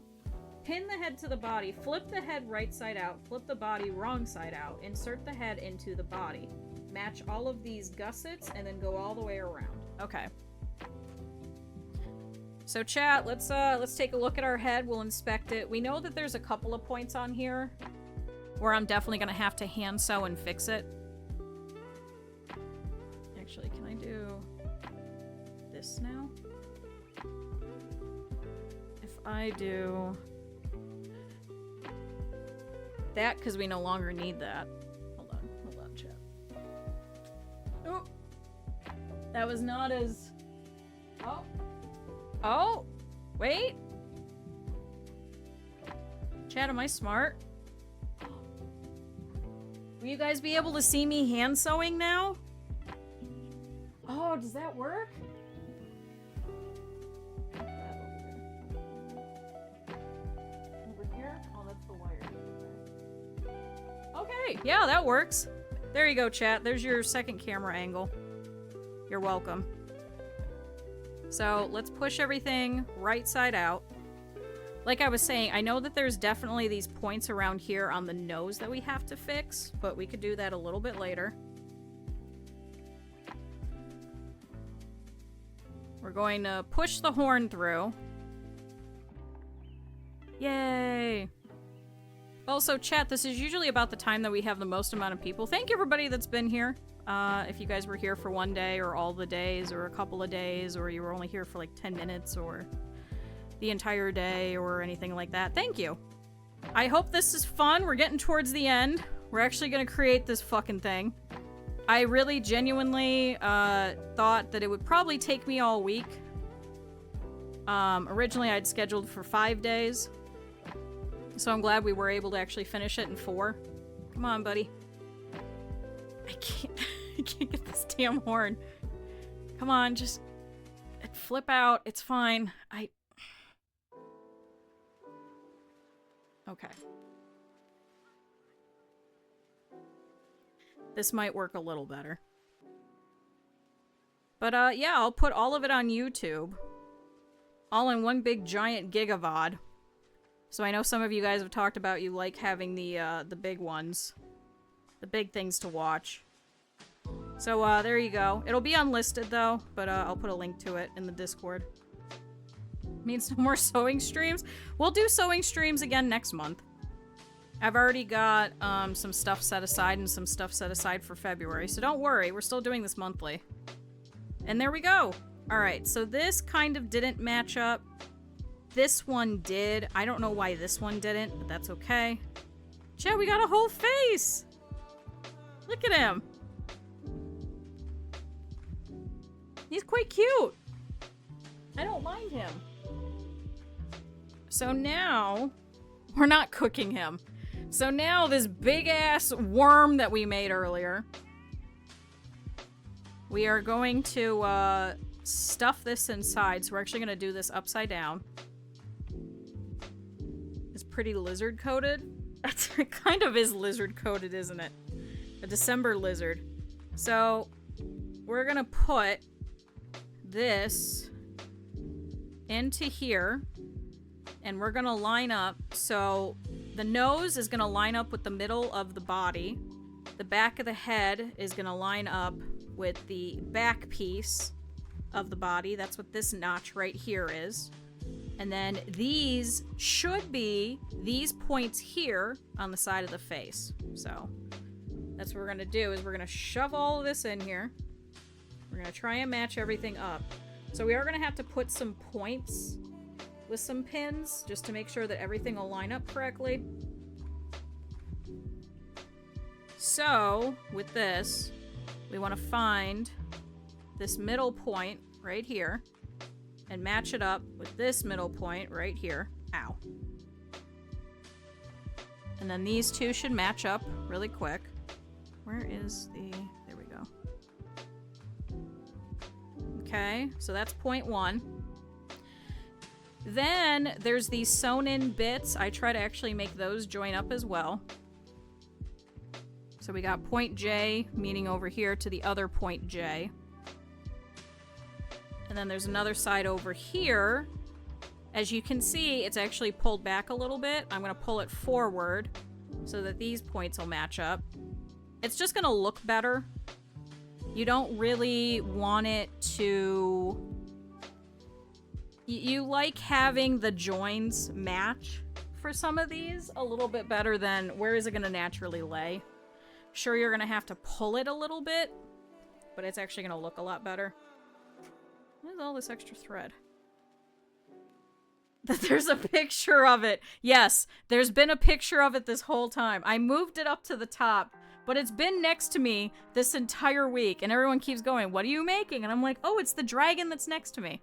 Now there's a dragon up in the top. He's been there. He just keeps moving. Everyone keeps coming in. What's the dragon look like? Well, there's a black and red dragon on the screen. I think that's what I was joking about before when I was having my rant earlier this week. Where I was like, I don't know if this this extra camera is gonna work very well. Okay, I need to put this over here. Sorry, I'm trying to join correctly. I almost put that in the wrong spot. Because you guys tend to not look at things on the screen anyway. If I put a pinned comment, nobody looks at it. If I put the picture of what we're making, nobody looks at it. If we... She was making bottom right. Yeah, I'm making the, Jesus Christ. Sometimes it just takes a second, I think, for everybody to kind of realize, oh, that's what's going on. So, look at the screen in this economy. I know, who does that? Alright, there should be another join here at this point as well. So this is L, which should also join to the other point L. It's different when it's really small. I get that point. So everybody that's on mobile, I get it. So that's why I try and be very descriptive as well. Global doesn't read. That's why I try and be very descriptive and very helpful as well. But at the same time, I'm like, man, it's on the screen. Like, it's on the screen. Look at it. Like, what are you making? A 2-foot-long dragon. What's that look like?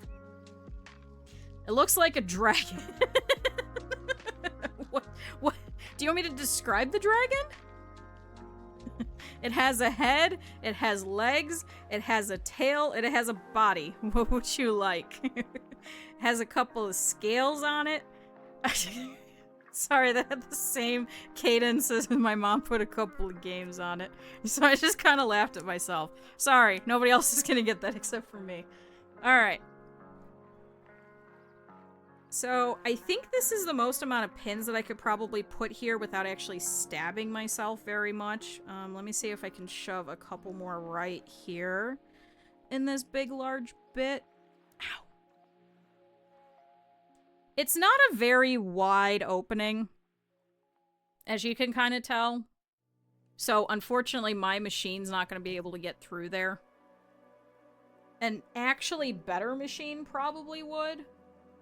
But this machine still works fine, so I mean, if the worst that happens is I have to hand sew a little bit, I'm alright with that. There's extra thread everywhere. And I can't use any of it, it's just garbage.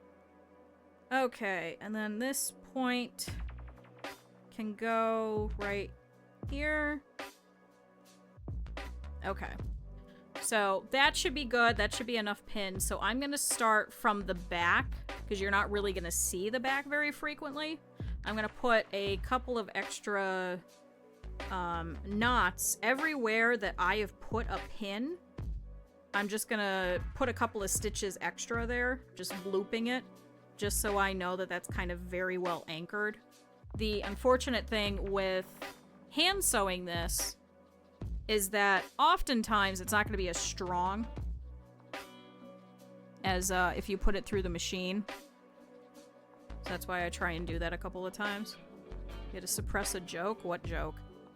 We're gonna go this way around. Ow.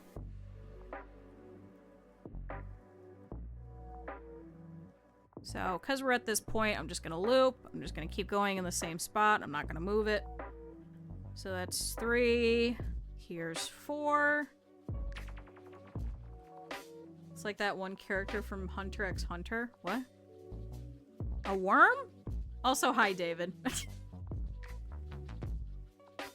I stab myself a lot. You can't help it. You just can't. Okay, so that's good. Why is it pogging? Because that's the neck. What do you mean, why is it pogging? We shoved the entire face in there that we just made, put it into the body, and now I'm attaching that. One with a lot of needles and stuff on his head. Which part of Hunter x Hunter is that? Can I be honest? I don't think I've actually watched Hunter x Hunter in probably 10 years. I don't know, I forgot. You know what? So go find a picture, and then I'll try. Can I permit from here? I'll remod Taki so Taki can hit permit, and then you can post it.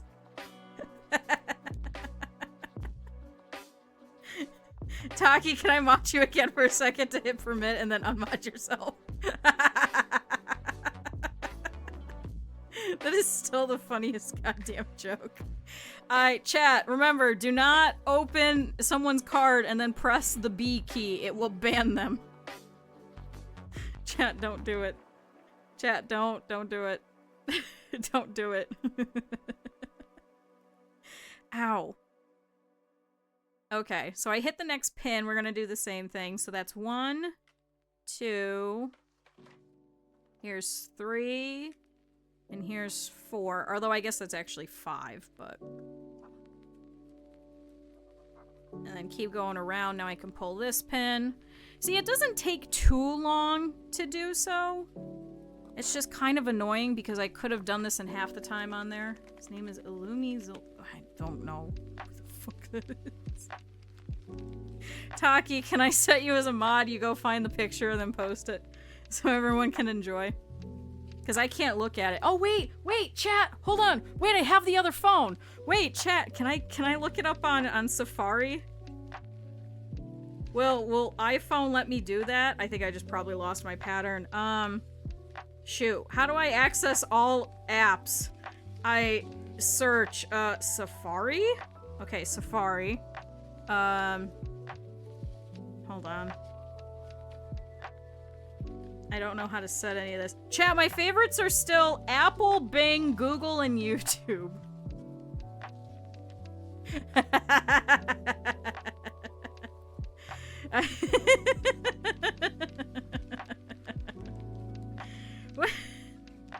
What? How does this... You know what? Okay, I stay in browser. I don't care.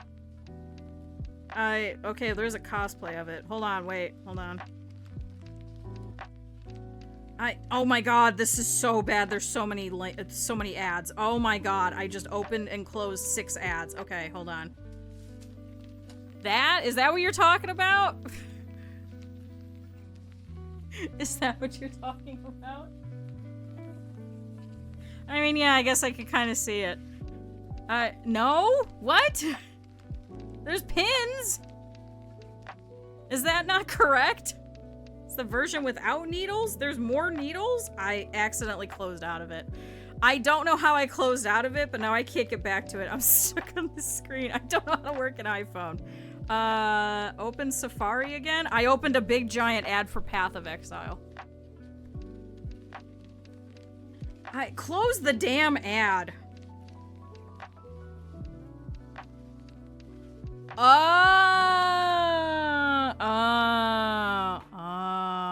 And is okay. Okay, so it's still the yellow pins. Got it. How do you close a tab on here? I don't want to listen to the page. No, I don't want highlights. Not now. How do I hide distracting items? Play all animations. How do I close out of a fucking thing? Oh, do I have to? No.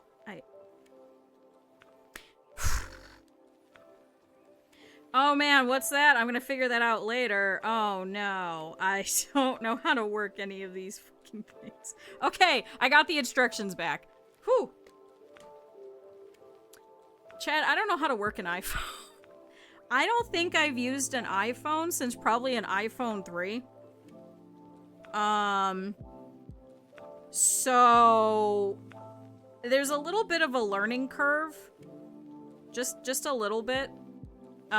Considering the fact that I've been using an Android for probably almost... When did I get one?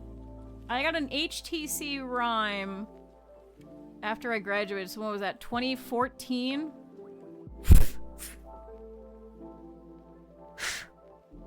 And then I had a friend of mine that had a Windows phone at the same time. That is quite a while back. It's kind of nice having the iPhone for this literal purpose and for tracking, and that's it. Android's better for most things with the exception of the AR tracking kit. So yes, you're correct. But no, unfortunately, I need it for that. This is a very expensive webcam, essentially. A big piece of Minky went up my nose and I can't get it. Go away.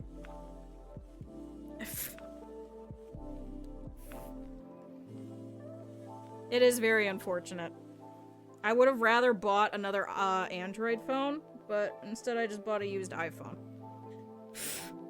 So Chad, thank you for paying for that. Back during the subathon, much appreciated. Because now that comes in clutch for this specific purpose of being able to open the instructions. And that I'll be able to move correctly. Okay, so we got that pin as well. Wait, did I get it? Aha! Go away. The first thing that I do every time that I go out of stream this entire week is I go and I blow my nose. And I change my clothes. Alright, 1/4 of the way around. Why did that just buzz? Oh, that's why that buzzed. Okay. Chat, Mousie's live. If you want to go watch Not a Dragon. Chat, go say hi to Mousy. We're almost done, though. But, we will not be raiding Mousy. How am I doing? Doing okay! got over being sick, and now we are sewing. So this dragon's gonna be pretty cool. Unfortunately, I have to keep him. Nobody has said that they want the dragon. I unfortunately made a couple of mess-ups on him, but that's okay. I think that makes him just all the more cute. Okay.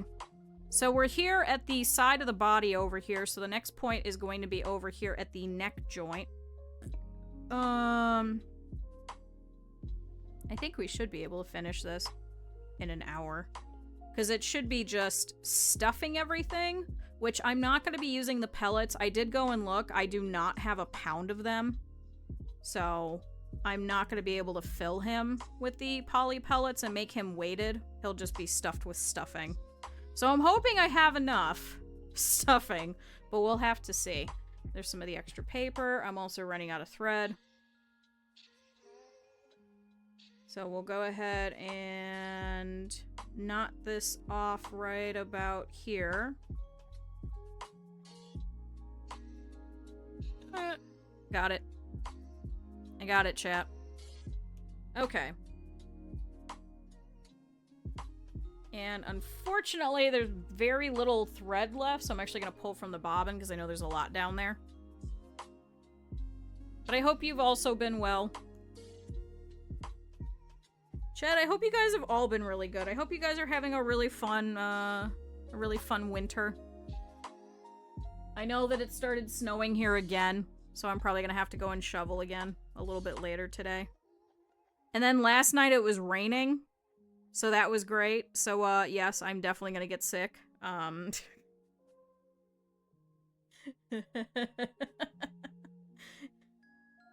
Oh, boy. Your winter was November. I think I'd rather have that instead of it being this entire thing. I'll trade. I've had snow every day, and then it's supposed to snow today and tomorrow. And, last week, I think we had, what was it? 8 to 12-ish inches in some points? Which is... wait, what's 8 inches? Hold on. 8 inches is 20 centimeters to 31 centimeters. There you go. Chat, I can actually just flip it over. Yay! I can just literally flip it over. That's why I have both. That's why I do this all the time. Don't mind all of the marker on here, because I have a tendency to draw when I'm measuring things. Okay. Did I knot this? Okay, I did. I've never been more busy. Oh no. I know why you're busy. Listen, take breaks. Okay, so if I put this here, alright? So going back over here to this neck point. So we'll go all the way straight through. I don't think I'm gonna trim this little bit here at the neck, though. Normally I would, but I think I want to keep it there just so there's some extra adhesion. I don't think that's going to cause any problems when stuffing this bit, so I think that should be fine. No, did I just make a knot? Oh, no. Wait, did I fix it? Oh, Chad, I fixed it. Oh, I'm the best. I'm the best seamstress ever. No, I'm not. I'm the best. Alright, so we can continue on. Once we get to the front, like I've said before, I never trust that, like, my nephew isn't gonna come over and try and play with this. So I'm gonna really try and make sure that the front neck piece over here is gonna be really adhered, so I'm probably gonna go at it, like, maybe, like, 10 or 12 times with my stitching, just to make sure, because especially kids like to grab things by the tail. So we did that extra sewing around there, and especially by the head. So I'm gonna try. So even if any of this seam pops, I'm still gonna have this front bit and this back bit where it's actually gonna stay, and I'll be able to measure and fix everything else around based off of those 2 points, is what I'm hoping for. I try and do this with all of my things, is I try and really go at the couple of corners, so like the north, south, east, and west. So that even if something pops, then you know that those ones are always there. And then all the rest of it should be measured out. Why are you... Stop getting stuck on everything. Okay. Halfway through, chat. Halfway through. Halfway through this entire thing. Ow. What are you getting stuck on? Hold on. I don't know what this is getting stuck on, and it's annoying me. So we're just gonna use some beeswax. I know, it looks like an absolute mess, but this is very important. What this does is it makes the string lubricated, and it should go through a little easier, and then it should not. So, let's see.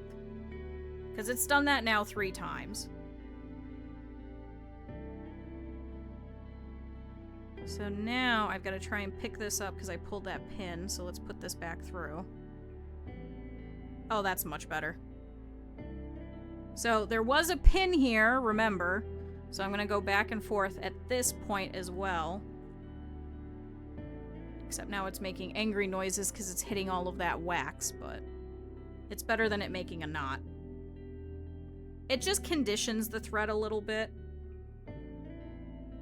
Doesn't really hurt it.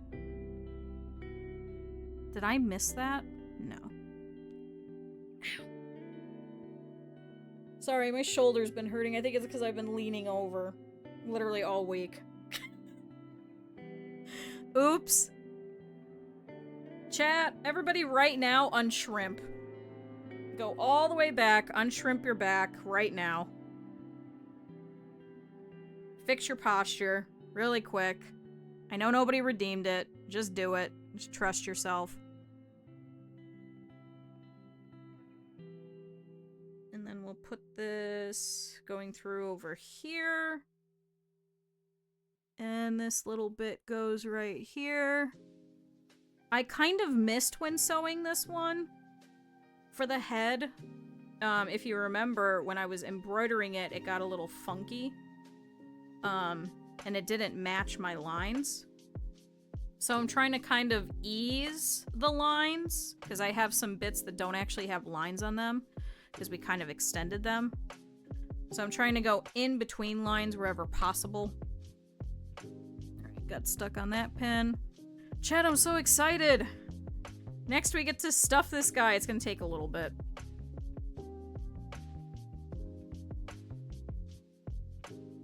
I'm gonna have to look and see. I think it's stuff the claws first, then stuff the horns, then stuff the face, then stuff the rest, I think is how we do this.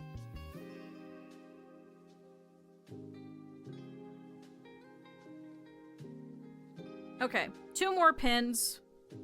Very slowly, just 2 more pins. We just got a quarter left. Yay! Progress as we keep going.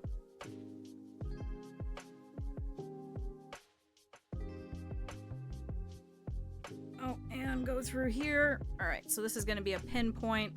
So we'll reinforce stitch over here a couple of times. Come on. Straight through.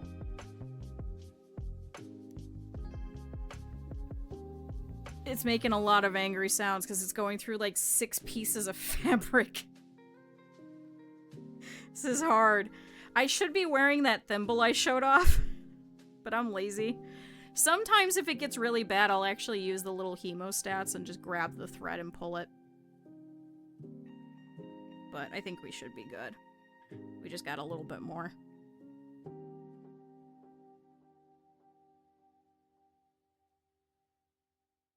And here. And through here.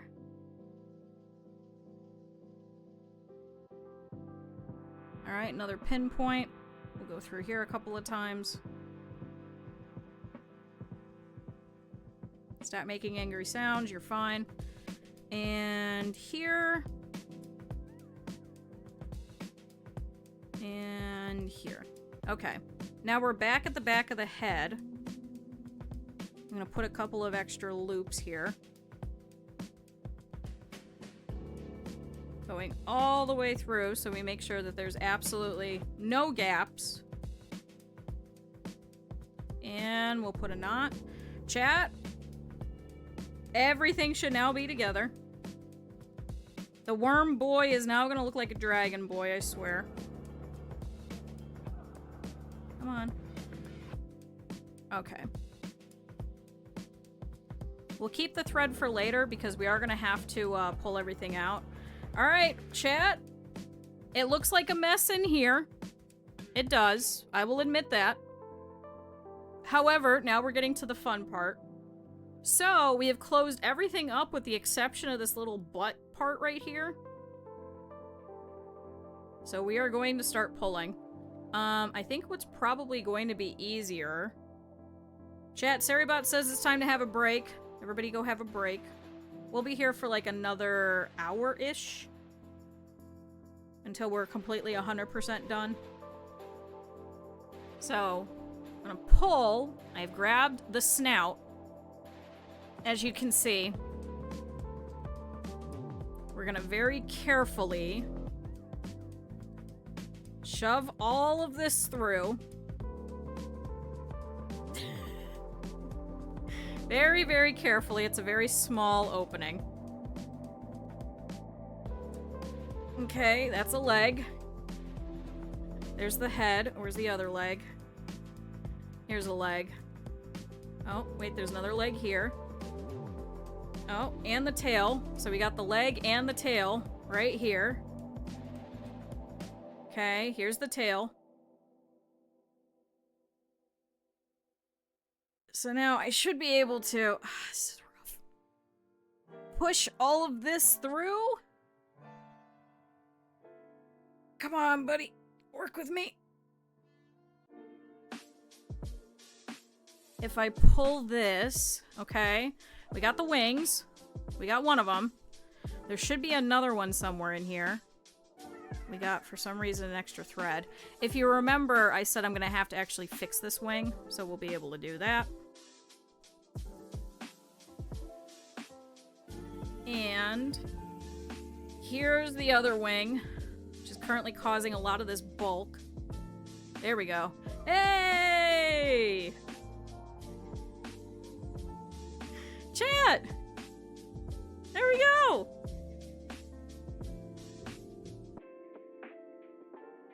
So we've got to fix the tail back here, but all of the feet are out because we've already done that before. I'm just going to put the metal rod through here. It's just a turning tool. You can actually use a chopstick or you could use a pencil, or sometimes you could actually just use the hemostats, but this kind of reduces a lot of that extra bulk because it has that little tip at the end. But I think because this is a couple of pieces joining at the end, I don't think I'm going to be able to get this to really pop out. So let me see if I can kind of jam it through with something a little thinner. Come on. Alright, I think that's the best that we're going to get that. Chat, look at him! Look at him, he's done! Look at him! The whole thing came out. So the whole thing is just completely done. We got the snout, we got the face, we got the front, we've got the little legs. So those will all stick out.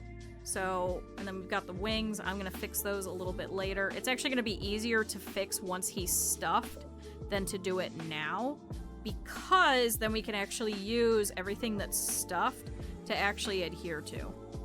So, next is stuffing. Is there any special instructions for that? Flip the plush right side out. Stuff the claws with polyfill. Add poly pellets to the plush. We're not going to do that. The amount is up to you. Stuff the remainder of the plush. I like to stuff the horns first, then head, then stuff the remainder, strategically understuff the circles. So understuff around the leg and the tail. Okay, and then hand sew it shut, clean up the seams and stray thread, and then that's all done. All right. So let's see if we can get some stuffing into these claws. Alright, I don't think that's gonna be enough. Can I actually put this right side up? Alright, I think there should be plenty of stuffing. I feel a lot in here. Trying to grab a lot of it. I actually might have to do that. I'm sorry, Chad, I have hands. It doesn't work well with the gloves, unfortunately.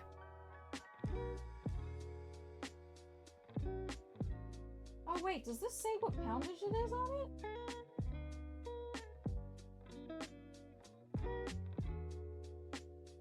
Oh, actual weight is 23 pounds. So the box, that means, is 3 pounds. So if I subtract 3 pounds, I'd be able to know how many pounds of stuffing I have. Oh! See? Minecraft was smart. I didn't realize that the shipping label was still on here. Chat, somebody remind me later. I gotta weigh this and see how much stuffing I have left. Okay. This is gonna look like a little bit of a mess. That's fine. I'm going to take these and we are going to stuff the claws first. So that means I'm going to take a wad of this, wrap it around. We're gonna put it through the butt and all the way up here. So each little ball is going to get put into one of these. Ask you the weight of stuffing. Yes, thank you. And we'll do the same here. And I'm just going to wrap it around and then rebind it. We're going to put that through this claw. Okay. And then we'll do the same thing. Wrap this around. Re-grab this and put it through this toe. So that should be all of the toes. Come on, toe. Come on. All right, and so we got some claws. These aren't gonna stay completely because we're gonna be putting more stuffing in here and we're gonna be moving this around, but it's good to get at least a bundle in there, at least close to it. Because what that does is that'll actually keep it at least somewhat close, that later, after there's more, it should push all of this back. Because we've kind of shoved that in there. So it kind of remembers. Alright, relock this. Put this into this claw. And we got another bundle here. Put this into the next one. This is going to use probably a lot of stuffing, unfortunately. Chat, Minecraft was actually smart for once. I just didn't realize there was a shipping label on it. Chat, next time Minecraft is here, remind me, I gotta say thank you, Minecraft. This is gonna be the only time I'm ever gonna thank Minecraft for something. But, I gotta thank Minecraft for that. I didn't realize it had the FedEx label still on it. Okay, so all of these toes are done. The back toes are done. Let's do the front. Now, unfortunately, as you can see, we're gonna have to go all the way down here. So it might take a little bit longer than the back legs. But we'll do the same thing. So I'm going to... Because as you can see, my hemostats... Oh no, come back! My hemostats, unfortunately, are not that long. I think they make longer ones, but we're just gonna kind of shove this up here as best as possible. Okay. And then I've got to pull the whole thing out. And we're just gonna keep doing this. I think that might be too big. That's a little better. So same thing, twirl it, relock it, And then I lost the butt. There we go. But yeah, I think I'll stuff the tail first. Okay. That's a little too little. Put that there. Twirl. Lock. I do like these, especially if you have small projects. Highly recommend getting a pair of hemostats. You could get either like medical grade ones, or they have jeweler's ones as well. So if you ever have to fix jewelry or something like that, that's what they're for. But you can also use them for sewing. Okay, there's another set of claws. And now this set over here. So we'll grab that.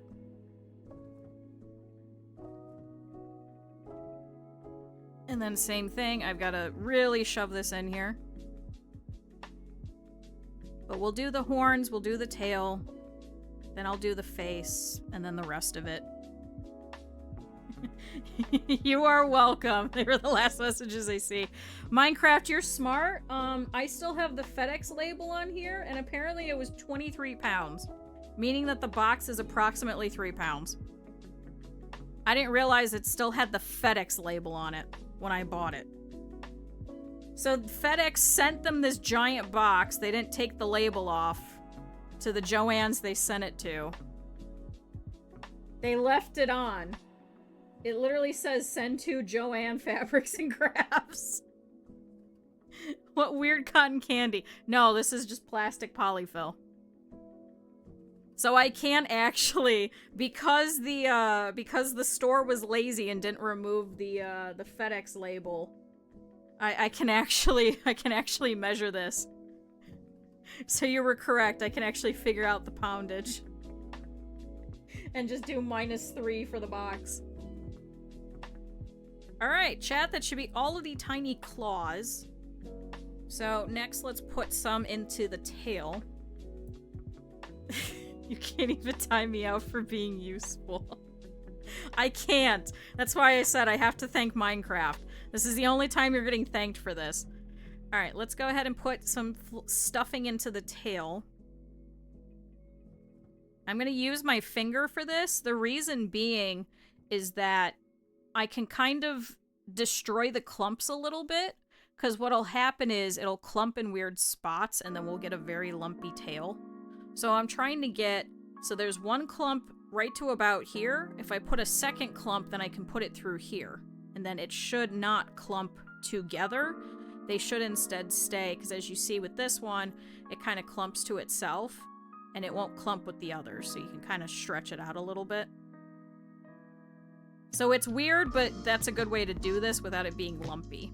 Is to kind of fill this in a little extra. And then I can put this, and then I can pick that little piece that I just put and shove it all the way down to the tip of the tail. And now it should remain unlumpy.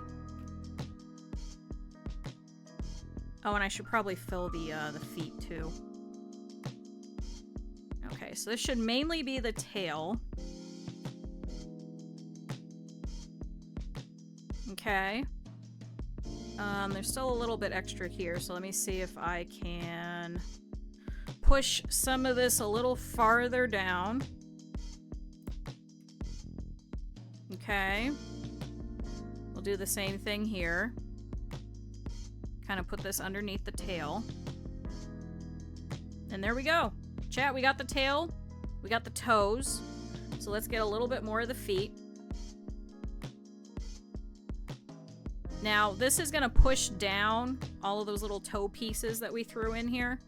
Now, in the instructions, it says to put the beads, but like I said, I don't have any. So we're just going to put regular stuffing here. So unfortunately, this guy will not be weighted. And then I can take the hemostats, and remember how we shoved all those pieces in the toes? There's some extra. So I could take this, kind of shove that into the toes, and then that's actually going to push those original pieces back in.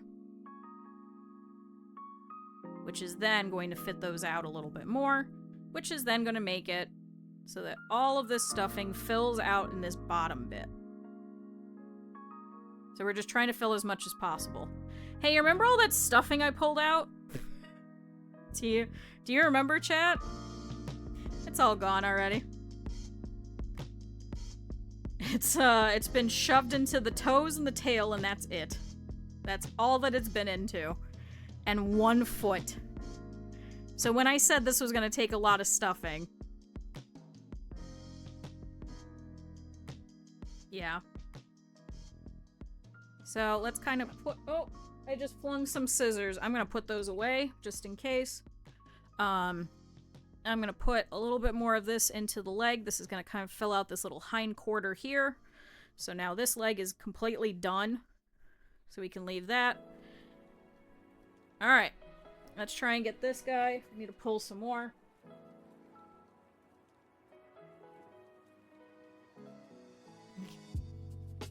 It's compressed being in the box. If I take the bag out, it uncompresses it. As you can see, it's slowly inflating.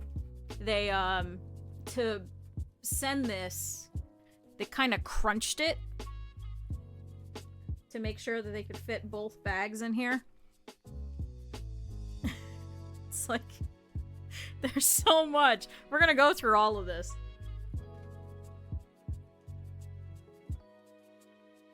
I'm just hoping there'll be enough for our next upcoming projects for the next couple of months at least.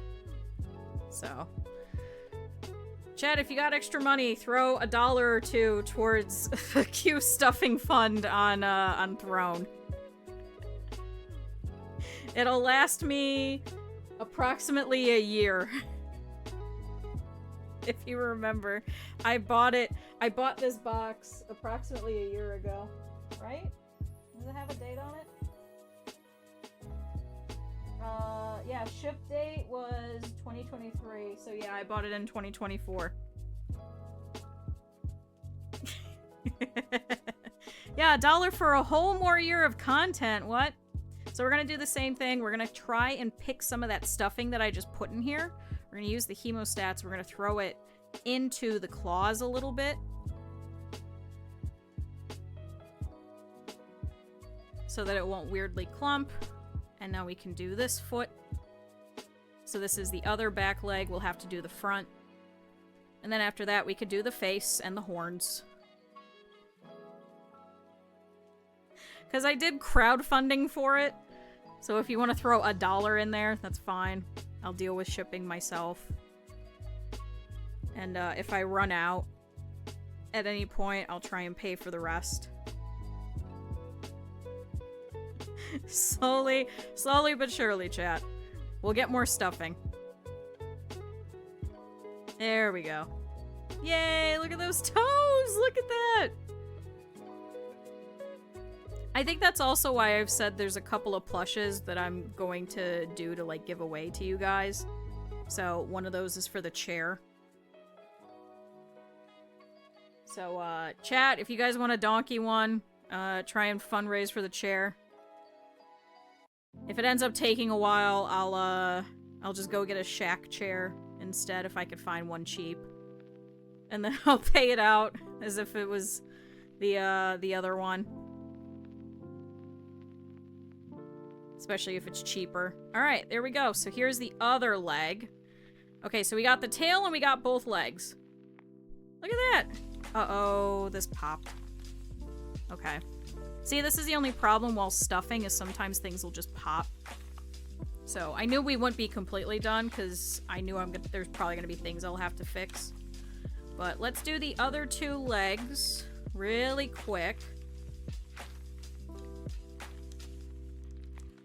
So I'm going to try and put my hand in here, but as you can tell, it's a little rough because you got to kind of accordion it. Stuffing, come back. It's stuck in the body. Damn it, get in there. Okay. The front legs are a little smaller, so I shouldn't have to put as much in here. Come on, buddy. But I'll do all the hand sewing off stream. I won't make you guys sit here with that. Don't worry. No, wait, no, come back. Sit on the phone. There you go. Alright, let's go ahead and put these back in. Do the same thing. Put these up into the claws. Push this up just a little bit. You want to see the hand sewing? No, you don't. You've already seen plenty. I usually end at 2 on Fridays anyway. So I think we should be able to finish stuffing here within the next half an hour.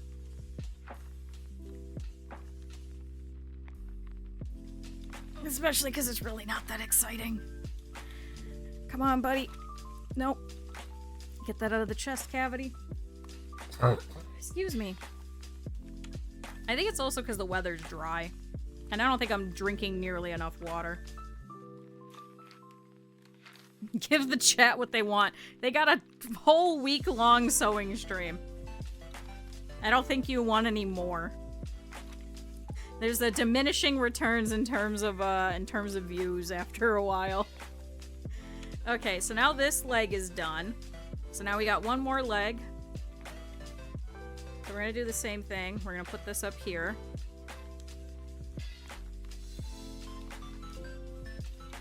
Come on, buddy. I deal with the shitty app to watch you on mobile. I'm literally using the shitty app to see you talking to me from the other shitty app on mobile. Don't worry. I understand. I understand completely. Bunny also uses the shitty app. Has to use mobile. Alright, I dropped my hemostats, but we're gonna try and sneak this back up here again. Do the same thing. Kind of wedge this into the toes. As you saw, that had like a little bit of a fold to it. By doing this, this actually pops out those folds and this actually fills out a little better. So it's really nice doing this. And it looks so much infinitely better. Look at that. That actually looks like feet. Alright. Let's get this last little bit into here. And then we're gonna very carefully try and stuff these horns. I'm kind of worried about that. We're having a lot of trouble kind of fitting. I just dropped my hemostats. I'm having quite a bit of trouble trying to get it all the way into the arms, and those aren't as deep. So we'll have to see how that goes. Okay. Here's the other leg. So now we gotta try and stuff the face. Alright, I think that's as good as I can get it. I dropped stuff. Okay. And then that stay here. Because I kind of have the box on a little bit of a pivot. So I can actually reach my hand in. So I don't want it to move too much. Alright. Let's try and do some smaller bits for the tip of the horn real quick. Just like we did for the little tiny toes. I'm gonna try and shove this all the way through. Might take a couple of tries, but I might be able to get it. Come on. No, Quebec stuffing. Okay. All the way up here. I think I lost some of it, but... Okay. So there's the tiny tip of that.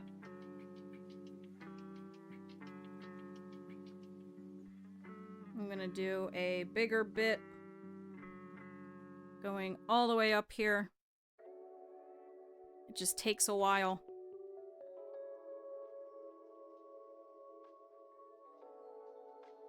Okay. Alright, I don't think we need as much stuffing in the horn, so I don't think we're gonna need to, like, overstuff it. Did I lose anything? No. I mean, I think I'll do, like, one more towards the base. Not the face, the base. The base of the horn. So that when we go to do the face, we'll be able to use that. Okay. So that was about 3 punches. That's not too bad. Thank God we don't have to get it into these little spikes. So I'm gonna pivot you so we can go this way. So same thing. Here's a small little bit for the very tip top. Going all the way up, through the chest, through the nose. Come on. Come on, buddy. Okay, up the horn. Got it.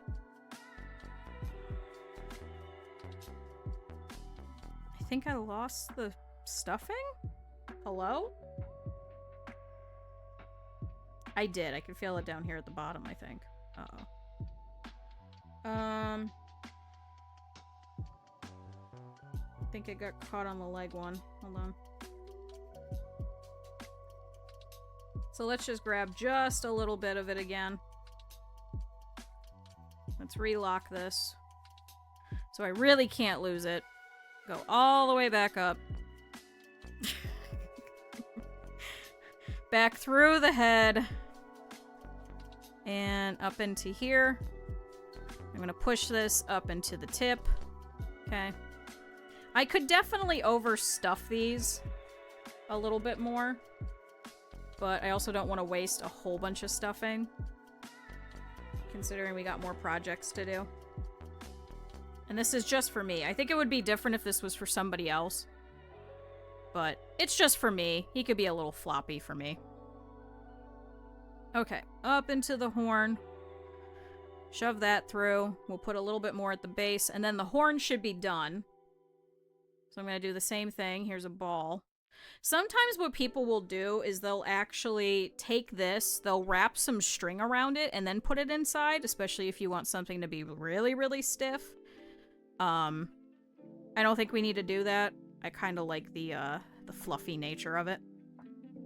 Alright, so there's the horns. The horns now work. Oh yeah, there's a bunch of stuffing that got stuck.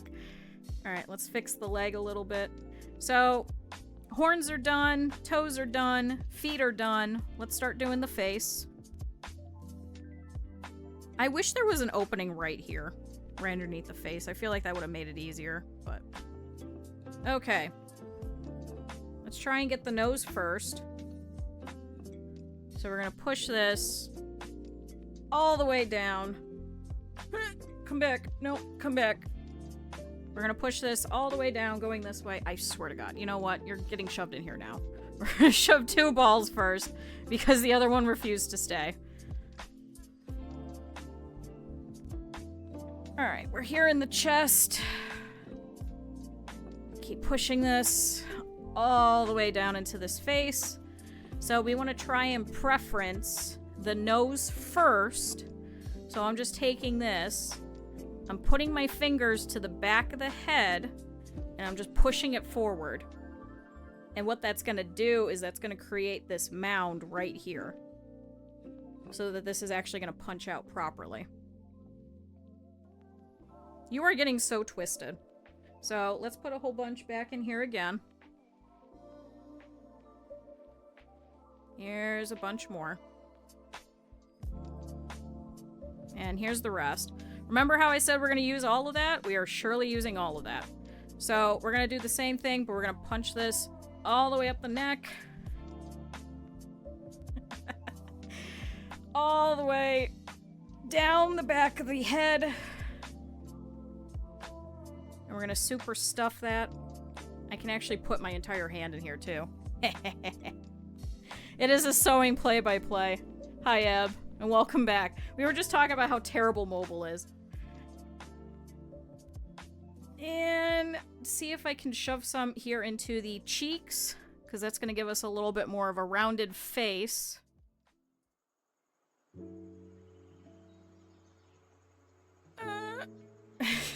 Shut up, bunny. Let's see. There we go. What do we think? Chad, it's like a puppet now. Hey! So he's a little lumpy in the back, so I might want to put a little bit of extra stuffing right about here to kind of bump that out a little bit more so it matches the other side. So I think we need a little bit more up here, but he's looking pretty good. Definitely a dragon. What do we think? How bad is the one lazy eye? It's actually not too bad. It could probably be worse. So yeah, we need more stuffing up here, so let's grab some more.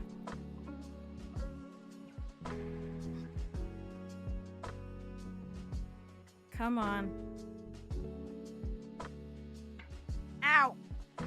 I might have to make the hole in the box a little bigger because I just got my arm stuck. So hold on.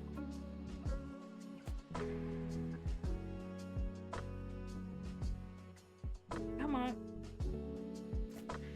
All right. There. I gotta really get the arm in here.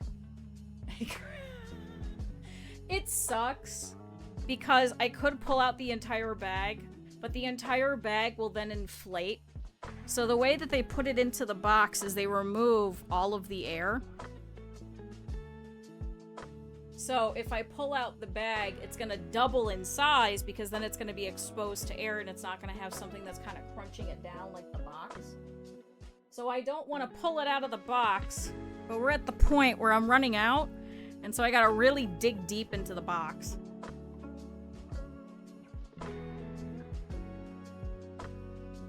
It's like when you have, like, really hard snow, and you have to, like, claw at it. It's kind of like that. Okay, let's put another bit up here into the face. Then we can start putting stuff into the neck and then just the body, and then we're done. Chad, are you excited?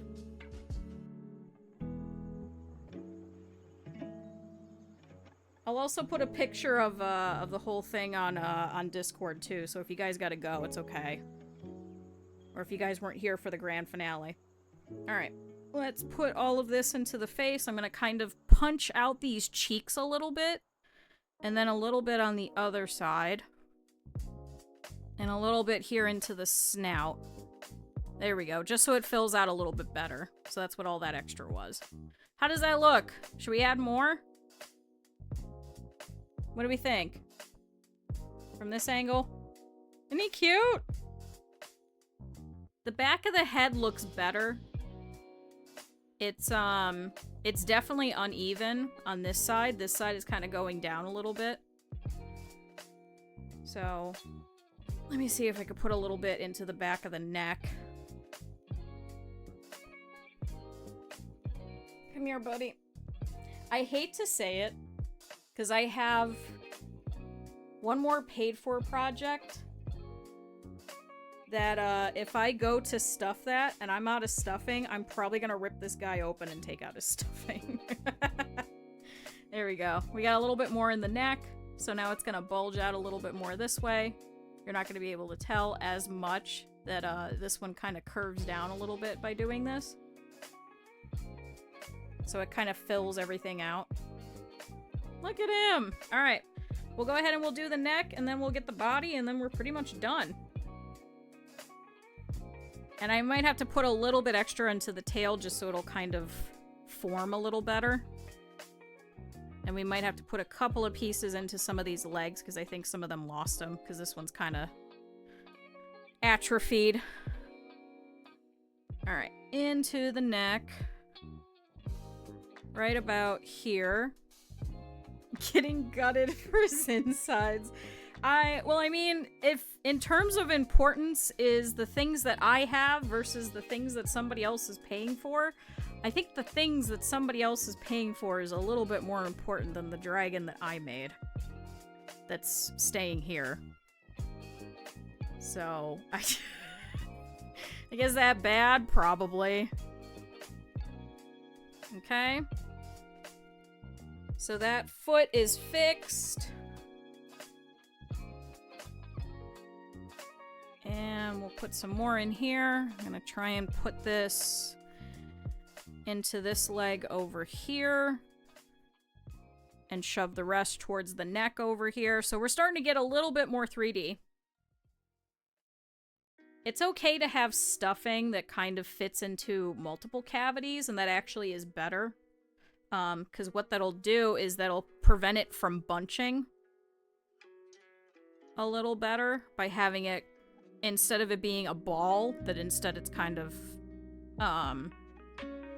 you know, it's like a cloud. You don't want a big giant ball of a cloud. You kind of want like a cumulonimbus type of thing, you know, where it's a little more wispy. It prevents a lot of the bunching that you might get. Alright, I don't think we need the hemostats anymore. I keep running into it. We don't need the penguin anymore. Okay. That can all go away. We don't need any of that. It's just getting in the way now at this point. Okay. Shoving things into the butt through the cavity. We're gonna try and fill out some more of these legs up here. Especially because this one's a little funky. It says not to overfill it here, so I'm just gonna put a little bit. Chat, we have to get more. Chat, more stuffing. It doesn't end. I'm gonna put that on the floor into the garbage pile. That's not gonna be nearly enough. Although this might be a good handful, actually, for the legs. Let me throw that in real quick. This is like the perfect amount. So we'll put this over here, and same thing. So there's now going to be a wad here, but I'm trying to move it, as you can see, down the leg a little bit. Just so that won't bunch, literally here. Okay, that's a little better. So it's still a little understuffed. It's not like completely solid, so he'll still be able to sit a little better. He's currently a little top heavy. That's because there's nothing here in his actual chest. It's look, look, there's nothing here. There's absolutely nothing here. That's the only reason why he's falling over. Don't worry.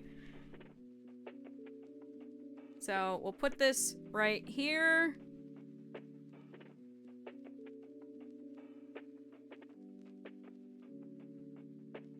I need more. But as we get towards the back, I'm going to do the same thing and add some more into the legs. Ow.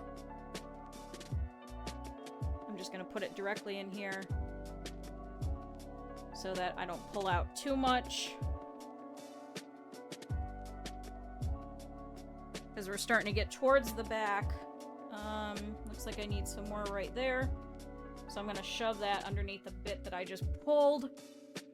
There we go. Oh my god, you can see my arms red from scraping it up against the box. Oops. So I'm going to put this underneath in this chest. Underneath that piece that I just put. We're going to carefully shove that in there. And I'm going to try and bump this little bit out right about here. Hold on. No, box! Alright, there we go. So it's a little lumpy. Let me see if I can kind of... There we go. That's better. As we keep stuffing, more and more is going to fill as we keep going. You may be asking yourself, Q, why at this point couldn't you just pull out the bag? Because I'm sure there's probably not that much. The problem is I don't know how much there is. And I don't just want this expanded giant bag of stuffing just stuck in my office with nowhere to put it. I unfortunately don't have the storage for a gigantic bag of stuffing again. Come on.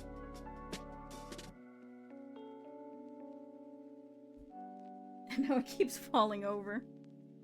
Okay. My eyeball itches, sorry. Alright. We are going to put this here. I'm going to try and fill out these back legs a little bit. As you saw, it's getting a little atrophied over here. I'm going to put some of this down into the actual leg. So now it'll stay. The other side's okay-ish. I'll put a little bit more over here. Oh my god, there's cat hair everywhere. Freaking cat. Okay. And putting this through, we'll do the same thing. Put this down the leg a little bit so you can see where my finger is, how far down I'm going. What that's going to do is that's actually going to fill most of this. And then this will stay because it's actually stuck here as opposed to it just being a ball here.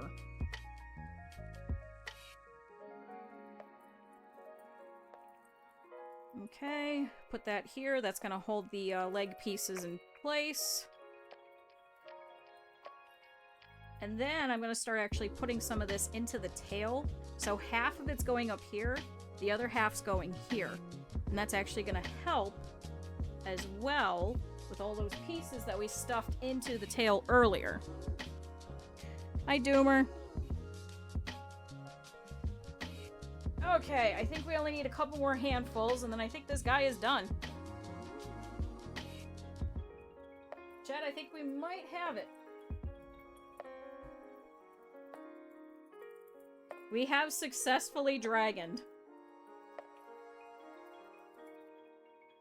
We're finishing a 2-foot long dragon, or 2/3 of a meter, that we've been working on all week. Alright. Chat, are we done? Chat. How does he look? You can't even see. Hold on, I'm gonna move you guys. Hold on. I'm moving you guys.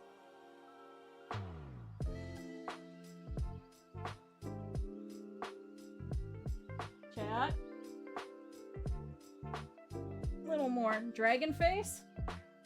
Hey! Chat! I think he's done. What do we think? Yo! Look at him! Oh my god, he is big. Oh my lord, he is big. Hold on, this might be easier. Or is that easier? I don't know. Oh, chat. He's... Hold on. Is this better? Except I'm stuck on something. Chat, he's big. So there's his tail.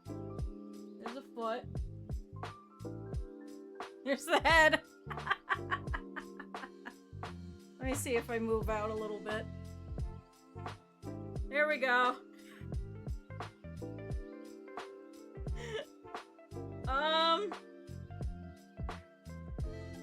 Where am I putting him?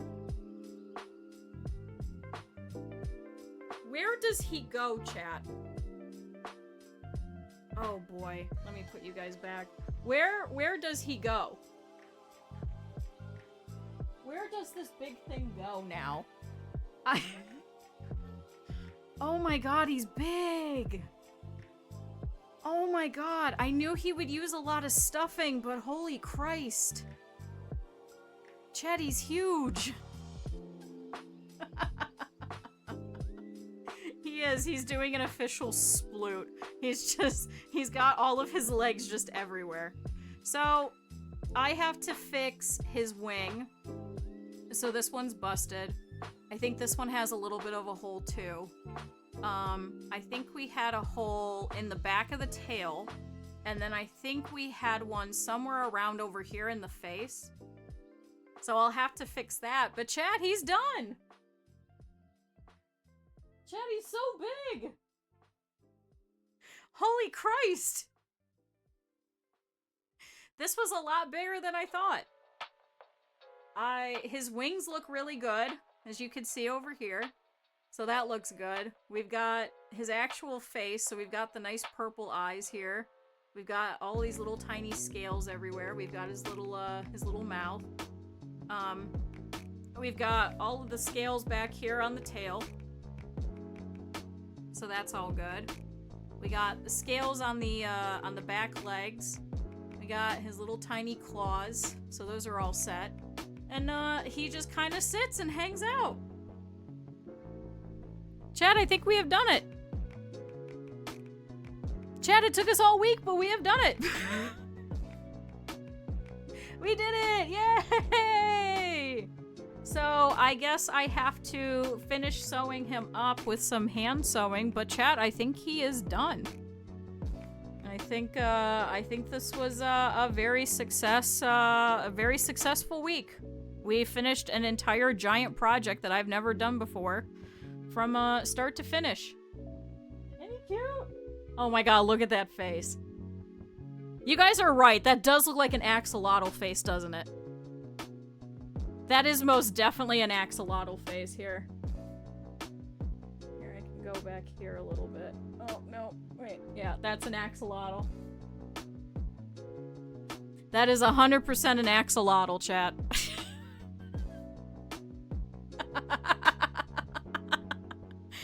So, he's a little special. He may have a tiny scar. His one eye's a little lower than the other. He needs a couple of fixes, but chat, I think he's done. I think he was successful. He is definitely a smug little guy. So, I could tell you, from a plush standpoint, as someone that's made a lot of different stuffed animals, the pattern's not too bad. A lot of it is just trying to sew little tiny pieces together to make, like, for example, this little hip piece right here. This was kind of difficult. And then I'd say probably the wings. But I think if you really wanted to, you could honestly just do the back. And just do that 4 times and skip this entire process.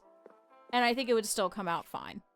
You would just have to do a top stitch all the way through. So, I mean, I'm of the inclination that if you want one of these guys, you could definitely make one.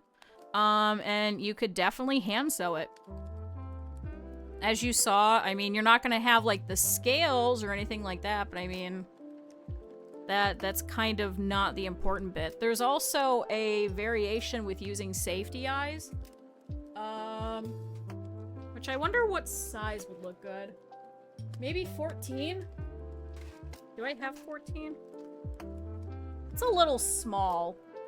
Hold on. Wait, I have 18. Let's see. Oh yeah, 18 would be perfect.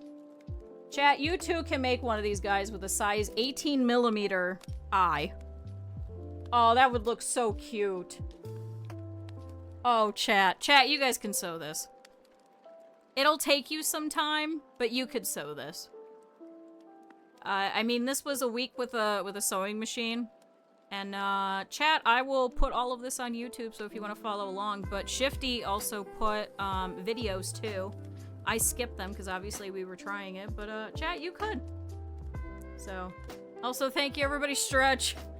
Good, we need to stretch after that. Chat, we did it!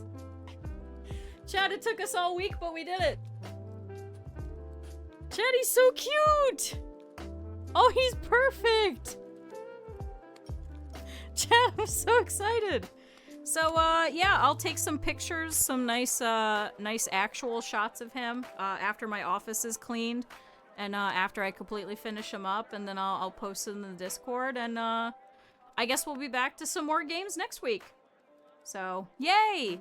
So, chat, thank you everybody for being here, whether you guys were here today, whether you guys were here for just a couple of minutes, whether you guys were here for a couple of hours, whether you guys were here multiple days, or whether you guys were here all week. Thank you. This was a ton of fun. So I'm glad we got to do something a little different. We got to do a big project that you guys have been telling me, because everyone keeps going, make a 6-foot Kong. And I'm like, well, I could do 2 feet. And you guys are like, all right, fine. So I'm glad we were able to make something big. You guys got to watch the entire process, and we'll go from there. So, chat, next month, I think we're going to do a fun project, and then I think in February, I think we're going to do the frog project. So, we're only doing sewing streams once a month for right now. So, if you want to see more, come back next month, but we'll come back to a couple of games next week, and then we'll see how we're doing for the holidays. So, chat, hopefully I see you guys next Monday and Tuesday. If I don't, I hope you guys have a good holiday. If it's not a holiday for you, I hope you have a good little, like, winter time. But, chat, I'll put out the schedule on Sunday, but, I'm going to go and have a nice lunch. I'm gonna finish this guy up, and, I'll go from there. So, chat, we are going to see our friend Rico, who is actually doing a fun anniversary stream. So we'll be popping over there. Thank you, Eb. I know this is hard for me to do for mobile. So I'm going to drop you guys off over there, and I will see you guys next week. So thank you, everybody. I hope you guys all have a great weekend. Bye-bye. Bye. Can I do a raid from here? Oh my god, wait. I think I could do a raid from here. Wait, can I? Chat, I don't think I could raid from here. Wait, can I? Can I? Oh, wait, chat! Chat, I figured it out. Hold on. Alright, chat. I will see you guys next week. Goodbye. Goodbye. Where's Rico? There's Rico. Bye, chat.